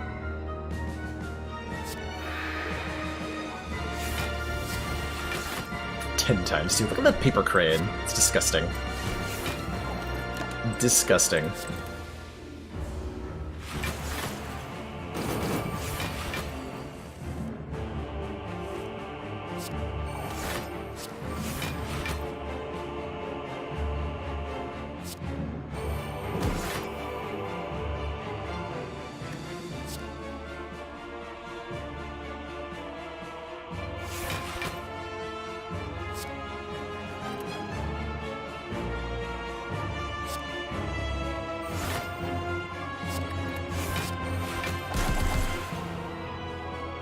Wasn't the prettiest turn. It'll do.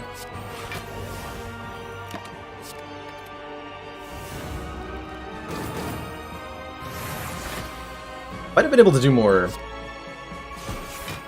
calculatedly effective damage as well. But whatever. Doesn't matter too much.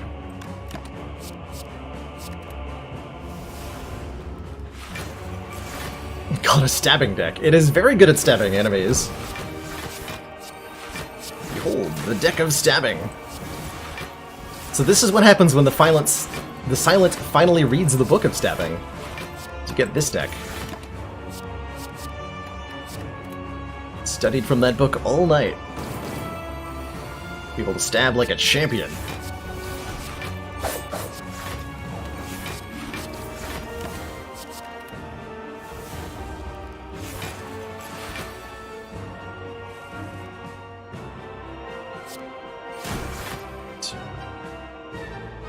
I'm gonna have to use the Pen Nib. Unless I wait patiently. Let's charge Pen Nib for the next fight. I want to leave this with this at 9 in case we're fighting Awakened one or something.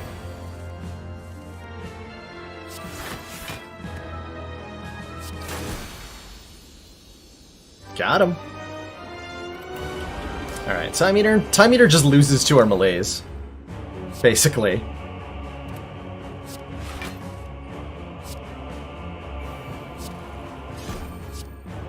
So, Time Eater is a boss who's a little bit tricky if you're new at this game.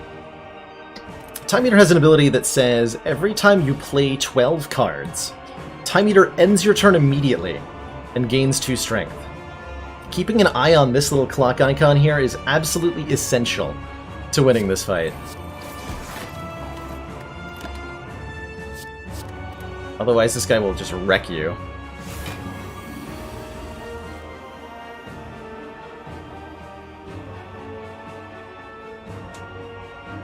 So this is a base 7 attack? No, base 8. 8 times 3s. Oh, we have an odd mushroom. That's right. I forgot we had the odd mushroom. I was like, why is it 10 times 3? Time Eater's attack is base 7. Or base 8. This is going to be 0 times 3 then. If we just melees for 5 plus 2 with Chemical X. Time Eater loses 7 strength. And gets completely ruined. And then by the time he removes that debuff, we'll be so strong it won't matter anymore.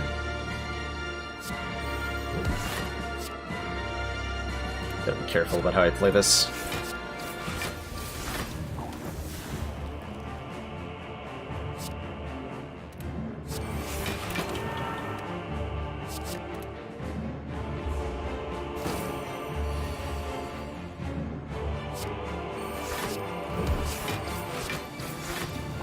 Time. If you've got a combo heavy deck, Time Eater can absolutely ruin you.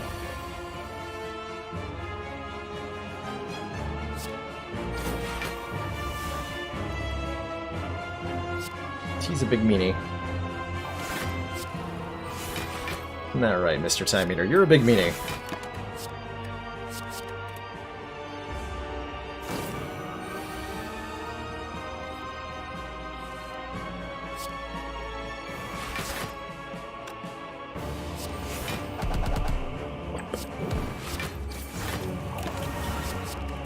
A lot of times keeping an eye on this clock means deliberately playing cards such that you hit the 12 when you're ready to end your turn. That way the next turn you're set up with a fresh clock, like this one.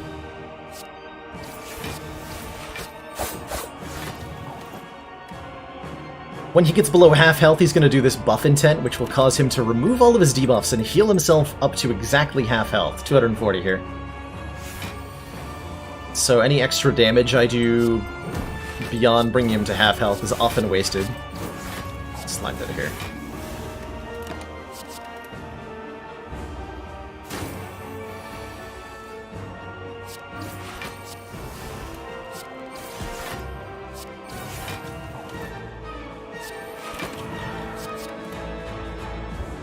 That weakens. That's terrifying. I don't have a way to weaken you. Well, I can just block. Alright, we're fine. Yeah, that wasn't that bad.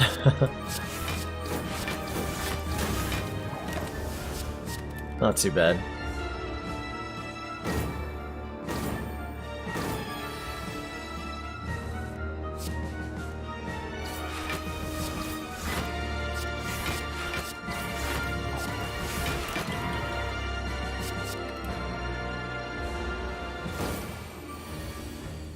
At this point in the fight, we have 9 strength and 12 dexterity, so we can just kind of play whatever cards we want, and we'll win.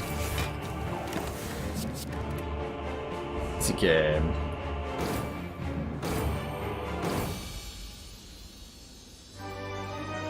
Alrighty. 2 bosses down. On to Act 4. Is this the heart of the Spire? The source of the evil? You prepare your daggers. Bloop, blorp. Ping! The heart squirms and bleeds, but is ultimately still pounding. But not for long. It's time to get on revenge on the Heart of the Spire for killing my father. By my father, I mean my perfected strike ironclad that I was having so much fun with. How dare you, giant heart thing. Alright, the only thing we can afford is a dex pot, and I like my current potions more. So we're just gonna roll on into the elite fight here.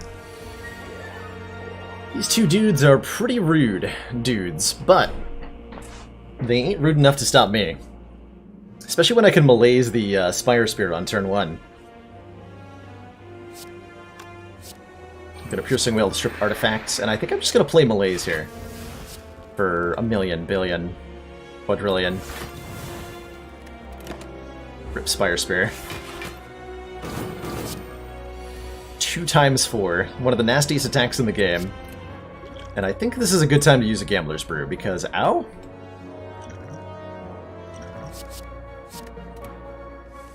Much better.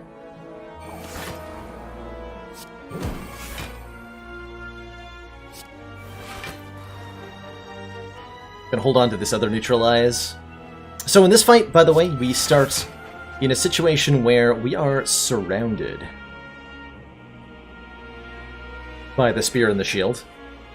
And that surroundance causes whichever one we're not facing to deal bonus damage to us, 50% more. And only by targeting either of them with an attack or potion can we change our facing. I'm gonna try to kill the spear first, because the shield first, excuse me, because the spear is so heavily debuffed right now.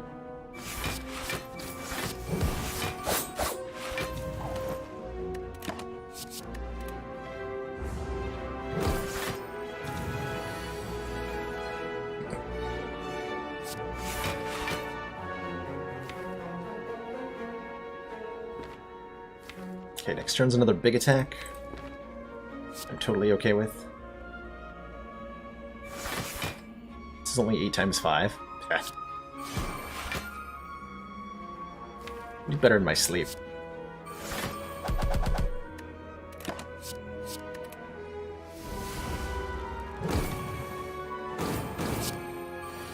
I should really update that command now that I know that somebody has in fact done heart speed runs before.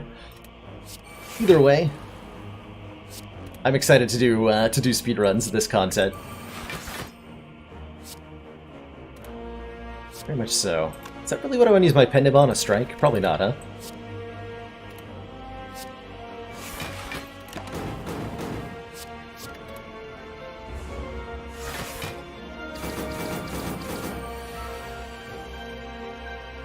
That's more like it. So this is 14 times 7. If I play it right now, which is not a kill. That is not a kill. Magic.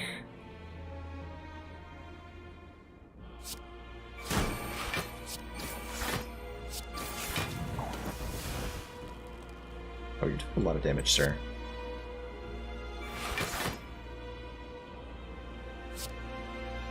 Guess I'll turn back around then.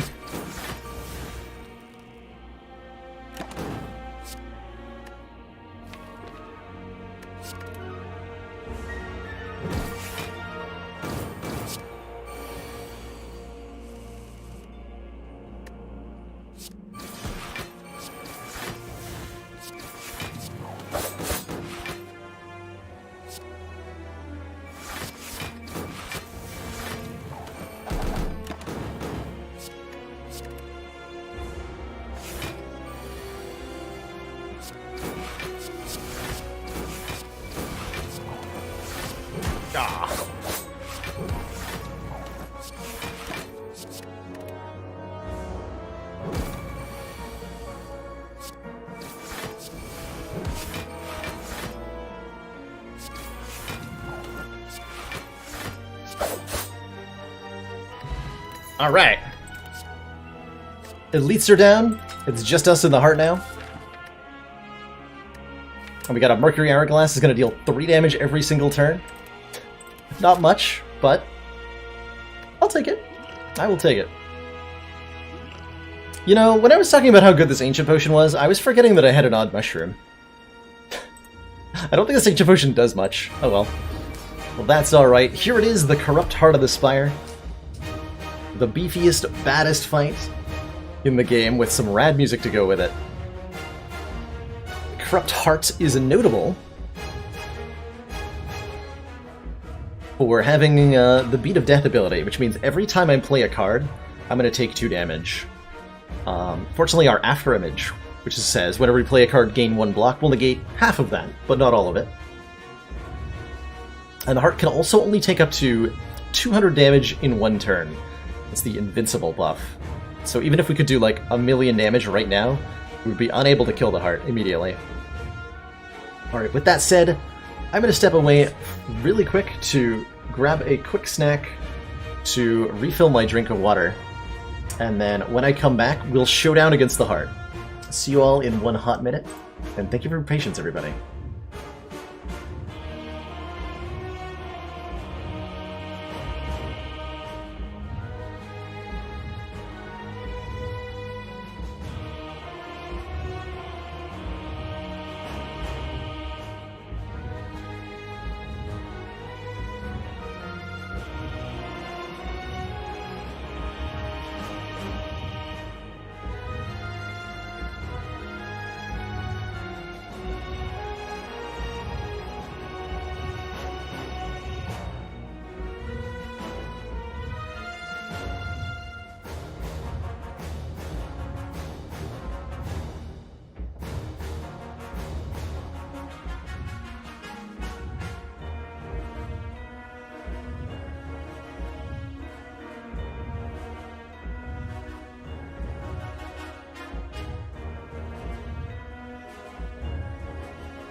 Alrighty, I am back. Thank you for your patience, everyone. I mean, I guess the viewer number does sometimes fluctuate with the Ascension level too, doesn't it? There's definitely a subset of people who are here for the A20 only, which I fully respect. No hard feelings whatsoever if that's your jam. It's good stuff, right? As much as I'd like to just pen Nib Skewer for 1,000,000 damage here, we gotta do other setup things. I need to get my Shuriken and Kunai proccing as much as possible. So we're gonna defend after Image and then play 3 attacks. See what Finesse and Quick Slash end up drawing, and make decisions from there.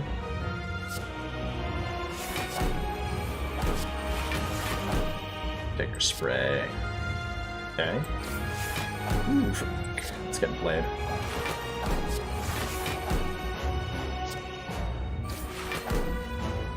Slightly more damage to play the Dagger Spray? Sure. Plus it increments Pen Nib to play them both. Cool, we did 60 damage, we gained a point of dex. Well, sorry, 3 points of dex. One strength. Got all the important powers out except for well-laid plans. And I forgot to block the vulnerable entirely. Which is not going to matter because we have Paper Crane, so this is a 1 times 15 either way. Alrighty, good talk.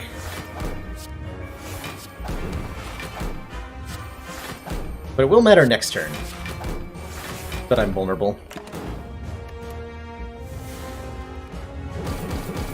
It's okay, we'll just pretend the potion wasn't important.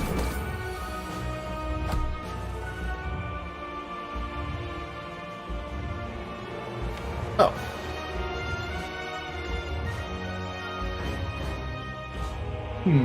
That's bad.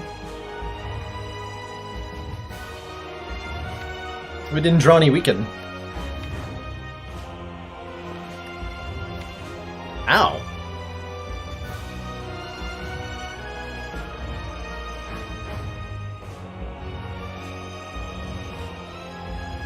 Ow. Well, good news, we're not dead. I think I'm actually gonna not play the Piercing Wail.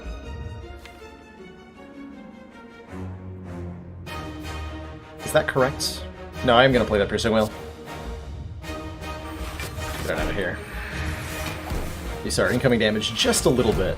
So, yikes. Hold the Shiv so we can get a Kunai Shuriken proc next turn. And we should be okay from here, probably, maybe. Assuming I can find my well-laid plans. They're somewhere in here, I swear.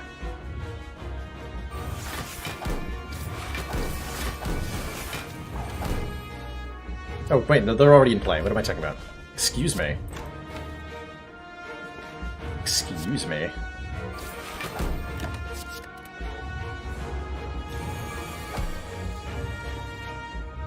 What am I even talking about?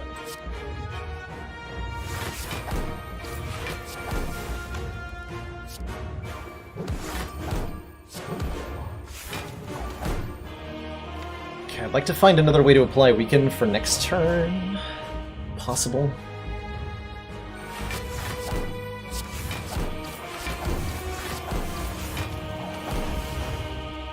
It's a full block, though just barely.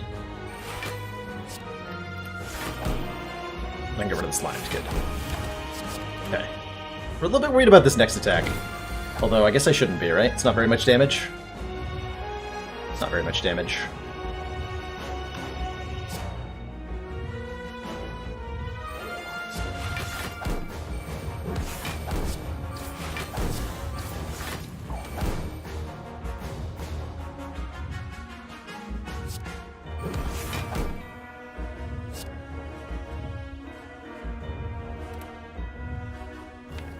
I'm debating continuing to hold Malaise. I think I'm going to. For the next round of multi-hit.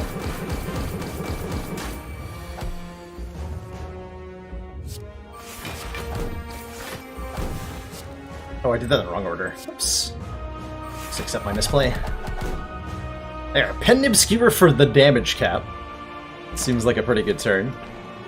And we're going to hold on to very important blocking cards right now, so that we can survive the next round of attacks here. Excellent. Whoop.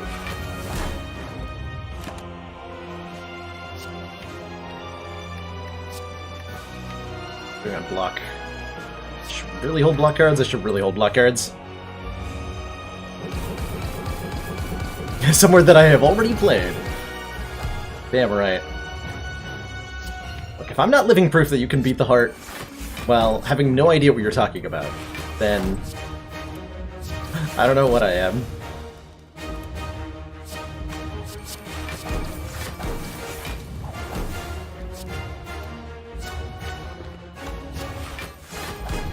More procs, please.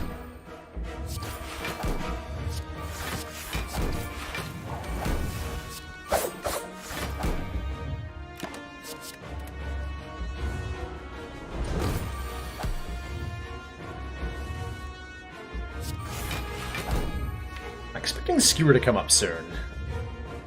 Good question. No?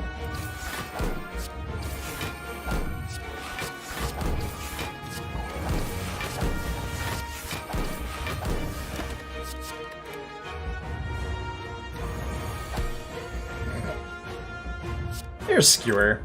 15 times 7... How does math work? 105. Okay, so that's a kill. Once I count the Shiv. Skewer? Shiv. GG. There you go. Do you need Poison? Do you need Intangible to beat the heart with Silent on Ascension 20? The answer is no. As long as the stars align. In terms of your relics. Paper Crane, Shuriken, Kunai.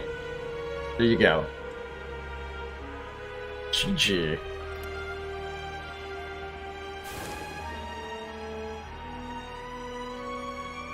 Do you need eggs? You do. They are mandatory.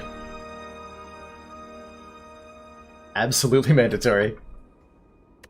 4 months of support. We are extremely impressed. Dropping the 4 months of council support in celebration of 4 eggs found this stream. But I passed it. That's an interesting way to describe the events, Mr. Pyro, that I might perhaps be more inclined to describe as was coerced into taking Chemical X and then couldn't afford the egg by chat.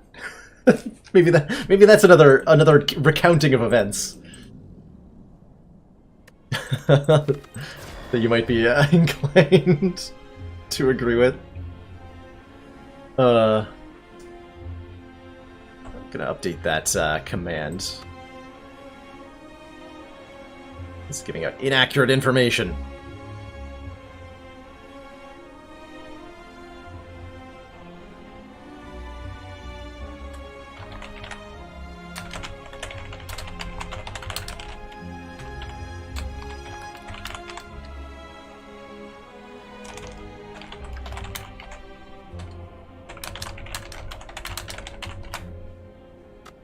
There we go.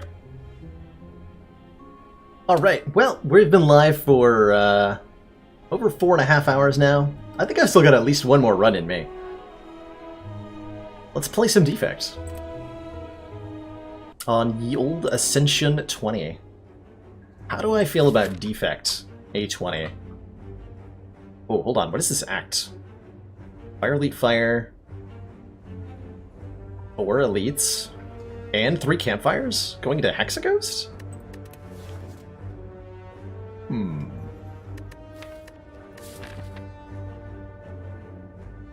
That's quite the Act 1, potentially.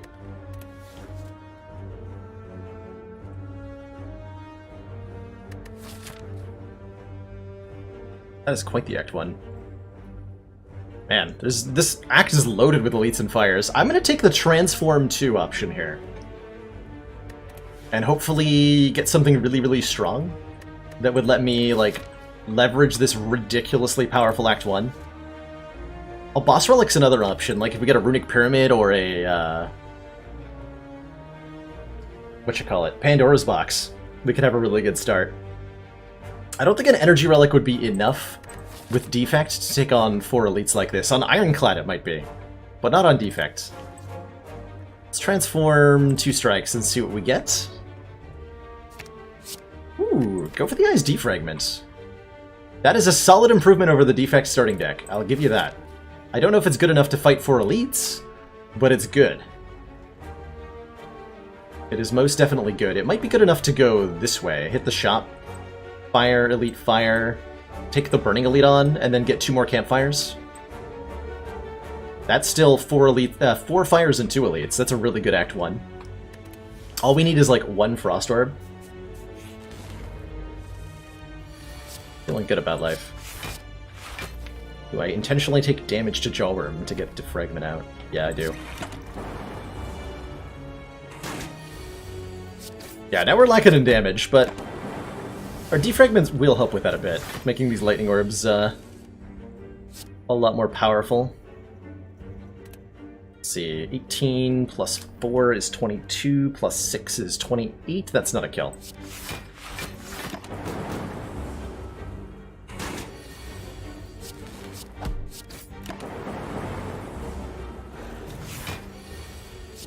Yeah, there's a few cards that I could see that would let me head on to the 4 elite path. What are those cards? Maybe a Ball Lightning would be good enough? Doom and Gloom? Deal 10 damage to all enemies, channel 1 Dark Orb. Certainly the kind of damage we're looking for. AoE and lots. That might be enough to fight 4 elites. Actually, I'm gonna grab that. We're gonna go to the question mark, see what happens. Okay, I'm gonna gain money for health. I'm gonna go to the store then. We'll take the more conservative route. We'll definitely take a Ball Lightning, so that we can channel more Lightning Orbs. And I think I can remove a strike, actually. We've picked up 2 powerful attacks that channel orbs. We can go for like full no-strike defect really quickly here. I like that. Ball Lightning, remove strike. Our starting bonus, Tom, was pay 7 max health to transform 2 strikes into Go for the Eyes Defragment, which, as far as transform starts go, is like top tier. We could have gotten maybe like Electrodynamics Bias Cog if we really wanted to be like high rolling it, but compared to the average start on A20, this is way above the curve. We're already a defect that has only 1 strike in the deck. That's a huge deal. That's a huge deal. Do I take that Steroid Potion? So that I can maybe kill the elite a little easier? Steroid Potion for the Burning Elite, actually? Yeah, let's do that.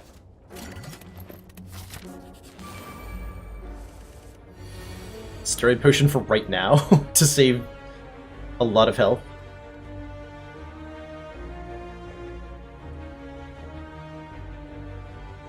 It's saving me 7 hit points if I... Steroid Potion? Nah, it's not worth it. Probably. Probably not worth it.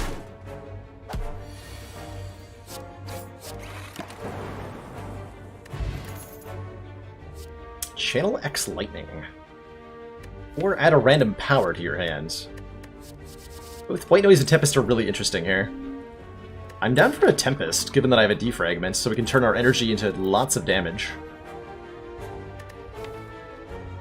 A little iffy, yes, Tom. It's not the bet. Like, a Fire Potion is way better, but there wasn't a Fire Potion for sale, there was only a Steroid Potion. And as far as damaging potions goes, it was the only option. You can, like, on a turn where we're, like, Doom and Gloom... Man, I really don't have that many attacks, huh? I could reasonably get 10 damage out of it. Or 5 damage to all enemies on a Doom and Gloom turn. Take a White Noise. Random powers are good. Sometimes. We could be no strikes in this deck, defect. That's hilarious. Do I keep removing starter cards? I kind of wanna. Let's take a defend out this time. And then we're gonna upgrade our defragments. Am I sure this is gonna go well? I'm not. Okay, it's gonna go well. Sinks.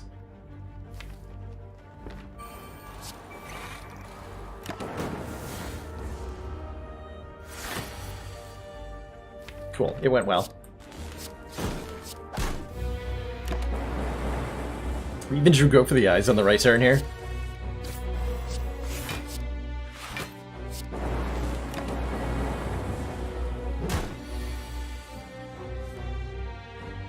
Ow. Ooh, was I supposed to steroid potion there? Oh. 30 damage. No, wouldn't quite have had it.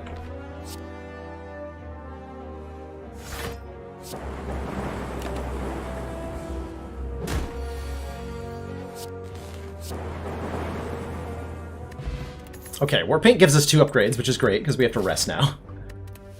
Poison Potion means we're okay against the Burning Elite.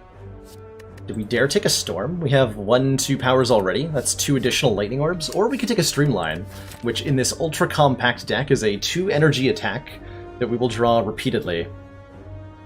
4 eggs so far today, Bowie. And I think we missed out on 1 or 2 that we could have gotten, but we spent all our money on stuff.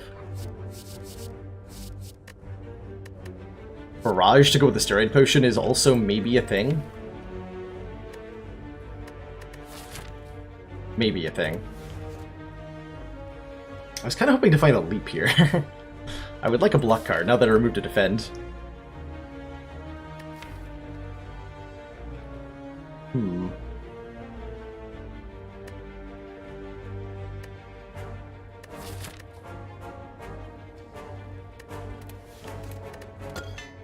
Ooh, got the white noise upgrade. Alright, I'll take a Storm. That sold me. Ooh, Strawberry's nice too. Alright, 41 health, we're alright. Oh, sorry, excuse me. 58 health, we're definitely alright. And it is indeed a super powerful knob, because of course it is.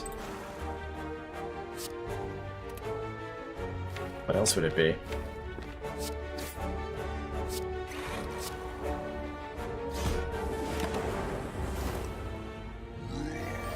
Rawr!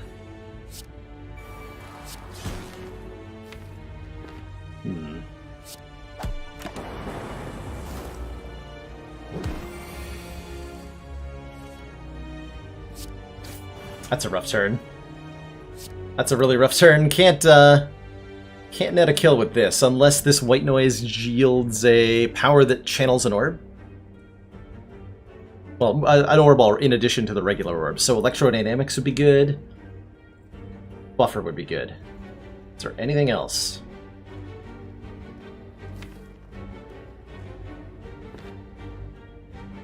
Out of all the defect powers, that's not a whole lot, is it? And we're taking some additional damage for playing it.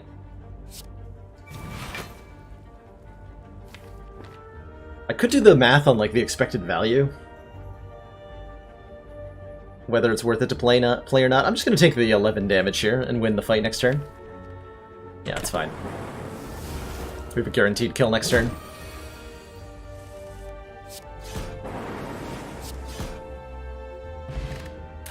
Egg! Yes! Eggs have been acquired. Update the egg count. Add it to the Easter basket. That basket is getting full. 5 eggs in a bevy of colors. Amazing. And another ball lightning? Hell yeah, I'll take another ball lightning. Wait. Yeah, hell yeah, I'll take another ball lightning. And now any block cards we find are going to be upgraded, which is very exciting. Super duper exciting. 16 science egg score, oh my god. That's an amazing score. That's an amazing power. Another defrag. Get in the deck, sir.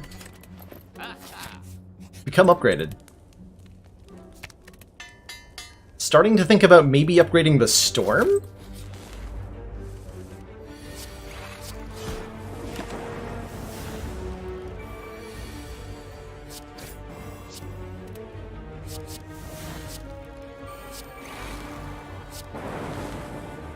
Wait a minute. I'm taking 4 damage. Well, it's only 4 damage, right? Yeah, whatever.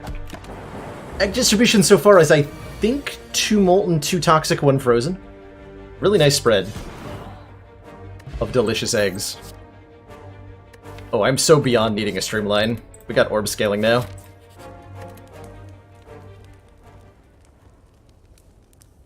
Great, go for the eyes.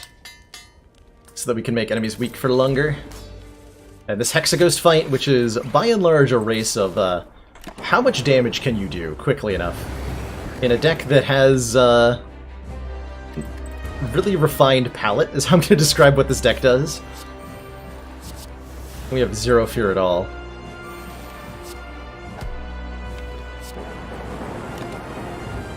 This is going to be anything other than a complete victory for us.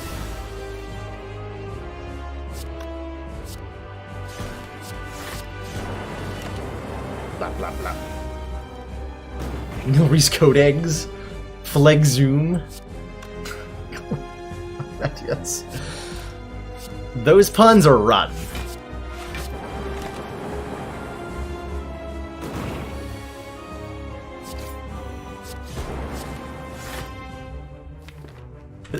That sounds correct, Maggers. I feel like I would have grabbed literally any block card if I'd seen one, but we're going to see them in Act 2, and they're going to be upgraded, and we're going to be very happy. Alternately, we're going to die to the first hallway fight in Act 2. That might also happen.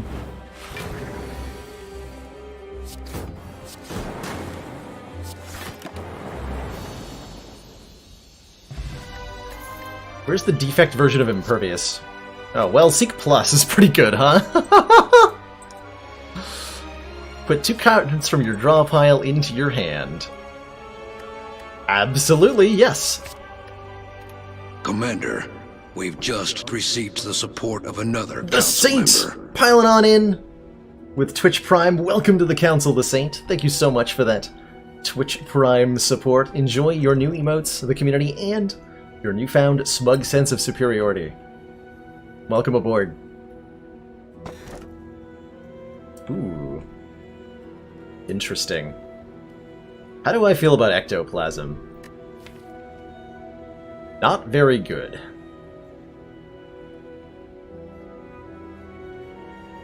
I wish we could get Anchor as a box relic. I'm considering taking the Astrolabe here. What Ectoplasm? No. No. It's so bad. How is this deck on 4 energy? It lets us play Doom and Gloom, and none are no block cards. The deck doesn't block any better with a 4th energy. It attacks better. Interesting. As it stands, I wouldn't mind transforming Strike, Defend, Zap, and maybe getting a block card, hopefully. And with Toxic Egg, we can function really, really well on 3 energy at the moment.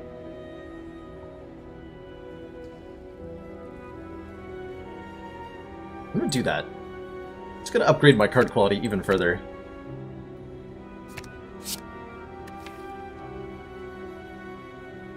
Okay, we got more damage. Vision's really nice. Evoke all of your orbs, gain an energy and draw a card for each orb evoked. Doom and Gloom Plus, deal 14 damage to all enemies and Channel the Dark. We got 2 of those now. So we got damage for days, but we have almost nothing in the block department. Yikes. I'm gonna go to a store as quickly as I can. There aren't any, and there's a mandatory elite. Oh god, someone save me.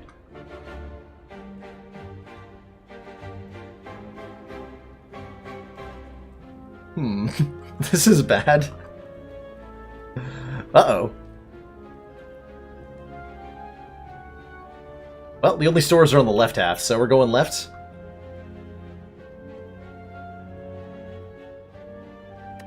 I'm sure glad we have potions. I want to hit, like, what, 3 hallway fights? Yeah, it's 3 hallway fights either way. We want the fire before the elite, though, definitely. Okay, good luck to us. Didn't help. There's no block. There's no block. There's no help. No help is arriving.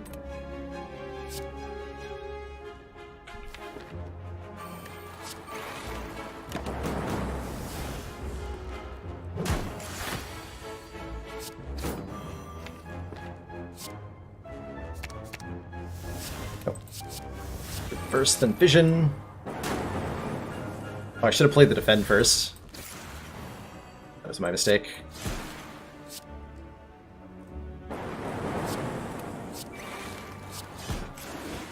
Ah, we killed him. Block card. Yes! Block card! We're alive! Not only is it a block card, but it's like the block card. Glacier Plus in a deck that has 2 defragments. Let's go. Let's go. Holy crap.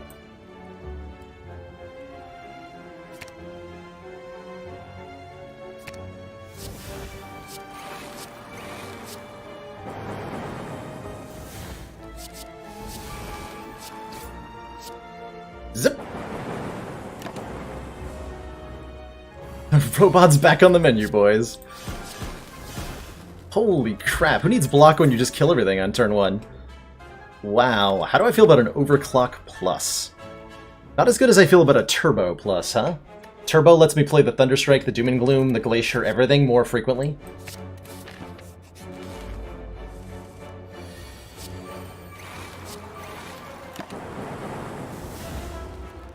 It's an expensive deck on 3 energy. Otherwise.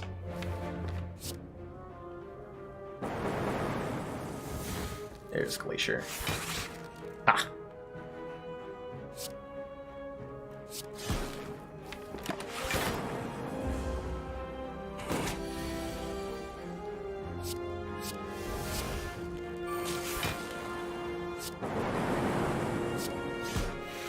Damn. Block cards! I think I want the Equilibrium more than I want that Leap. Being able to retain cards from hand to hand is very, very powerful, especially in this deck in particular. Although the Leap is notably 1 energy, the Equilibrium is 2. And this deck cannot afford a lot. Take it anyway. Oh, hell no. Giving you guys my money? Crazy?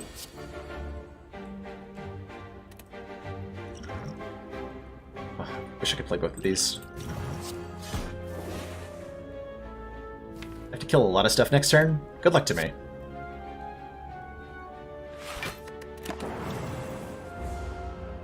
Depending on what we draw, we might just die. Nope, we're fine. Give me Storm Fission.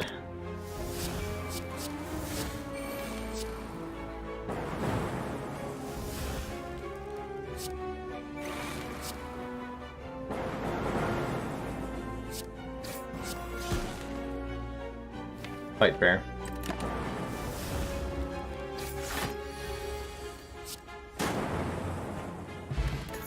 Alright, Red Mask weakens all our enemies on turn 1. Power Potion's particularly nice here, and that's another Glacier, which we're definitely taking. I could get Jax Plus. Lose 3 hit points, gain 3 strength. That'd make our Thunderstrike ridiculously powerful, but I feel like we don't need it to be any stronger than it already is. Could I really have killed all 3 there? I kind of got carried away with my turn.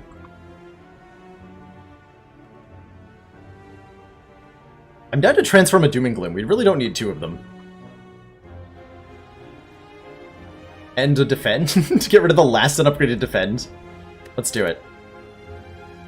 Just keep transforming cards. If they hit skills, they get upgraded.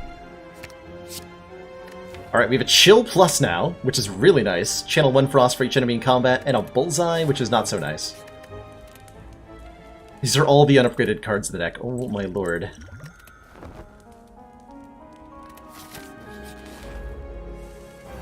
That's a good chill. Not gonna lie, that is a good chill.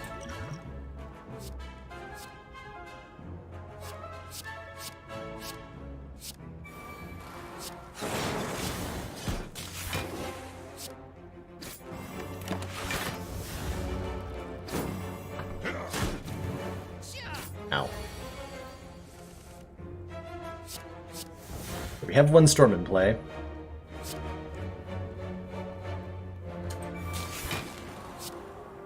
Put the other one in play. Or something like that. Give me Storm Defrag? Yeah.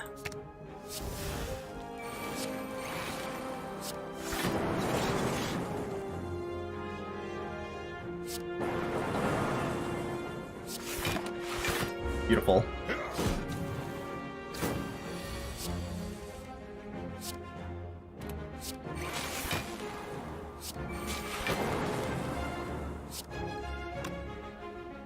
Seven.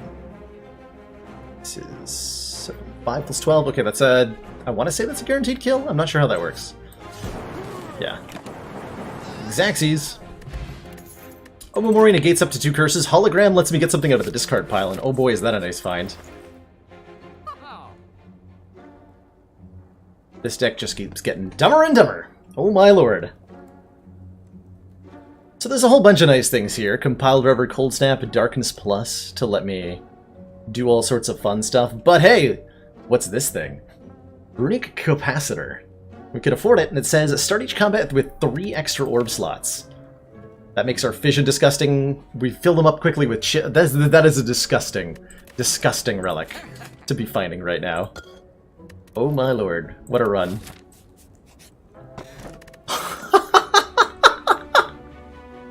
Okay. And now the data disk. +1 focus. So all of our orbs do 1 more of whatever they do. And I don't have to get damaged in this event because I can just take the curse. So that I can fight this elite. Or do I go to the extra fire? No, we don't have any upgrades we need. Who gave me the seed? I did. It was me all along. Keep him weak. Keep him storm. Oh, I thought I could play Glacier in addition to that. Whoops. Made a bit of an oopsie there.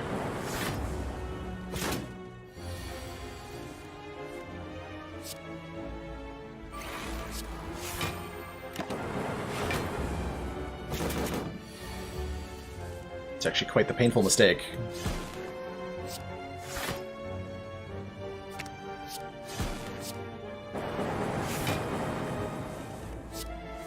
For you!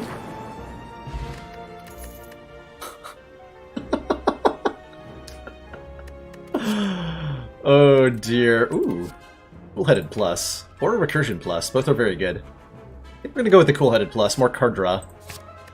So Bottled Lightning when you have a Seek Plus is kind of disgusting, right? So now our opening hand always has whatever cards we need. Every time. Every time.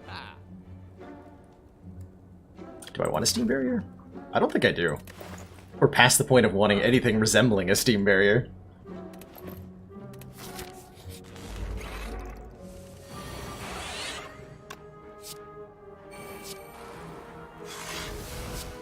Go ahead and seek Glacier Defrag.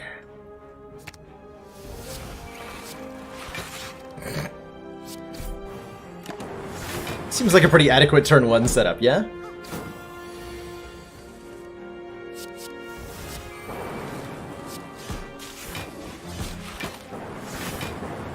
I'd say so.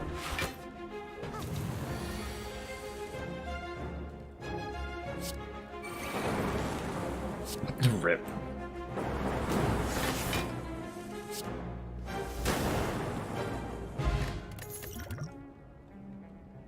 Tempest Plus, now that we have a Thunderstrike, is a card I do want. To charge that Thunderstrike up even faster, harder, better, stronger. You name it.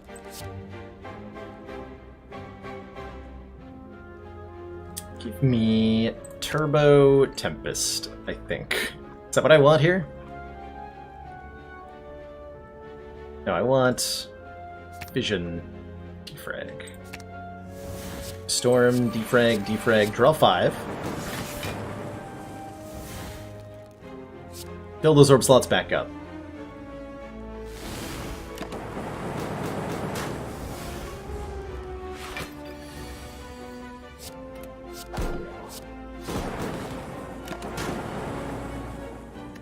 Got him. Something tells me I can just get away with upgrading here.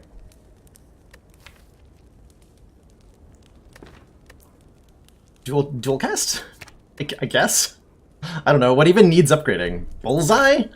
so that we could do lock-on things. Lock-on's pretty strong here. This is really the only option. Yeah, let's give the Bullseye an upgrade. Let's give it a chance to prove itself to us. It was put in this deck for a reason, right? Oh, buffer. I would like to get filled with orbs.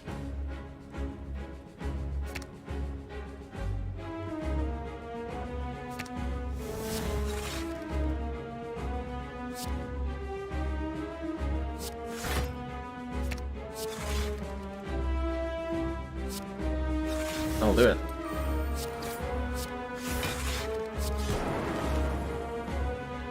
That'll do it.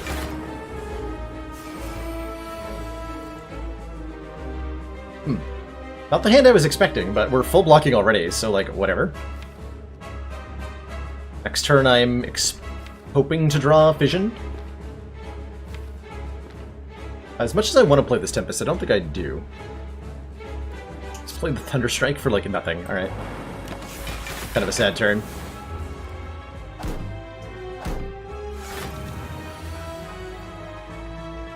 Beautiful. Storm is unfortunately not doing a whole lot here, and that's fine.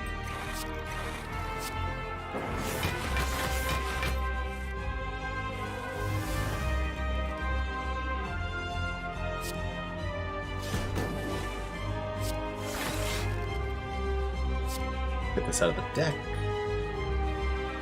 Good. Gorgeous.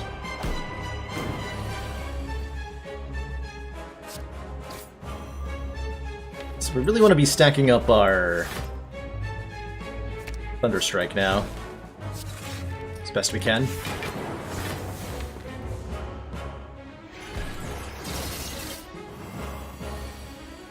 Nine. This is Collector.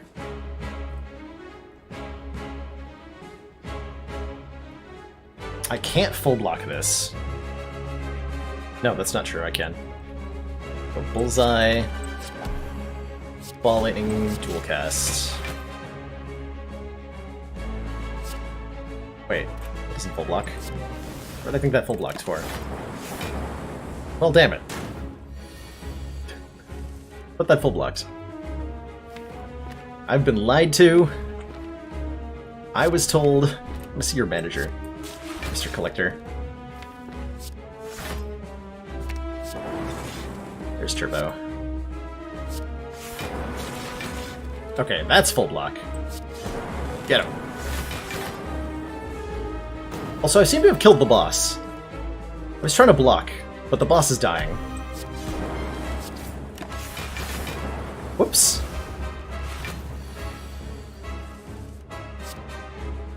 Good thing we had Thunderstrike for this fight.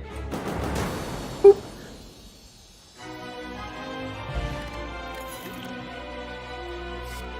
I could maybe see a Machine Learning being good here. Actually, I can see a Machine Learning being pretty good here. It's a power. We want more of those. It draws more cards. Hog. That's a Runic Pyramid. Runic Pyramid says, at the end of turn, no longer discard your hand, which is very good. Other options are Nuclear Battery, start with a Plasma Orb in play, which is pretty good. And a Sozu, which says, gain an energy at the start of every turn, but you can't obtain potions anymore. I think this deck really wants a Runic Pyramid. We've got a Turbo, we've got a Seek, we've got a Hologram, like, we can do stuff on turn 1.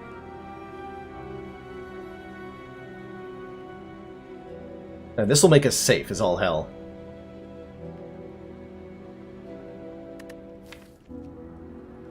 I don't think this deck wants an energy at all. I'm going to take this Runic Pyramid. And we will show how strong we are. I've been really enjoying my habit, by the way, of taking out the Burning Elite really early. Makes life a lot simpler when that's the case. Definitely want to head this way. This shop. So we go shop. Fire Elite. Yeah. That way looks pretty good. The Collector? Oh god. Spare me. Spare me your ridiculous nonsense.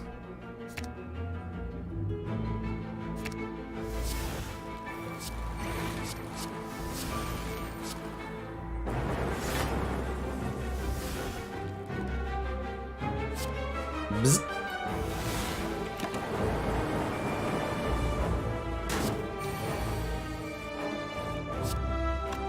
Bzz.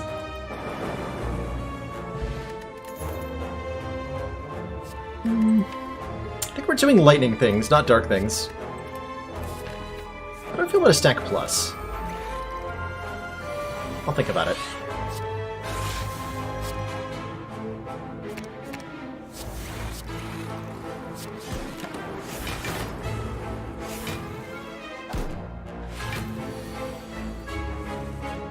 I took that Tempest for a good reason. It is a, it's very strong right now. Draw 6 cards. And then let's go ahead and Turbo Tempest.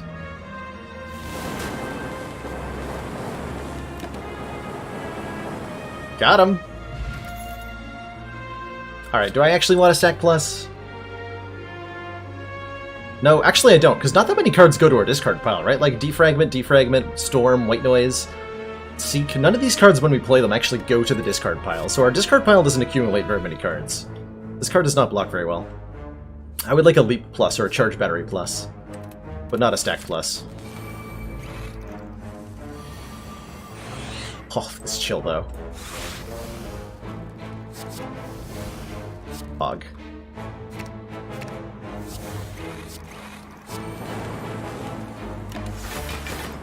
Thanks, White Noise.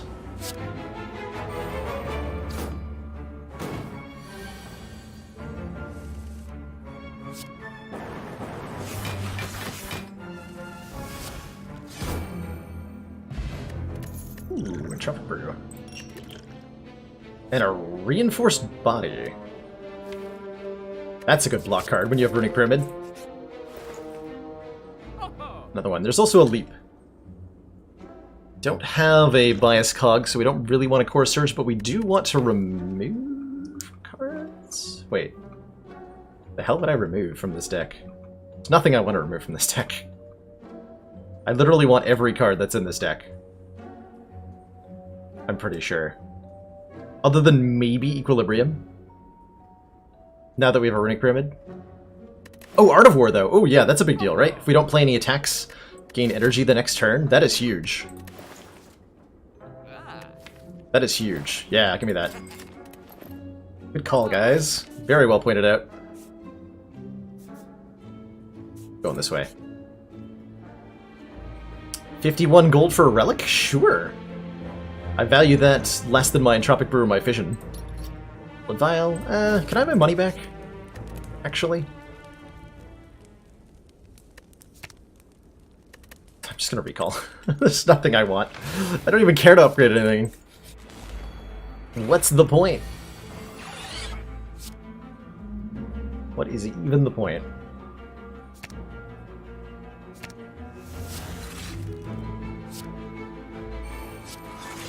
Alright.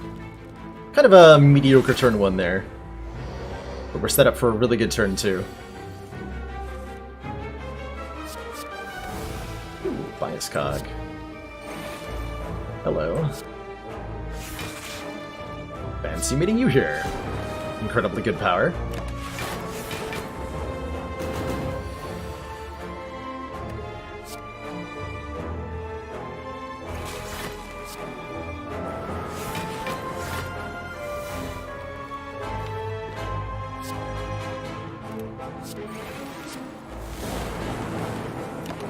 Bop, bop, bop, bop.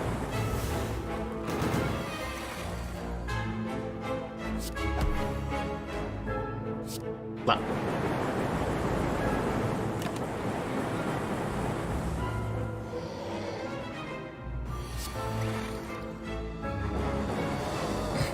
Okay, good elite fight. Beggar Marbles doesn't do much, but it does remove an artifact from certain enemies, which we'll appreciate. I don't think I want a Rainbow Plus here. I don't think I want any of these. Although Rebound is good. Hold on, do I want a Rebound? Rebound lets me put like a Turbo back on top of my deck.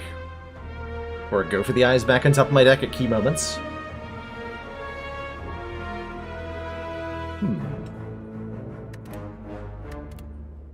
It's like a hologram that does damage instead of blocking, kind of. Our deck's fine. Transient. Transient? Hello, Transient.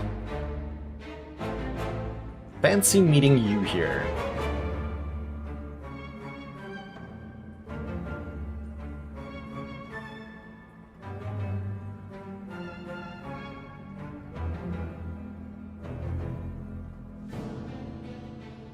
Play that fission.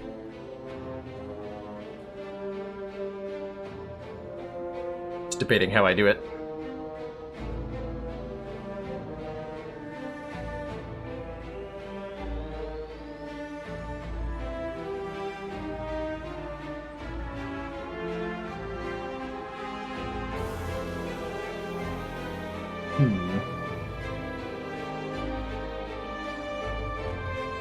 Could do like Turbo Tempest Vision? Sounds hilarious, actually.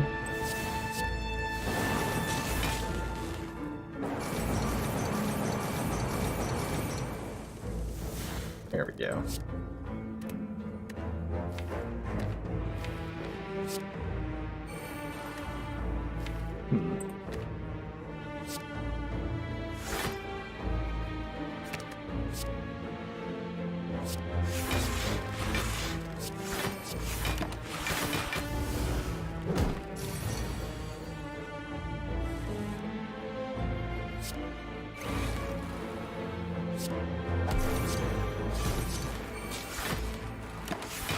So Transient has a massive health pool, but every time you damage Transient, it reduces its own damage by 1 per damage you dealt.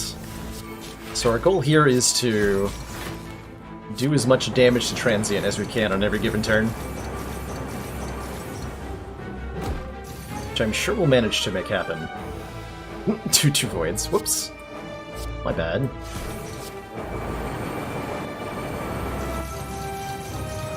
Zorp.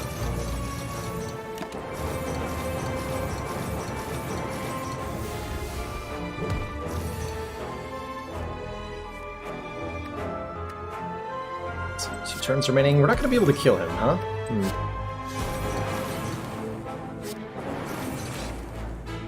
Not quite.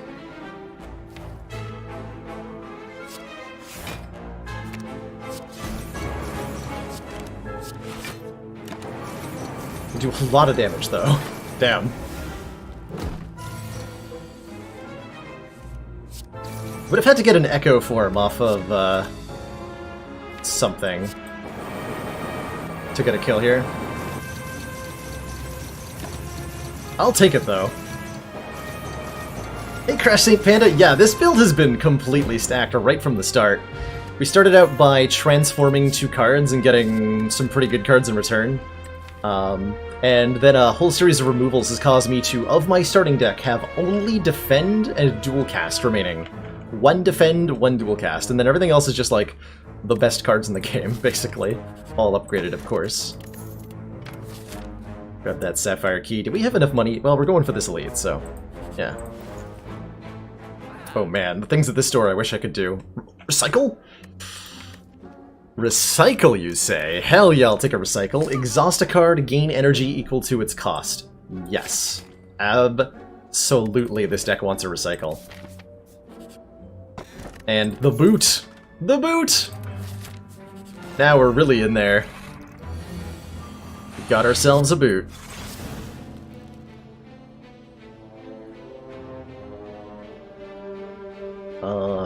Defrag's not gonna be enough block. We'll head and defragment.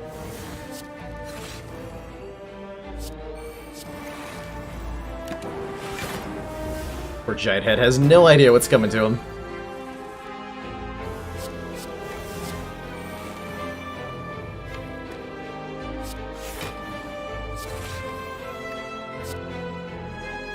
use recycle to do fun things, basically.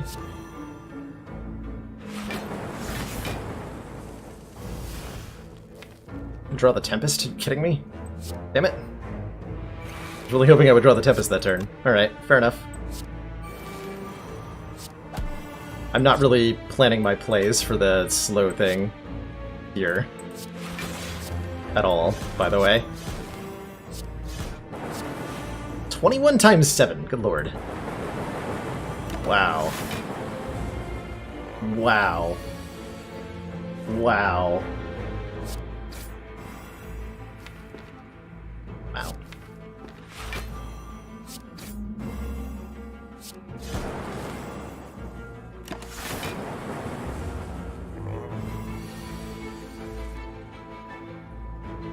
It's times 8.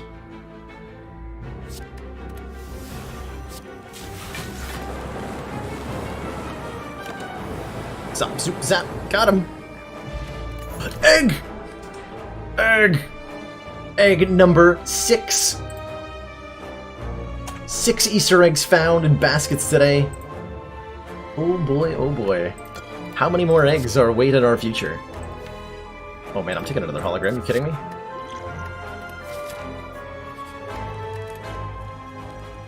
Upgrade dual cast?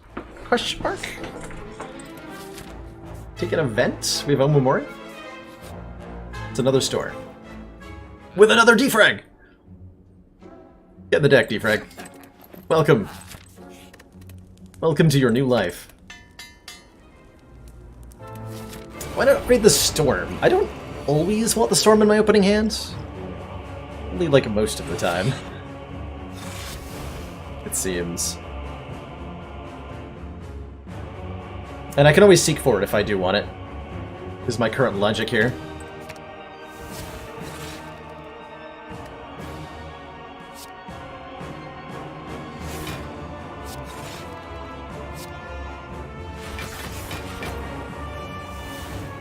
Here we go.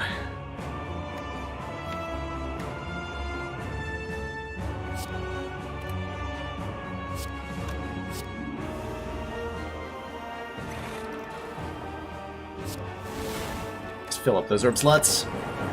We can block pretty easily next turn.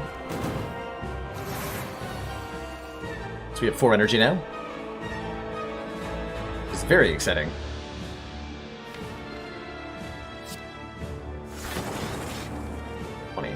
More. 10 more. Alright, let's play two glaciers. Seems fine. Not gonna play the Go for the Eyes because it breaks Art of War. I gain a 4th energy next turn if I don't play that.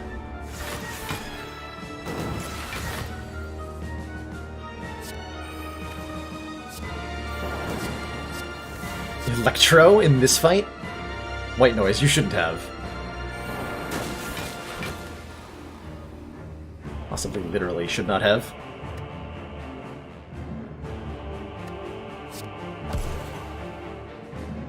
Hologram that back. Play it again next turn.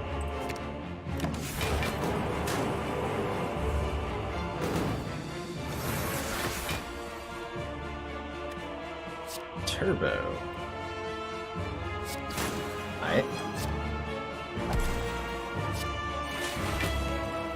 It's 11. That's enough block already. So I can actually play the Thunderstrike? Cool.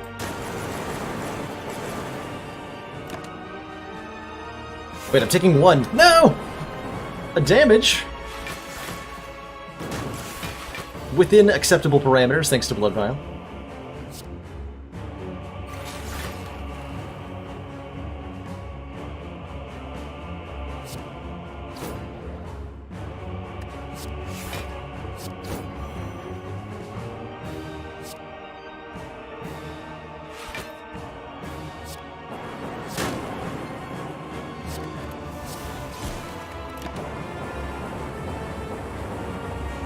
Rip.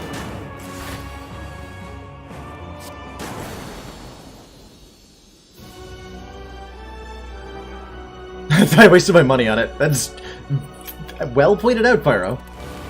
saving us an entire hit point here. Alright, so Wicked One's going to be interesting. We're not going to play all of the powers in the deck this time around, only some of the powers. And those powers include Defragment. Most definitely.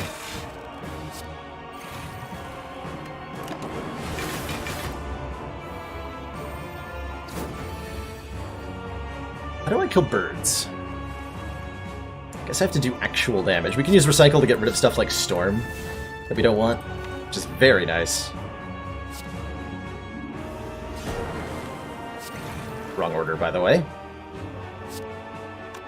26. We want a lot of Frost Orbs for next turn. Like a Glacier in my hand for next turn, actually. How does that sound? Yeah, get him! Show that guy who's boss. It is me, I am the boss.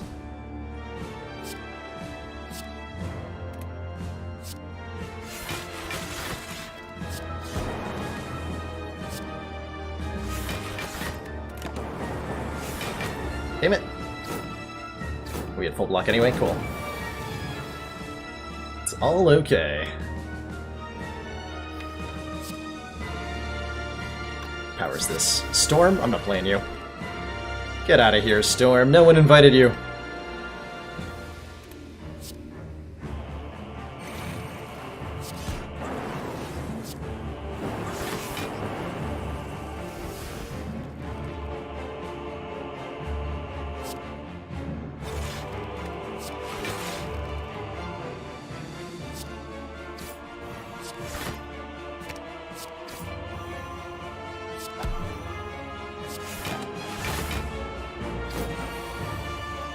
So keeping Awaken 1 week means we can way more reliably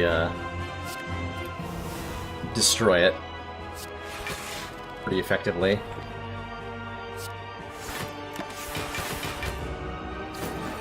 His multi-attacks won't be nearly as bad.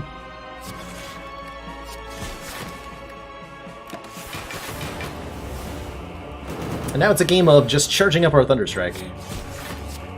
Easier said than done sometimes.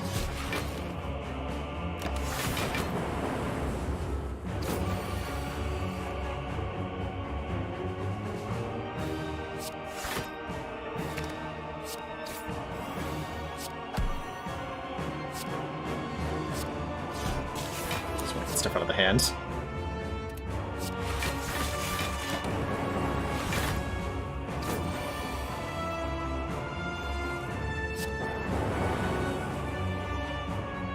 It's not enough.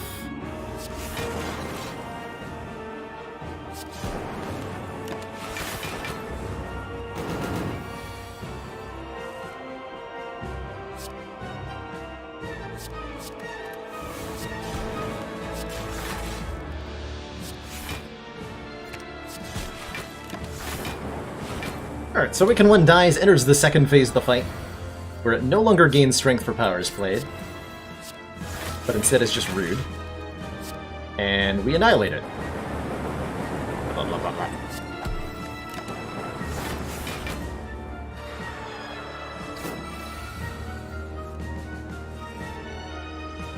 And by annihilate it, I mean we get 1 energy thanks to 2 void draws, and are somehow still fine.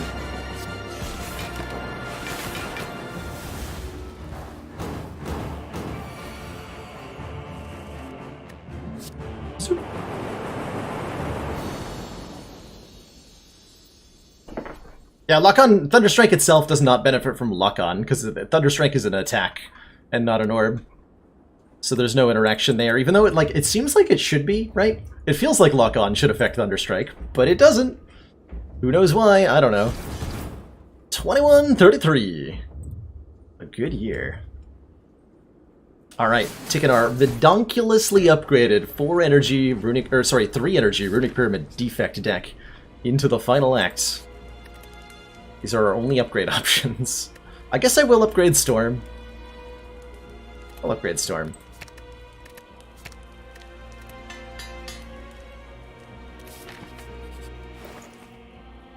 We can't afford anything here. Look, it was another defrag we could have bought. Hilarious. Alright. Alright, Dreaded Elites of the Spire. Got a really good turn 1 here. That is a ridiculously good turn 1. Let's seek for Fission. And Defragments.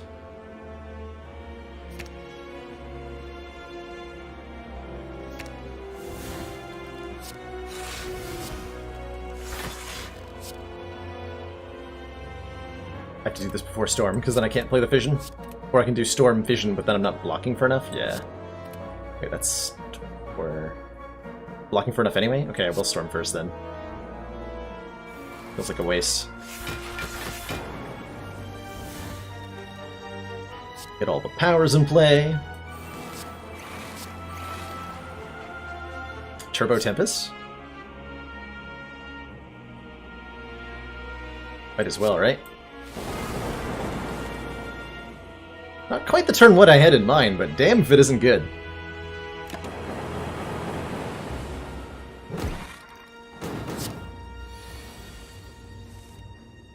This turn less so.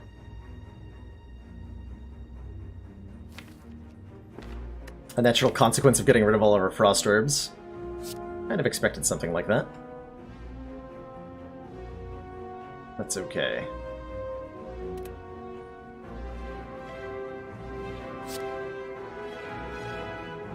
I'm going to deliberately apply Lock On to the shield here.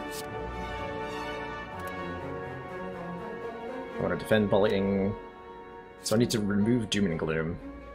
This is weird.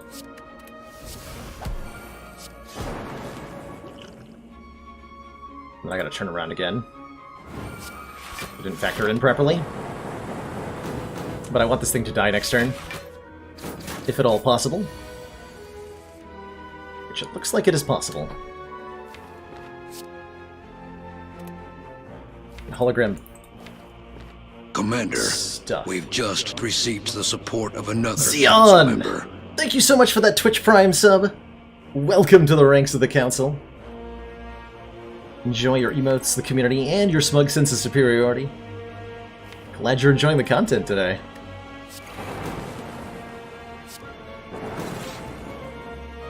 Alright, so my goal is to kill you.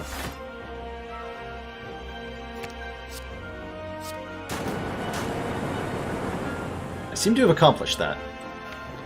Good job, me. Pen Nib? Pen Nib to go with a Thunderstrike, and an actually good block card, which, you know, I think I need. Give me that.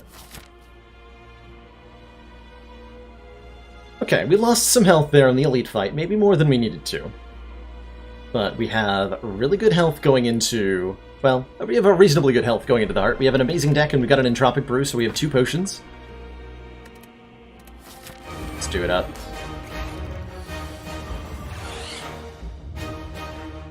We have Vision turn 1, too. Let's see what our potions say. Potions say Steroid and Swift, and I would love to draw some more cards right now. Beautiful. So every time we play a card, we take 2 damage. Which is a bit problematic, because we don't really have a way to avoid that right now. What can I seek for? Probably want to seek for Charge Battery. And Tempest. And then do like, seek Charge Battery... yeah.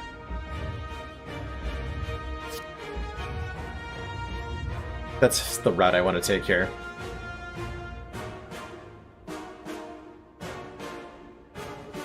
Or I can seek for, like, Glacier Defragment and just try to get our block up immediately, which we're gonna need.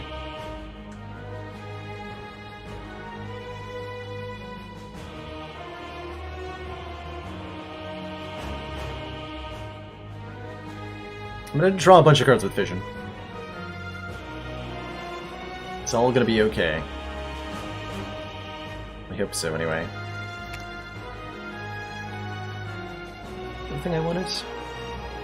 Charge Battery and Tempest, that's right.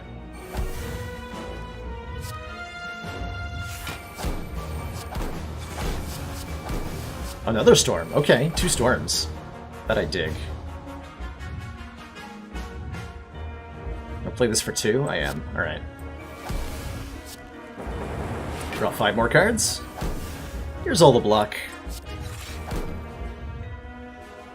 Found it.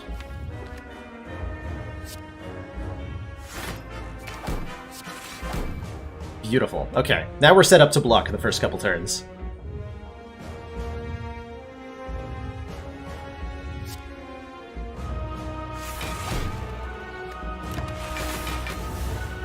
Go for the eyes will ensure that the heart is weakened on the all-important first couple of turns here. Unfortunately, we didn't draw any defragments. 4 months of support. We are extremely impressed. Genocide X! We are extremely impressed. Thank you so much for those 4 months of happy lurking. Appreciate having you here.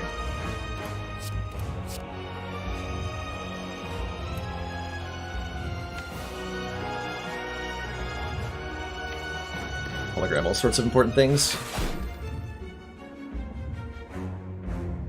So this is 15 block, we're at 13, so we're almost at a full block. I think I'm going to hold off on the attacks for the moment, until we survive these first couple of very scary turns. We already played an attack this turn. Never mind. In that case, ball lighting all day every day. Okay, this is exact block.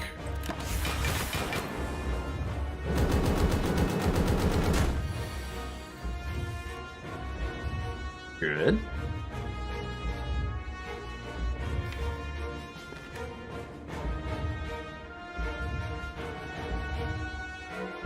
Defragment's important here. Probably gonna recycle Equilibrium for extra energy this turn. So I can do like Hologram Glacier. Go for the veins. That sounds gross.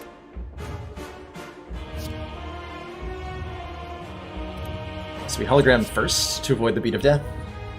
It's not going to matter much, is it? Not much, but a little bit.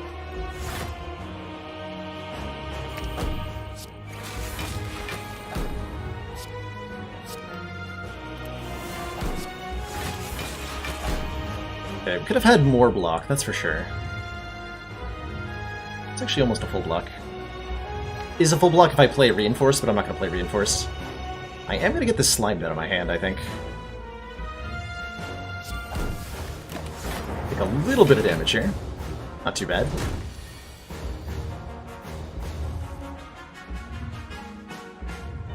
Let's get the rest of the powers played. I gotta be careful not to get rid of my last my last Frost Orbs here.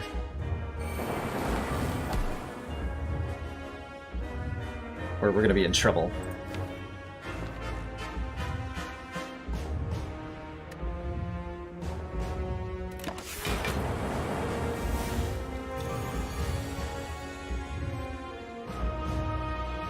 It's a rude void draw.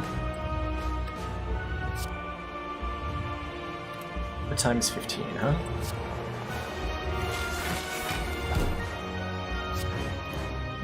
$16 incoming damage.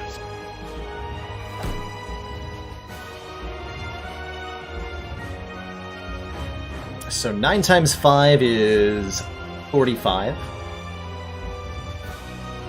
So I can Hologram Turbo, play the Thunder Strike. Let's get that out of our hands. Or I can keep the Hologram in hand, and that's really important too. That is really important, huh? That is. Okay. Just gonna Reinforce Body then.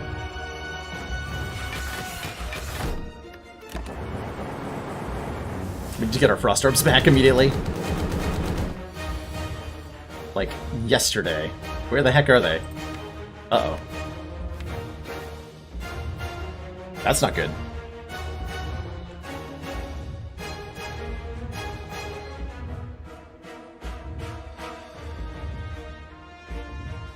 Ouch.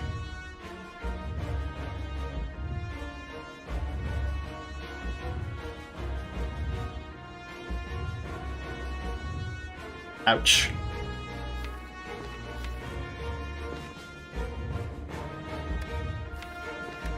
I guess we hologram the Reinforced Body and block for as much as we can, which is most of the incoming damage.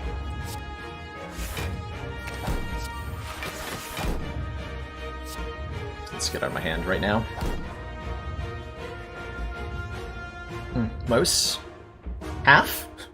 Half is most, right?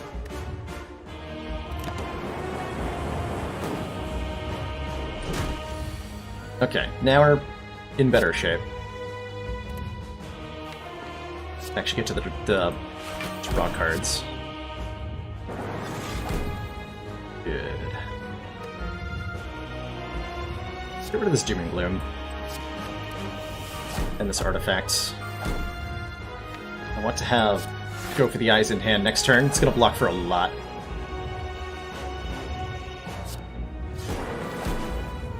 Okay. This should be enough block to survive next turn. Yeah, we're drawing an extra Glacier. Be alright.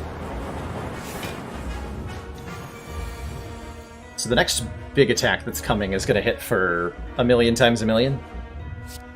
So we have to be ready for that.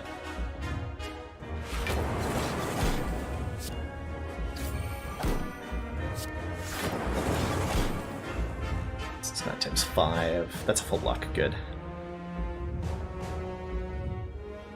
Very good.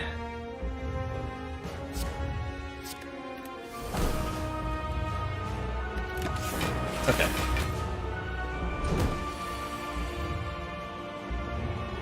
So now we're looking pretty.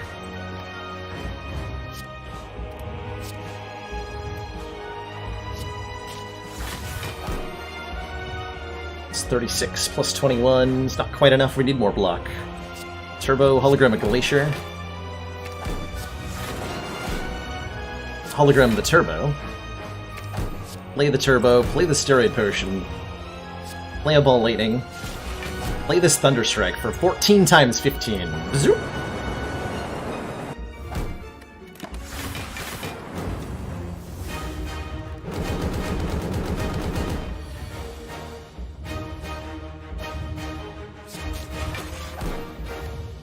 There's Thunderstrike. All I have to do is play that one more time. With Pen Nib. 18 times 16. Let's go.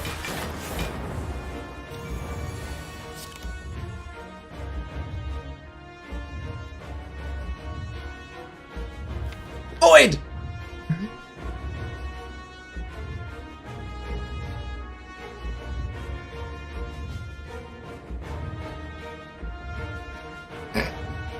Shit. Hold on, I don't think we're dead. Are we?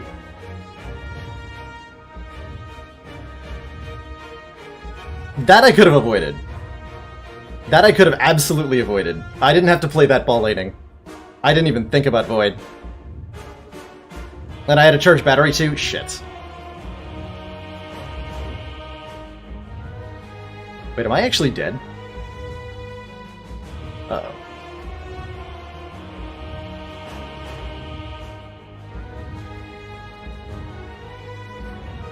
Math. Okay, so we can reduce the incoming damage to 90 with Go for the Eyes. We're blocking for 36, Glacier blocks for 10, plus another 24. Dual cast blocks for another 24, so that's 48 plus 58 plus 36. That's enough. Okay, we're alive. We might draw another Void next turn. So we go Glacier, Dual Cast, Go for the Eyes.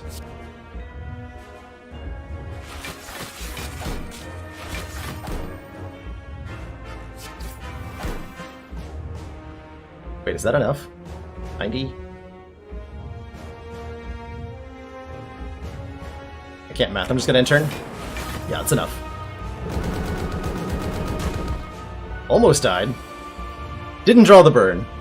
Okay, Thunderstrike actually, 9 times 16, that is more than 109. Jesus Christ, I almost punted this fight.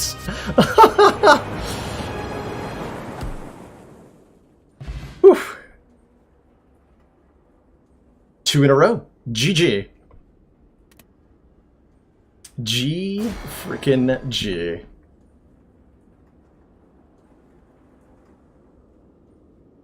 Damn.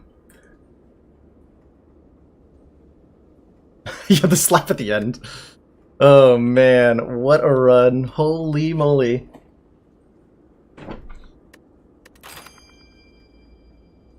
That was one of the best defect runs I've ever had. Like, right from the gate, that one was strong. In terms of the deck, more than the relics. And just kept getting more and more ridiculous.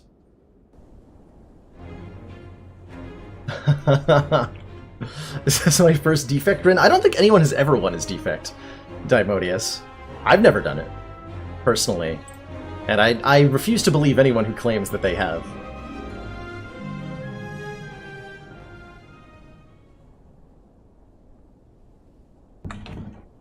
I just love a good deck that that operates with Thunderstrike. It's so great. Alrighty. That is gonna do it for today's stream. If you're new to the channel and you enjoyed today's content, I'd love if you could throw me a follow. My name is Balelord, and I stream here on Twitch 5 days a week, usually for about 6 hours. Often Slay the Spire content, be it Ascension 20, custom runs, speed runs. I'm going to be trying to speed run the heart soon, since our donation goal was met today. Bullseye, here's a really important thing to point out, about Bullseye, Tom, is that we would not have survived the heart fight without Bullseye, because Bullseye removed a very important artifact charge from the heart.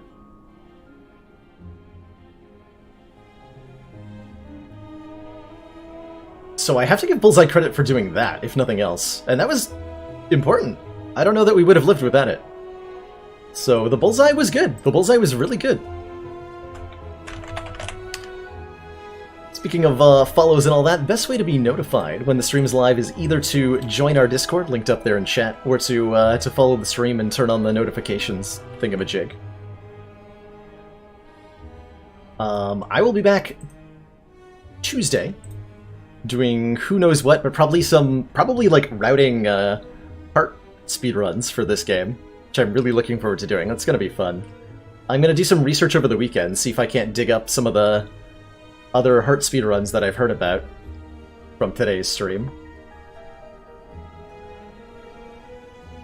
Yeah, Defect doesn't have a whole lot of ways to remove artifacts, so something like a beam cell would have been approximately as good, I think, in that it would have boosted damage significantly from Thunderstrike, and it would have also removed artifact. Might have even been better, because it's 0 cost. But definitely artifact removal was really, really relevant to that win. The heck else was I gonna say? I'm sure I'll try that poker mod sometime. I've got a list of mods to try. I was intending to try the Boss Rush mod this weekend, but then decided at the last minute to play Into the Breach instead. Beam Cell confirmed top tier. You heard it here first, folks. Man, I can't believe I got back-to-back wins. I'm gonna have to, like... And then we almost... Oh man, if I hadn't died against the heart with this deck, we would have had a 3-0. Dang. The Perfected Strike meme got so close. 60 health away from beating the heart with this deck. 5 Perfected Strike plus 1 Perfected Strike. And then some other stuff. Such a good deck. World first beam cell. Theory class crafting. Don't let your beam cells be meme cells. Only bad pun. Can't do that. Let's see.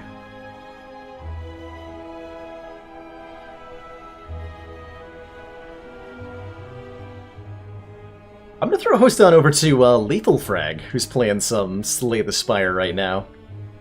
Awesome friend of the channel, really chill dude. Consider him an inspiration for me in terms of streaming and in a couple of ways. So I'm gonna point everybody in his direction. Great channel to fall asleep to, I gotta say. Hope you all have a good night. I'll be back again, like I said, on Tuesday, doing probably some more Slay the Spire. And I can't wait to see you all back here. It's been a great day.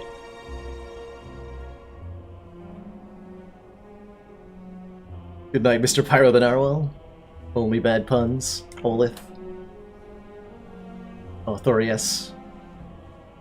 To answer your question about runs on YouTube, Filmu, I've been fixing up YouTube is something that's on the priority list at the moment, but like it constantly seems to be the second or third priority thing.